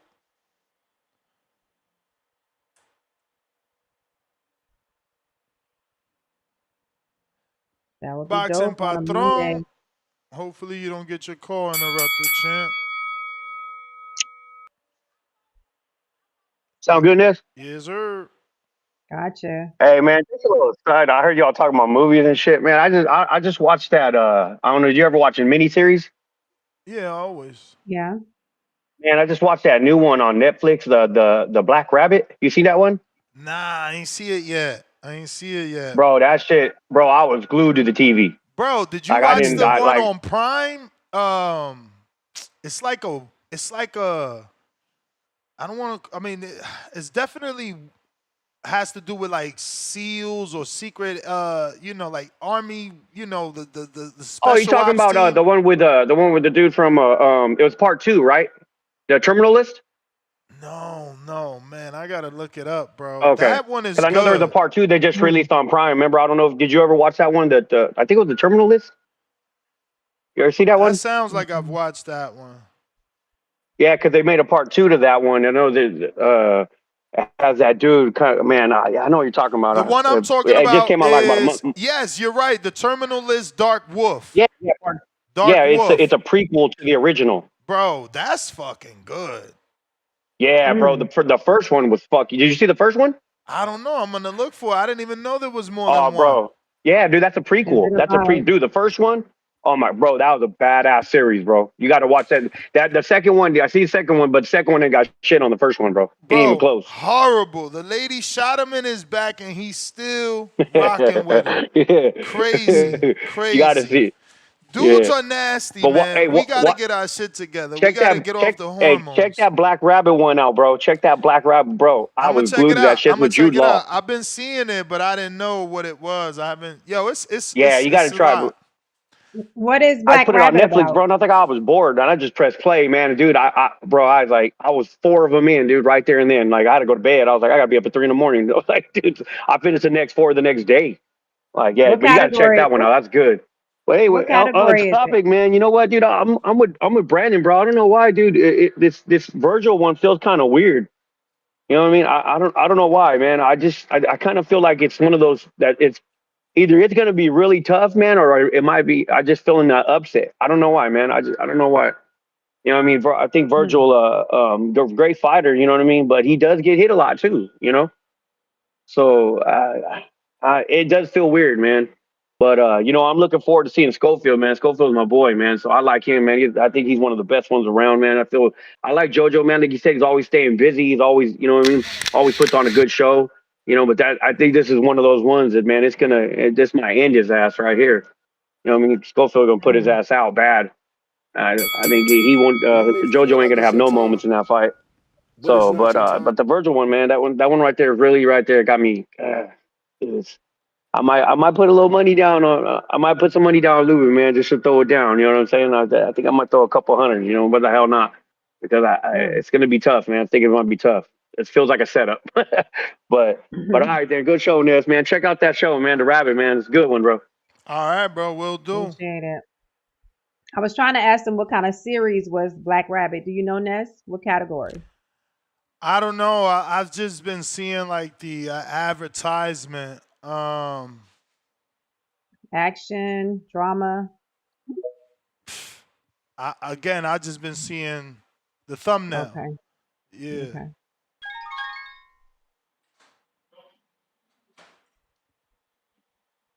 Am I good? Or is that a host? That is my guess. What's going on, Phil? Look, Greco. What's up, guys? How you doing? Manager How are you? extraordinaire. How are you doing? Hi, how are I'm you? doing good, man. Doing good. So I wanted to get you on. Obviously, we're talking about this Golden Boy card and Kid Schofield fighting against JoJo Diaz. I know that you and Lucas were kind of hoping to get the Floyd Schofield fight. So I wanted to see what happened. I know that you were in negotiations, no? Yeah, we were. I mean, we wanted this fight. Lucas wants this fight. After the fight, I told Lucas, what do you want to do? He goes, give me Schofield. I mentioned other names. And in his own words, he's like, Phil, get out of my fucking way. I want Schofield next. I said, okay. So I messaged Oscar, and they said that DAZN was interested, and most likely next year because I guess budget, right? It's a bigger fight. So hopefully we get it done next year, early next year. But when a fighter tells you get out of my fucking way, hey man, that means that your fighter really wants it. Now, I know you're proud of what you've been able to do for Lucas, and I'm happy for you. Obviously, you guys have been grinding for a while, so for you to get him signed to MVP was a dream come true for him, being able to bring television to Canada and fight in front of his not hometown in Toronto, but at least home country. Right. But I feel like he's lost some momentum since the Ashton Slide fight, right? Now, maybe that's because the knockout was so viral. But since then, that was a fill-in for Schofield. So Body and Schofield have been attached since 2024. Since then, Schofield's gone on to now knock out a former world champion, which is a very big win. And now he's fighting another former champion in JoJo. What do you have cooking for Lucas to keep his name up there, to keep him with that name recognition? Because right now, it feels like Floyd will be the A-side in that fight. A-side, B-side, doesn't really matter. I mean, Lucas came in as a B-side against Ashton Sylve, and look what he did. Look, the best way I could put Lucas, I was telling him, I was like, when people are saying, oh, you lost momentum with this knockout.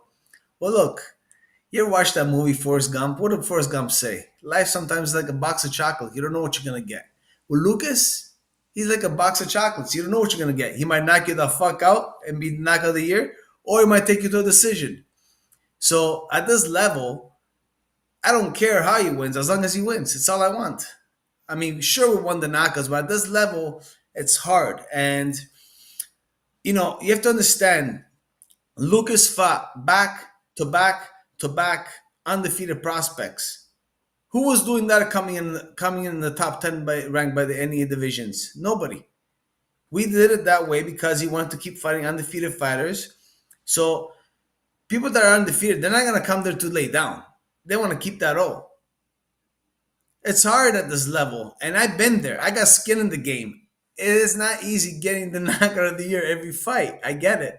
But he has the potential that he could turn it up in just one fight. So with him, you don't know what you're going to get. The knockout of the year, or maybe he might just beat you up and bring you to a decision. So to all the fighters out there, if you think you could beat him, show me. Beat him. Let me see. But in terms of name, what do you have in mind for him? Because again, Floyd Schofield is gaining momentum because he's fighting recognizable names and putting on, knockout performances. Oh, he put on one great knockout performance on the first round knockout, which was amazing. He did well. We just have to wait, and right now he's ranked across the board everywhere, and sometimes you just have to stay patient and see how things unfold. You can't. I mean, we're open to fighting anybody and anybody. Let me repeat that again. We're open to fighting anybody and anybody. It has to just make sense. Come knocking on the door, and we'll get it done. Very simple. We're not running from anybody. I mean, Again, Phil, you're squirming here, man. You're the manager. Who do you want to see him with? Because, again, he's number 2. Schofield is number 1. Tank is fighting at 200 pounds versus Jake Paul. We don't know if the WBA is going to strip him. We don't know if you guys can push for an interim fight. What's the plan? We need a plan for him. What's the plan? I mean, his audience is listening. Well, for sure, the plan is to get him the world title fight. I mean, he could get the call tomorrow and fight Shakur Stevenson. He could get the call and fight the IBF champion. He could get the call and fight any of the champions. He's ranked across the board. I mean, we can call out anybody, but it's about making this fight happen. I really don't have any names in mind at the moment, other than we are looking at everyone. We are trying to get him the best fight. He wanted the Schofield fight. That's what he was locked into. We just found out that Schofield is fighting JoJo Diaz. So now we just have to sit back and think, okay, where do we want to go next? You know, because his eyes were locked in on fighting Schofield this whole time. That's all he wanted. So well, I'll throw some names. Would Sure, you be interested in Zepeda off of the loss? for sure, it's a great fight. I mean, Zapata comes to fight. He's a guy that people like to watch. We for sure be interested in Zapata. It all depends now what is the fight for. I think Lucas is there that he's looking to fight for a world title, which he merits. He's done enough to merit that title shot, don't you think? I wouldn't go as far as saying enough. Okay, so he beat 3 undefeated fighters back to back to back. Okay, I'm pretty sure it was 2. I'm pretty sure it was 2. 3. Okay, Look it up. You're right. Okay? Back to back to back. We designed it that way, okay? Who's doing that coming in being a top 10 fighter? Nobody today. No, name me one fighter that's fought back to back to back undefeated fighters. Mike is yours. I mean, look, that's all good, but he's got to fight some of the ranked contenders, you know? The fact is, Slive wasn't, Silv wasn't ranked. You know, Gutierrez is a good win. Former world champion, that's a good win. He got a knockdown. But it's like I said, in my eyes, I feel like Schofield is gaining more momentum. He's fighting the more recognizable names. And he's on the bigger cards, which brings me to, can we get a confirmation? Is Lucas at least fighting on the Jake Tank card? Probably not. Oh, man. No, he has also he's healing his body since he had his last fight, you know, and he's as a kid that's being born in the next few weeks, so probably most likely not. But I'm sure was he offered a slot at least? Was he offered a slot or no? No, we never really talked about having him there. But I'm sure if he was offered a big fight, this guy doesn't care. He would just say, "Yeah, let's go." So sometimes fighters need to be. I mean, you don't think you should push for that because of the? I mean, people are saying this could reach 200 million. I understand that. Viewership. You know, obviously Tank and Jake and Tyson did 128 million, and that was, you know, people are expecting Tank to bring in better numbers. For sure. Look, MVP is gonna create a lot of opportunities for Lucas. You know, I mean, even though that Jake is fighting Tank, there'll be other cards that are gonna bring in a lot of eyeballs. That's just how it is. Unfortunately, we cannot always have our fighters where we want them to be at the time being, right? I mean, he needs to rest. He's also had 5-6 fights in the last 15 months. Let's not forget. He's been busy. He prayed for these days. I remember you didn't have a promoter. Now you got one. They keeping you active. I'm just saying, you know. That's a big date. That's a big date.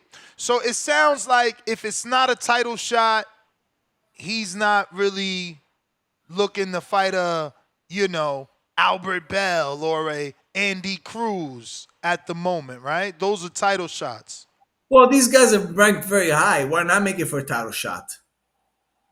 Number 2 versus number 1. Because all the belts are, you know, Mason is fighting for the last vacant belt.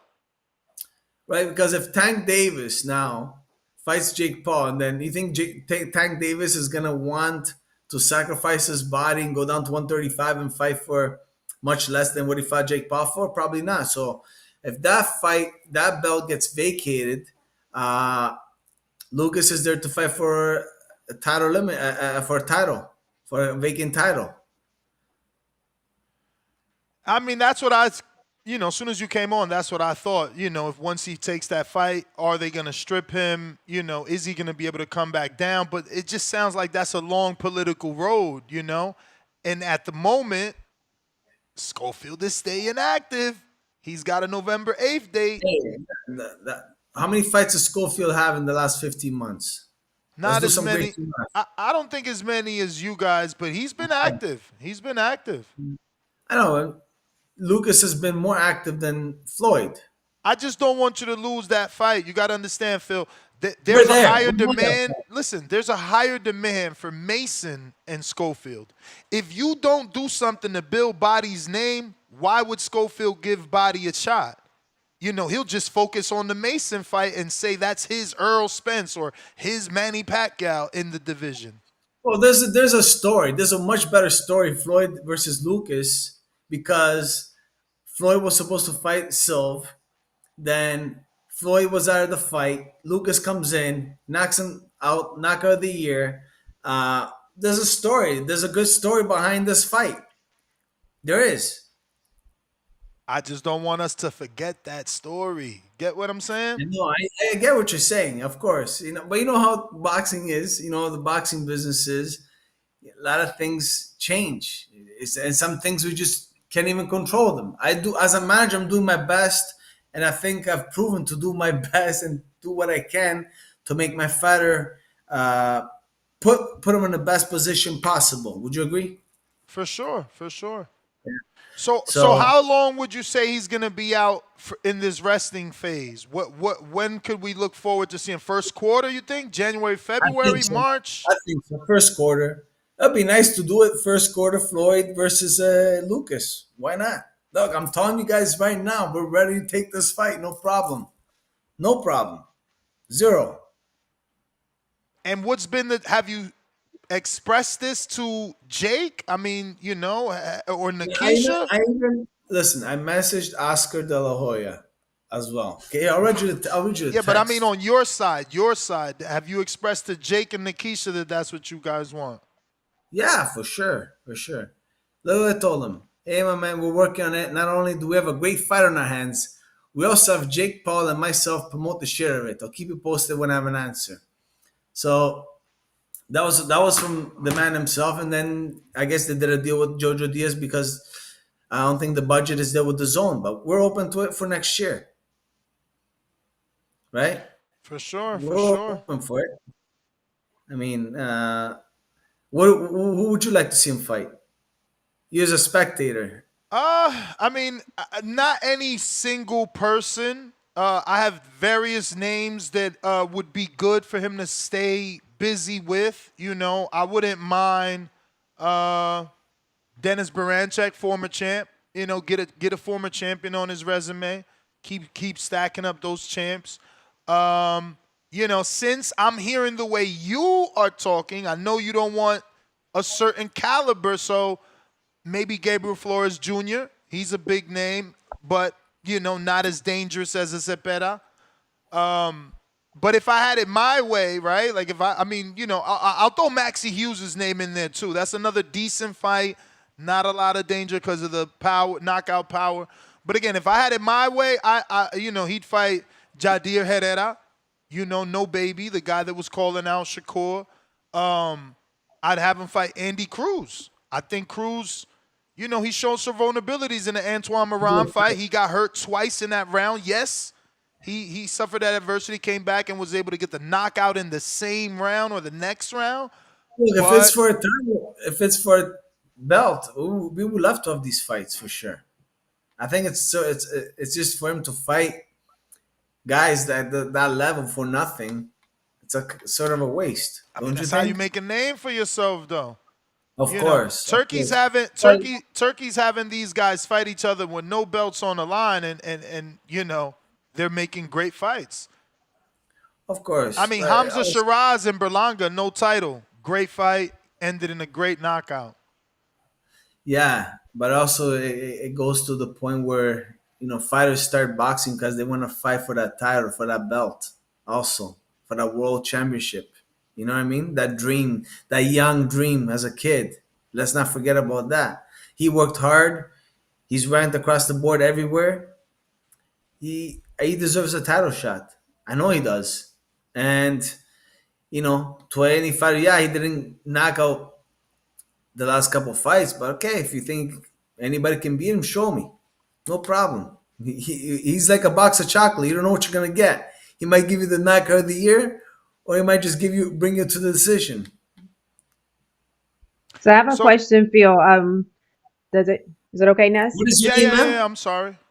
My name is Star. Nice to meet you. Nice to meet you as well. So it sounds like the priority right now is not momentum at this point because you feel like he's fought a lot in the past 15 months. So is it that you're wanting a specific fighter or title for him right now as far as positioning, belts, and things of that nature? Is that most important right now? I think obviously the size of the fight is important with a reward. You know, we played this game of getting him ranked everywhere because he wants a title shot. That's just how it is, right? So he earned where he's at right now. It wasn't given. He worked hard. But if there's a big fight with a big name, you mentioned Andy Cruz. Andy Cruz is ranked number 1. Lucas is ranked number 2. If Tank Davis vacates the belt, why not make that for a title fight? Why not make Floyd Schofield versus Lucas for a title fight? Why not? So as a fighter, does he like to be busy? Does he like to stay busy, or is he like, okay? Yeah, of course. He's in 15 months. I think he had 5 fights, and now it's a good opportunity for him to also rest because coming next year, I told him it's championship season. Mm-hmm. He did all the work, fought all the guys, fought all the prospects, fought all the the fighters that were ranked. Now it's championship season. We want to win championships next year. That's what we want. So would you say is it more of his decision to kind of rest until the beginning of the year, or your decision as a manager to position things right to get him in the right? Look, if it was up to him, he would fight tomorrow again. But also, fighter knows that when there's an opportunity to rest and heal your body, you take it. Okay. Right? Resting is just as important as fighting. Proper resting, right? Yeah. Proper resting is just as important as fighting. This guy's been fighting nonstop for the last 15 months. If he could probably squeeze one in before the end of the year, he probably would, knowing him. But hey, let's enjoy a couple months and get ready for championship season. Okay, awesome. Well, Phil, those are all my questions, man. Unless you got any other new prospects you've signed or guys you're working with right now, you're just with Lucas, right? Yeah, I'm looking at some guys. I've had about 30 fighters hit me up in the last, 2-3 months. But I got one guy I'm looking at, talent kid, love the story. Slept in the streets. 3-time national champion, bronze medal in the European Championships. He's currently on house arrest right now. 21 years old. What's his name? Southpaw hitter, Salvatore Di Stefano. Okay. And the Italian stallion, then. Yeah, he's doing his pro debut in October 25th, and then I'm gonna probably fly him out here and see how he moves around. But this is a story that I like. I like the fighter. He's not scared of anything. He doesn't even know any fighters' names. He just fights, and he's national champ, multiple national champion, 21 years old. But the story behind this kid, he's got the father in jail. This kid's only 21, slept in the streets in Sicily. It's unheard of. As ghetto as it can be, but I love it because he's so hungry and he really wants it. And he wants to fight anybody and anybody. So sometimes as a manager, you have to know better and say, okay, even though I got a horse that wants to run as fast as he wants, I gotta slow him down and pace him properly because you don't want the burnout. And the same thing for Lucas. The guy's fought 5 fights in 15 months. You proved yourself that you're a world-class fighter. Yes or yes? Is Lucas a world-class fighter? Yes or yes? For sure. Okay, so he proved himself he's a world-class fighter. But you know why he's a world-class fighter? Because he fought a former world champion in Gutierrez. Got to put them names on the list, man. You can't be course, world class without fighting the competition. of course, but he's got world class skills and he's got world class power as he displayed it. Just gotta boxing. Sometimes you just Yeah, gotta but that's sit what I'm down. saying. He showed it versus a former world champion, so now you know it's real. He was able to drop Gutierrez. You know his power is real. It's not an untested prospect. This is a former world champ. He's been in the ring with numerous names. These things mean something to the people. For sure. And sometimes now you just gotta sit back, relax, and just watch how things unfold. You know what I mean? And yeah, the fight we want is Schofield. So let's hope we could get that one early next year. All right, It's a Phil, great let sport. everybody know where they can find you on social media. And once again, man, thank you for jumping on and giving us an update on Lucas. It's always my pleasure. It's a pleasure having you being there. You can hook me. You can message me at Instagram at Phil LaGreco. I'm looking for that heavyweight that's got potential. I'm looking for that fighter that's got the potential it factor. Is that if that's you, message me. Nice. All right. Well, thank you. There you have it, ladies and gentlemen. Boss. Manager Thank Phil you. Ciao, LaGreco guys. filling us in on Lucas' body. Seems like they want to just stay available and wait for that title shot. They feel like they put in the work. And look, I get it because I remember Stephen Fulton was saying the same thing. Like, I think he had like 6, maybe 7 undefeated fighters. And he's like, nobody's fighting undefeated fighters.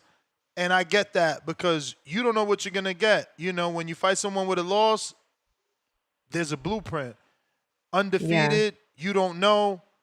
Both guys hungry, you just don't know.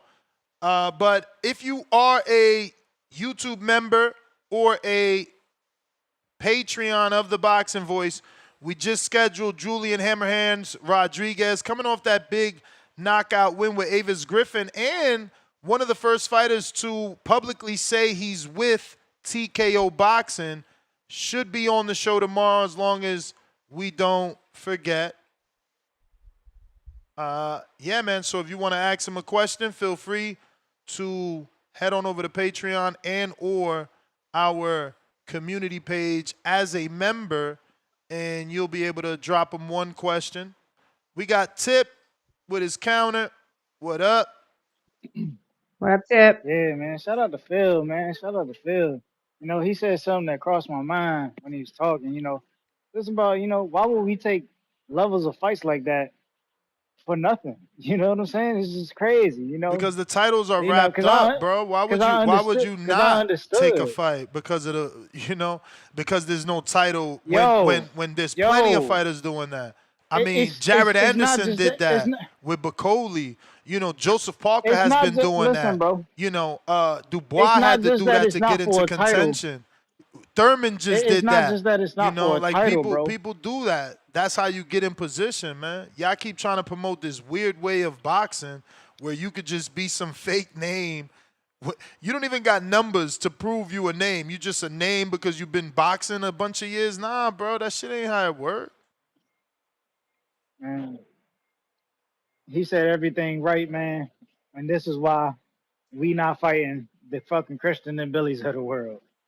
This is why we not. This is why we not fighting them, and we want them Charlos, man. That's like you said. You know what I'm saying? It's when you fight a dude and the dude got a 1 or 2 or whatever number behind and Billy is in position. That winning record, champ. I don't know if you noticed. I don't know if you noticed, and Billy's in position, and he has Turkey Al-Sheikh favor.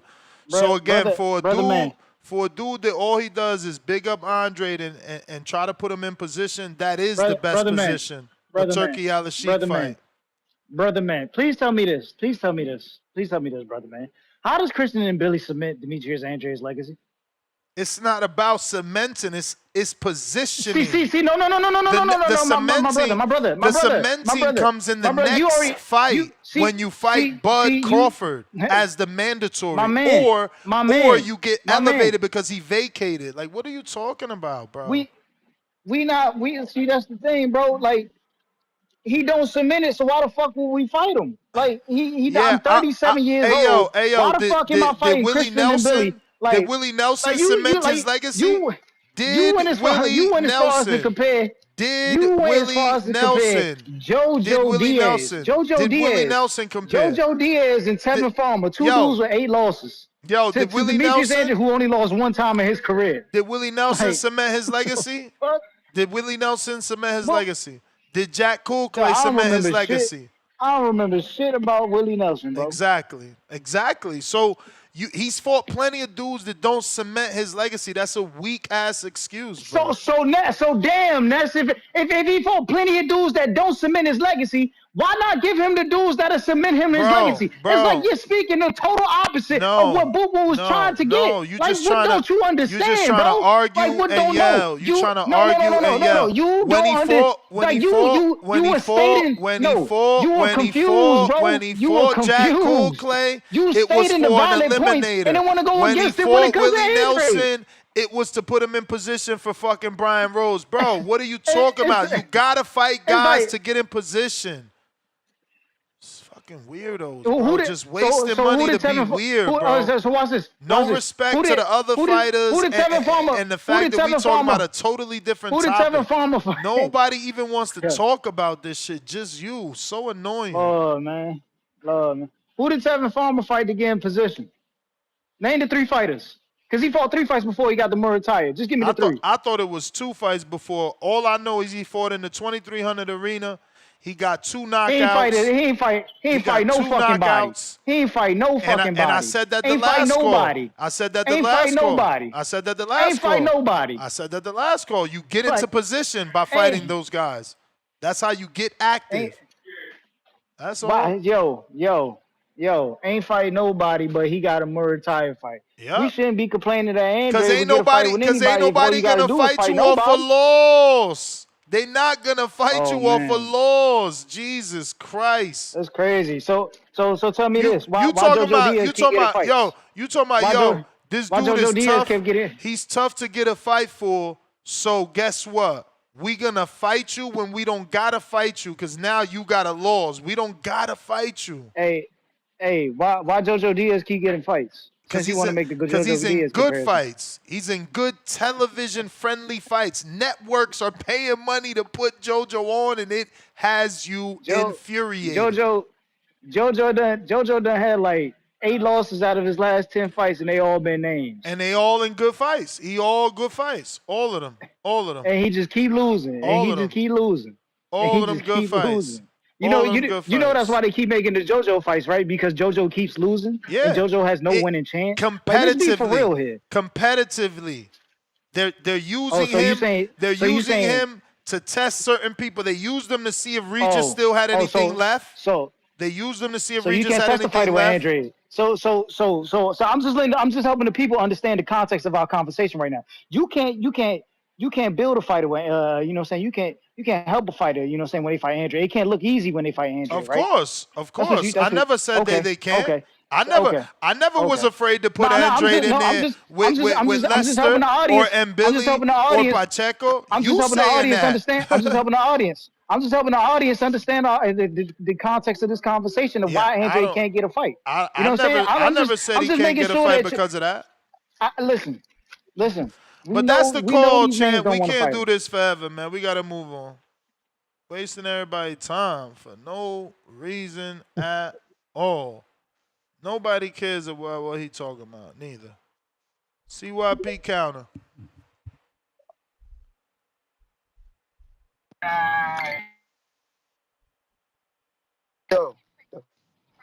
Yo. Hello. Yep. Let me know. We got you. We got you. Somebody kept calling me right now. That shit weird. Hey, I got a question. Ness and Star. Who would you say are the top 3 most popular Border Wars fighters? Who would you say they are? Shit. You want to go first? You go ahead. I would say you, Tip, and I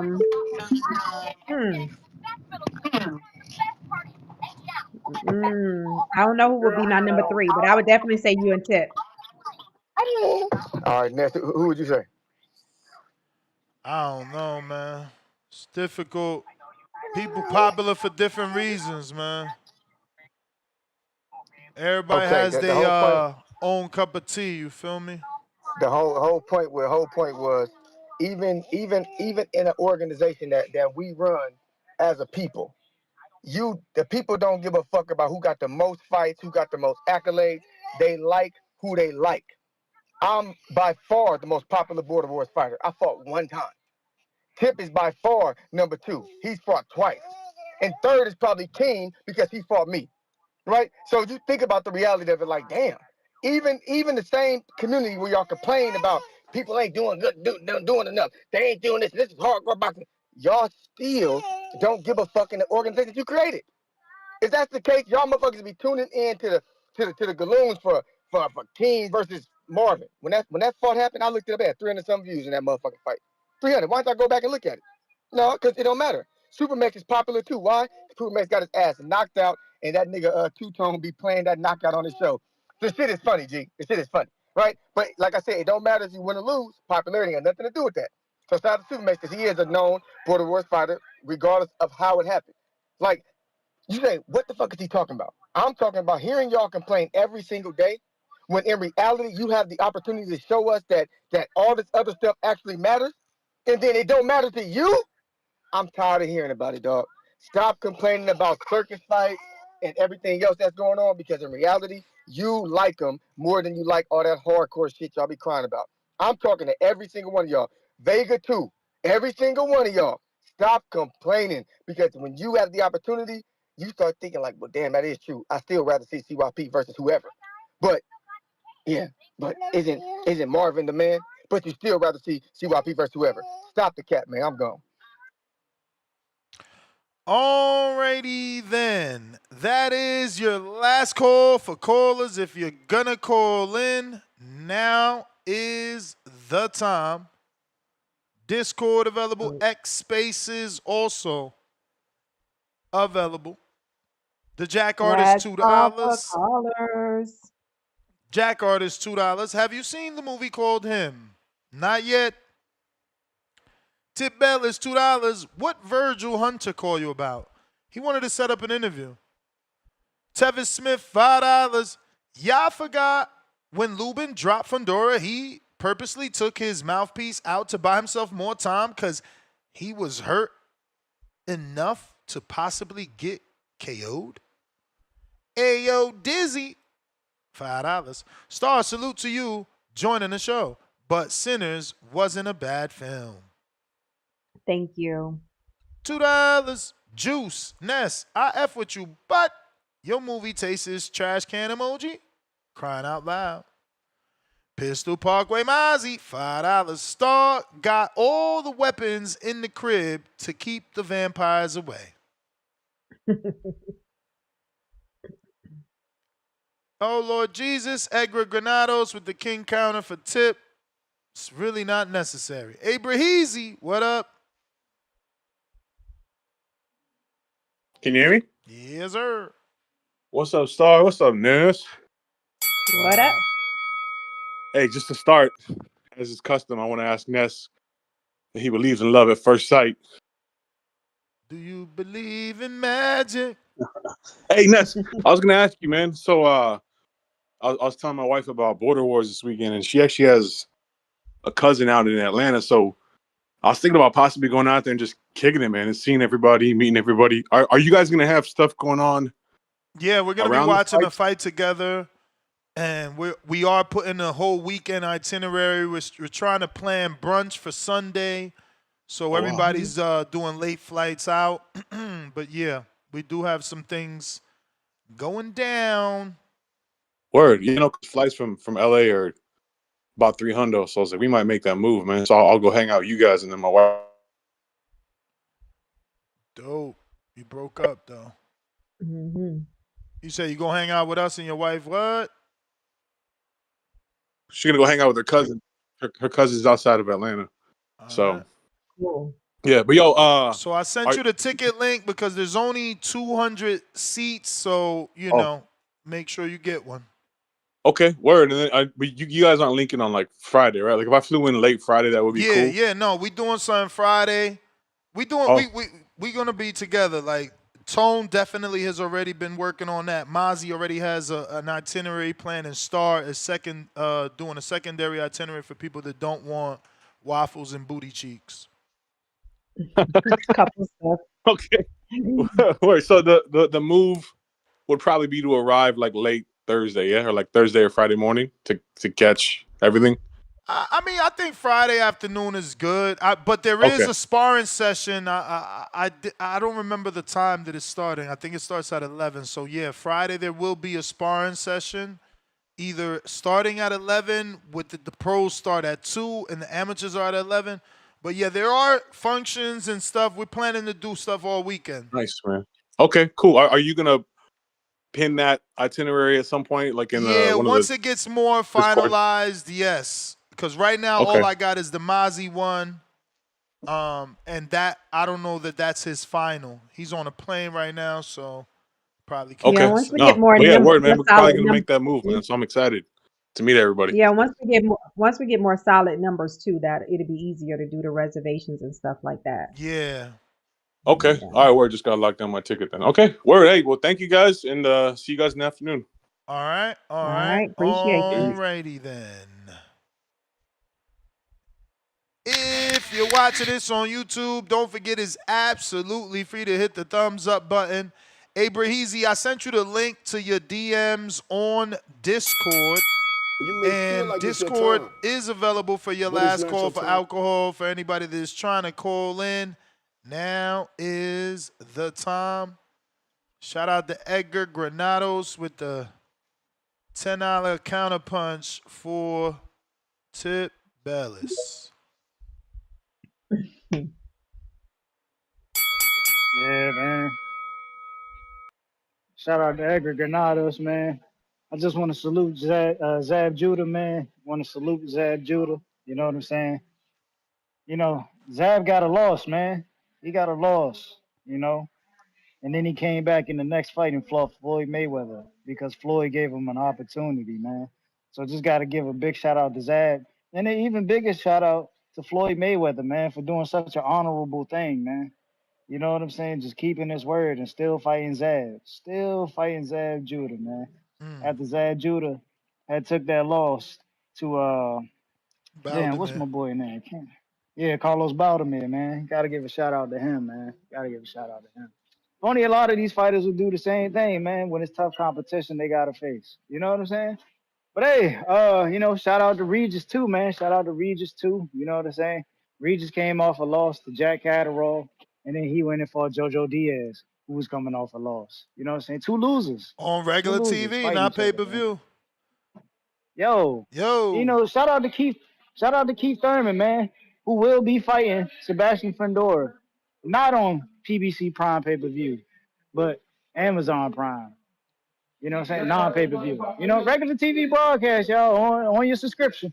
On your subscription. Because, you know, not everything in boxing is on pay-per-view. Like, people keep pushing and promoting, man. As if, you know, I ain't even going to mention his name, you know what I'm saying? But, you know, those two fighters will be on pay-per-view. You know what I'm saying? Even though, you know, with the magnitude of the fight, you know, it's worthy of being on the undercard. You know what I'm saying? Worthy of being on the undercard. You know, we can't sit and act like it ain't. You know what I'm saying? It's what the people want. You know what I'm saying? Well, hey, man, you know, I'm just here to call out the hypocrisy and the biasness that goes on in the sport of boxing, man. Just here to call it out. You know, just doing what I do, man. Just doing what I do. But yeah, man. Shout out to Tony Harrison, man. Shout out to Tony Harrison. It's my guy. It's my guy, Detroit stand-up. You know what I'm saying? Got to give a big shout out to Tony. Yo, You know, Tony hit me the other day, man. He ducking me. He hit me like a day ago. Told me, I see you on chess. Let me get a game. I sent him 3 links. He ducking that smoke. Hey, respectfully, that's not a nigga you want to play in chess, bro. He will cook you. And I already beat Tony. Seen a nigga play, bro. I already beat Tony. I already beat Tony. Just tell all your favorite fighters, Ness already probably beat you. I beat the legend Hasim Rahman. I beat the new legend Terrence Crawford. Come on, man. I'll message him right after this next call. I'll message him right after this next call. And say, yo, Ness said you asked to play him. He sent you 3 links, and you ain't jump on 1 game. But it's not your time. Oh, that is insane. Now, matter of fact, I mean, look, he probably was busy, but that's. I mean, I was like, you text me and I send you a link. Like, I don't how you get busy. You just text me. Ain't like I seen it 17 minutes later. Like, I seen your text. I'm like, oh, here go the link. Oh, matter of fact, let me send it to your DM too, not just your phone, because you know I want all the smoke. See, y'all about to make me re-download this app, man. That's what we should do. We should do a TBV chess tournament. Let's do it. Let's That's what we do should- it. that's Info what we Joe should remember do. me If you got spanking on him one Border Wars in Texas, spanked on him in the mansion. If you- I got if you got wins the under this chest- community, man. It's only that one dude. I'm telling you, there's one dude out here. I think his name's Simon Boxing Head. He be beating on me. Him and one other guy. They good as fuck. But I'm coming, cause my score done went up. I promise you, I'm in the 1300s right now. Yeah, I ain't really played since high school. And I seen yesterday, last time I checked, I had over 19,975 games, man. I'm nobody's rookie, man. You know, you a Dang. pro when you do 10,000 hours, man. I'm nobody's rookie, man. You come correct when you play against me, or you gonna get your head cracked. Oh, hey, swear they be sharpening their mind playing chess, man. Should be crazy. Nah, that's Hey, my man. pastime, man. I sit right here. Once this camera go off, I upload, sit right here, play my little chess, smoke my little J. I'm a homebody, man. You know. Chess is nice. Hey, but look, y'all keep. I did actually Mental meet. stimulation. I met this girl from Nebraska today. Was it a Saturday night Bud One? I met this girl from Nebraska. She an actress. I think she actually in that him movie. Yeah, I think she actually in that. Oh, that's I might dope. just go see that. Okay. But what y'all should go see is right. Y'all should go see that Conjuring, man. Y'all need to go see that Conjuring. Yeah, that's What kind fire, of what man. kind of movie is it? What kind of movie is it, Tip? It's a horror film. It's a horror film. Oh God, what's up with y'all with these horror films and vampires and all this crap? Nah, cause it's hard to find a good horror film, but this is a good one. This is worth the watch. Definitely worth the watch. This is one I definitely go to theaters and see, cause ain't nothing else really in theaters right now. I don't know anything else in theaters. I think David Bautista just dropped a new movie. Him and Samuel L. Jackson. Outside of that, I don't know what else is in theaters. Ain't nothing like really worth watching. But yeah, man, I'm gonna let y'all rock out, man. You know what I'm saying? Later on, I'm about to go hit this gym and train, you know what I'm saying, catch a body in Ohio, man. Shout out to Killer Can. Hey, man, since we giving shout-outs, man, shout out to Xander Zayas, just signed with Bad Bunny, Rima Sports. Now he's part of the Bad Bunny Sports Agency. If you haven't been living under a rock, you know Bad Bunny just took over Amazon Prime. They showed PBC how to do real numbers. His live performance was done on Amazon Prime, free for everybody. It was just an amazing show. But it's not your time. Shout out to him, man, for taking an interest in Xander and helping him become that next Puerto Rican star. That's what we need. Xander got to do his part, man. Xander got to do his part. He got to get these wins, man. But shout out to Bad Bunny, man. He signed him, man. That's crazy. I hope that does something, and I hope he gets like a ring walk. That's how you get the buzz, you know. If you ring walk him and you tell on your social media like, yo, this is my guy. Post this as well. If he posts this, you know, so that Xander could get that following he needs. Right. Yeah, that's a dope look. But yeah, man, last call for callers. Now is the time. If you're trying to call in, voice your opinion on today's boxing topics. Now is the time. If not, we are out of here. Ness GTO, Instagram and Twitter. But again, if you want to contact me, on the Boxing Voice is the best way to reach me. And we got a last minute caller, Diego. What up? Diego, what's up?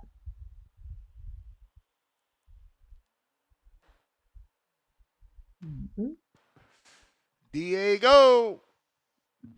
Hey, what's up, Nas? How are you? I had a question. What's up? Eric Lubin versus Vergil Ortiz.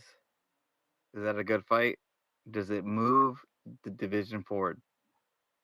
Does it move it forward?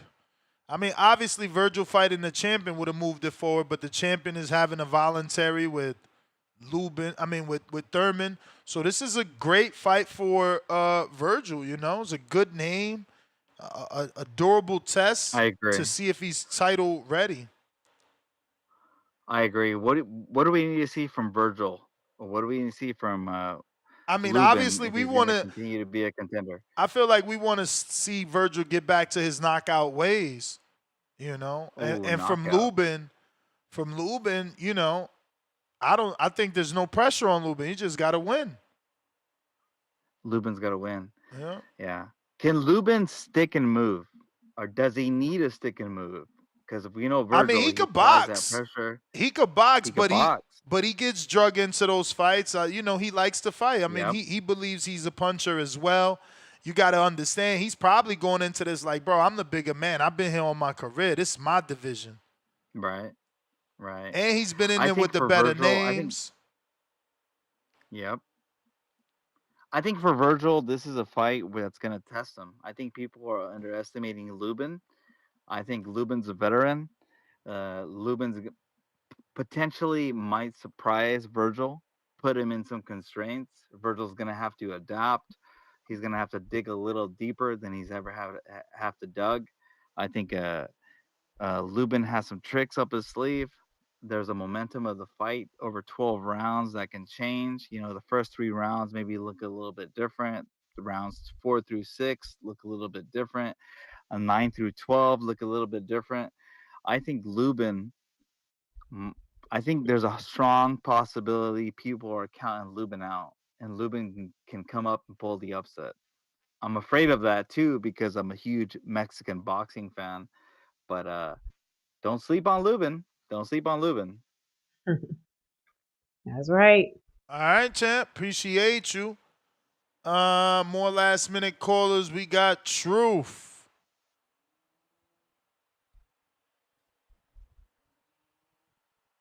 Truth.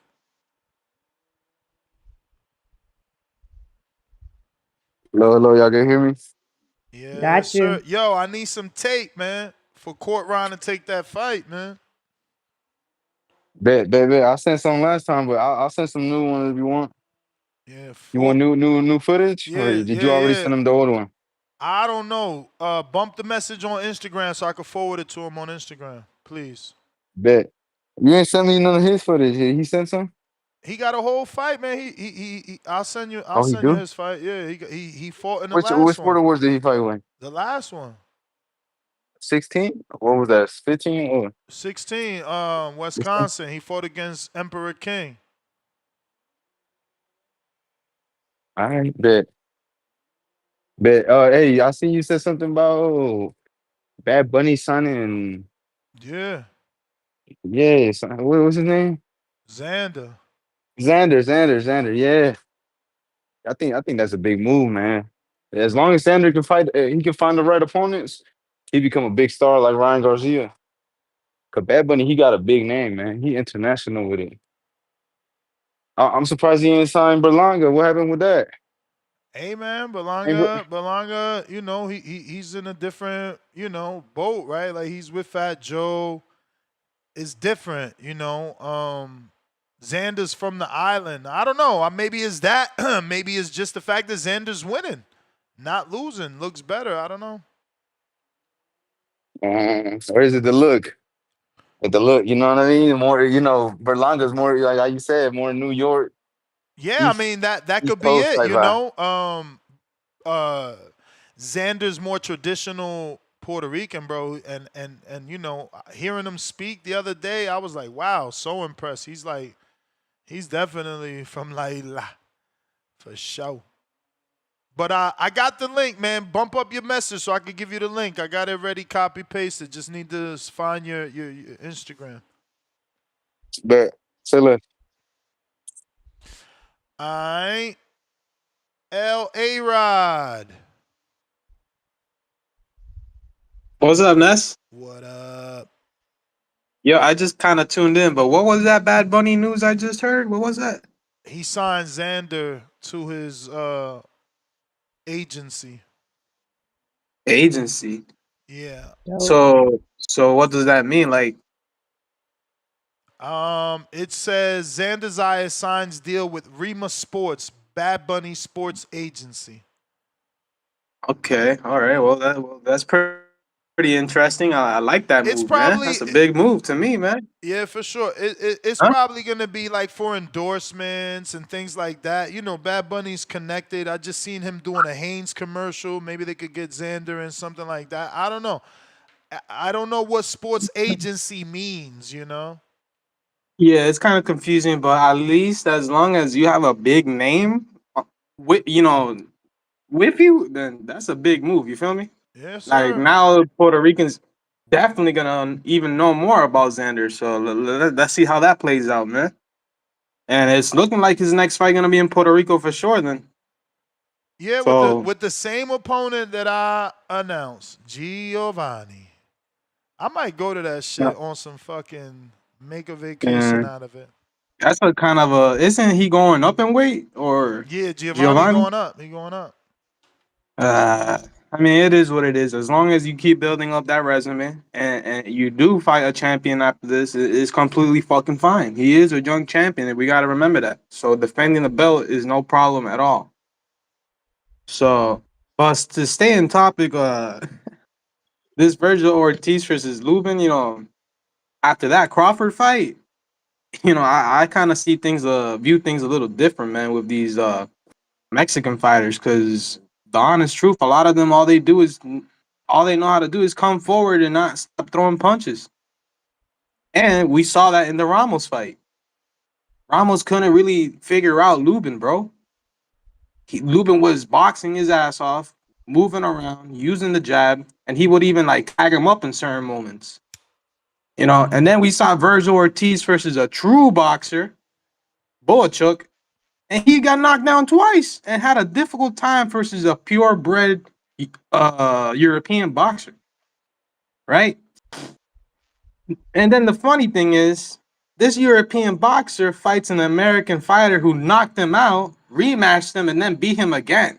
And you're telling me Vergil Ortiz is having a hard time with this type of fighter, bro? You can't knock out this type of fighter? You can't put him away? Listen, man, this fight with Erickson Lubin is gonna look kind of funny for Vergil. He better be ready, because this guy has been on a layoff. He's been letting his body rest, and he's a smart boxer, bro. He got high IQ, so it's gonna be surprising. Watch. That's all I gotta say, man. I'm out. All right. So Coco is saying that this Rima Sports has launched in April of 2023. It's a management agency focused on representing Latin American athletes, particularly in baseball, but they've branched out with Xander into boxing. They have partnerships between Bad Bunny and Rima's CEO, Noah Assad, and executive Jonathan Miranda, with Major League Hall of Famer Ivan Rodriguez, initially serving as ambassadors. Though Rodriguez is no longer involved, the agency offers services like negotiating contracts and endorsements, brand relations and marketing, leveraging Bad Bunny's massive cultural influence to boost athletes' visibility, public relations, financial advising, logistics, handling media, finances, and career logistics. So Okay. Nice. they trying to blow him up. I mean, this is perfect for him, since he's gonna fight in Puerto Rico. Like I said, Bad Bunny right now. You would have to get the details, but like he specifically is doing like his concert in PR to bring economy to the country. So that's dope. he's killing it right now. That shit has been sold out. Rayochenko.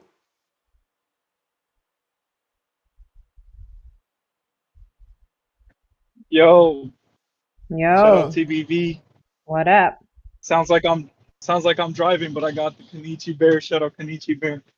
But yeah, I just want to make it quick. So to stay on topic, a lot of Virgil's the heavy favorite, but hey, man, whenever a fighter takes a fight, you can't just write them off because, like, at the end of the day, ain't nobody signs up. Nobody signs up for a fight to lose. You know what I mean?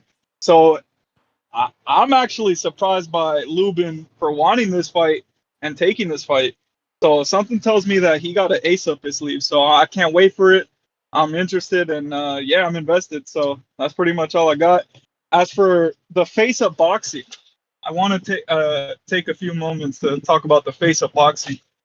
Mr. Gervonta Tank Davis, taking his talents to South Beach, Miami. Hey man, that's a real fight. People are saying it's an exhibition, or on paper it probably is an exhibition, but you got to remember, Jake's ego is super fragile. If he could have like an ounce of the respect that Tank has towards the people, then that's a win for him. That being said, he's gonna try to do something. He's gonna try to get some sort of victory, whether it's land a big clean shot on Tank or something, an embarrassing moment, something. So this is gonna be a real fight, and I think once Tank realizes that, like, when he's in the fight and he's like, damn, this motherfucker's really trying to get me, I think two things are gonna happen. Either, Tank's gonna put him out, or we're just gonna see something very interesting. I don't know what that is. Is he gonna try to survive? What is it? So I'm interested in this fight. I know it sounds like a circus. If you are thinking that, don't even watch it. But if you're excited like me, then hey, shout out you. That's all I got. TBV, let's go. Number 1. Let's go. Let's go. All right. Yeah, so I was right. He held his tour in Puerto Rico only from July 11th to September 20th. And Wow. he brought in over $400 million in revenue. It had a massive tourism surge, over 6,000 attendees, with over 200 to 250,000 from outside Puerto Rico, including U.S., Europe, and Latin America.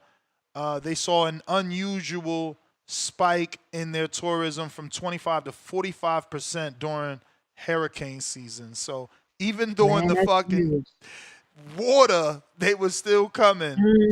Wow. Everybody reported an uptick. Hotels reported 42% increase in July, and 61% increase from August to September.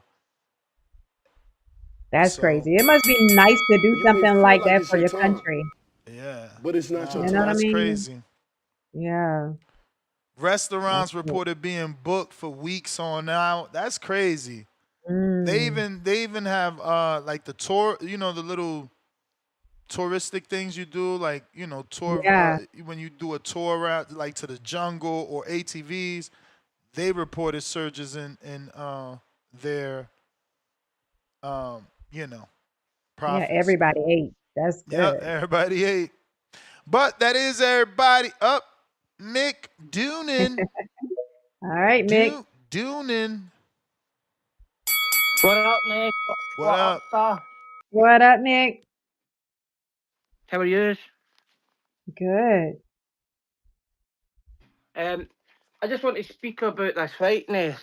Maybe 4 or 5 weeks ago, I phoned up to mention the price of Erickson Lubin. Betting odds for this. He's far too big in the price. I think he's maybe plus 600 or plus 700 to win this fight. Do you think he should be shorter?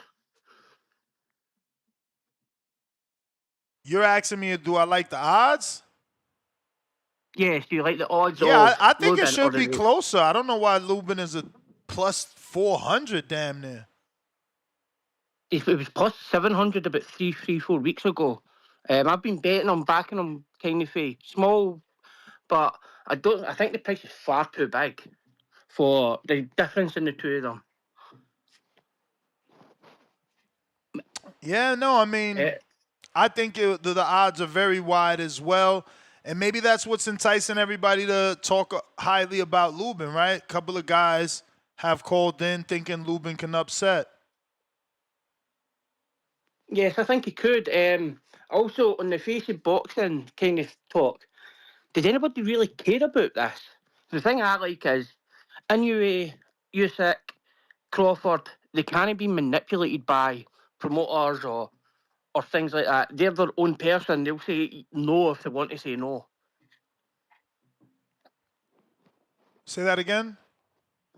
So you've got, like, people talk about the face of boxing, like, but Crawford and Inoue and Usyk, they can't be, they three can't be manipulated into this kind of a, we'll tell you what's happening and this is what you've got to do. What do you mean manipulated? And who's telling you what? You lost me.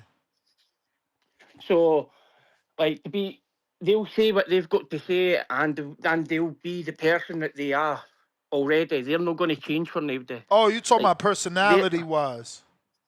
Yeah, totally. What about that? Totally. So, I think especially Usyk should be promoted more and on TV more and things like that. But I think that they would rather spend time training than trying to please people. I get the face of boxing stuff, but if I'm not really interested in who people think are this great thing. It's going to bring people over. But also, I want to give a shout out to Janibek and Adames. No ducking anybody, just taking the fight. Good for them. Good for them to be. I don't know, man. It's unified. looking like it could be Laura and Johnny Beck. Oh. Yeah. I was just reading it was Adames, but if it's Lara, good. I mean, good someone sent me something on IG. Yeah, look. Adames allegedly posted this a day ago. And it says WBC, WBA, movie emoji, heart emoji, soon, picture of Mauricio smiling. Johnny Beck posted it. Now, who knows, man? Is Johnny running his own account? I don't know. But, Mick, that was the bell. Probably not. Later, Gator. Later. Gator. All right, Mick. That is it, Star. Appreciate y'all. Back at it, 4 o'clock Pacific Standard Time, 7 o'clock Eastern. If you got any topic recommendations, send it to my DM or to somebody in the pre-pro. Don't forget to check out nubeta.com for your daily meal preps. Remember, man, for the cost of McDonald's, you could get some great food. I'm actually going to post my dinner from last night. I keep talking about this steak. You guys better get up on this, man. Get up on it. Yep, and abs are made in the kitchen. Abs are made portion in the sizes, kitchen. portion size. See, that's where I'm bad at, because even though I'm eating Nueta, I still have a lot of carbs in the sense that I add bread to almost every meal as a fat boy. I need to be doing more cardio. You got to understand. Normally, like if I was in the boxing gym, I'm doing a lot more cardio on top of the steps, but I'm not. How much core work are you doing? What? Did Star forget we just getting back at it? Did Star just forget we just started doing our push-ups? We just got 7 days straight doing push-ups right now. We only on our 7th day. Come on. We got to add some core up in there. Look, I've been on this show almost 6 hours, and before I started, I already did like 70 push-ups. It's on the app. Nice. And, you know, during the show, I finished my 10,000 steps. Shout out to my wife. She finished hers, too. So, yeah, we doing what it do, man. Second show, we right back at it. Okay, Manuel LG says do a second show review, Tank Jake Presser. Last time we did a Tank Jake show, you guys laughed at me, man. So you got to be sure that's what y'all want. But we are out. Peace.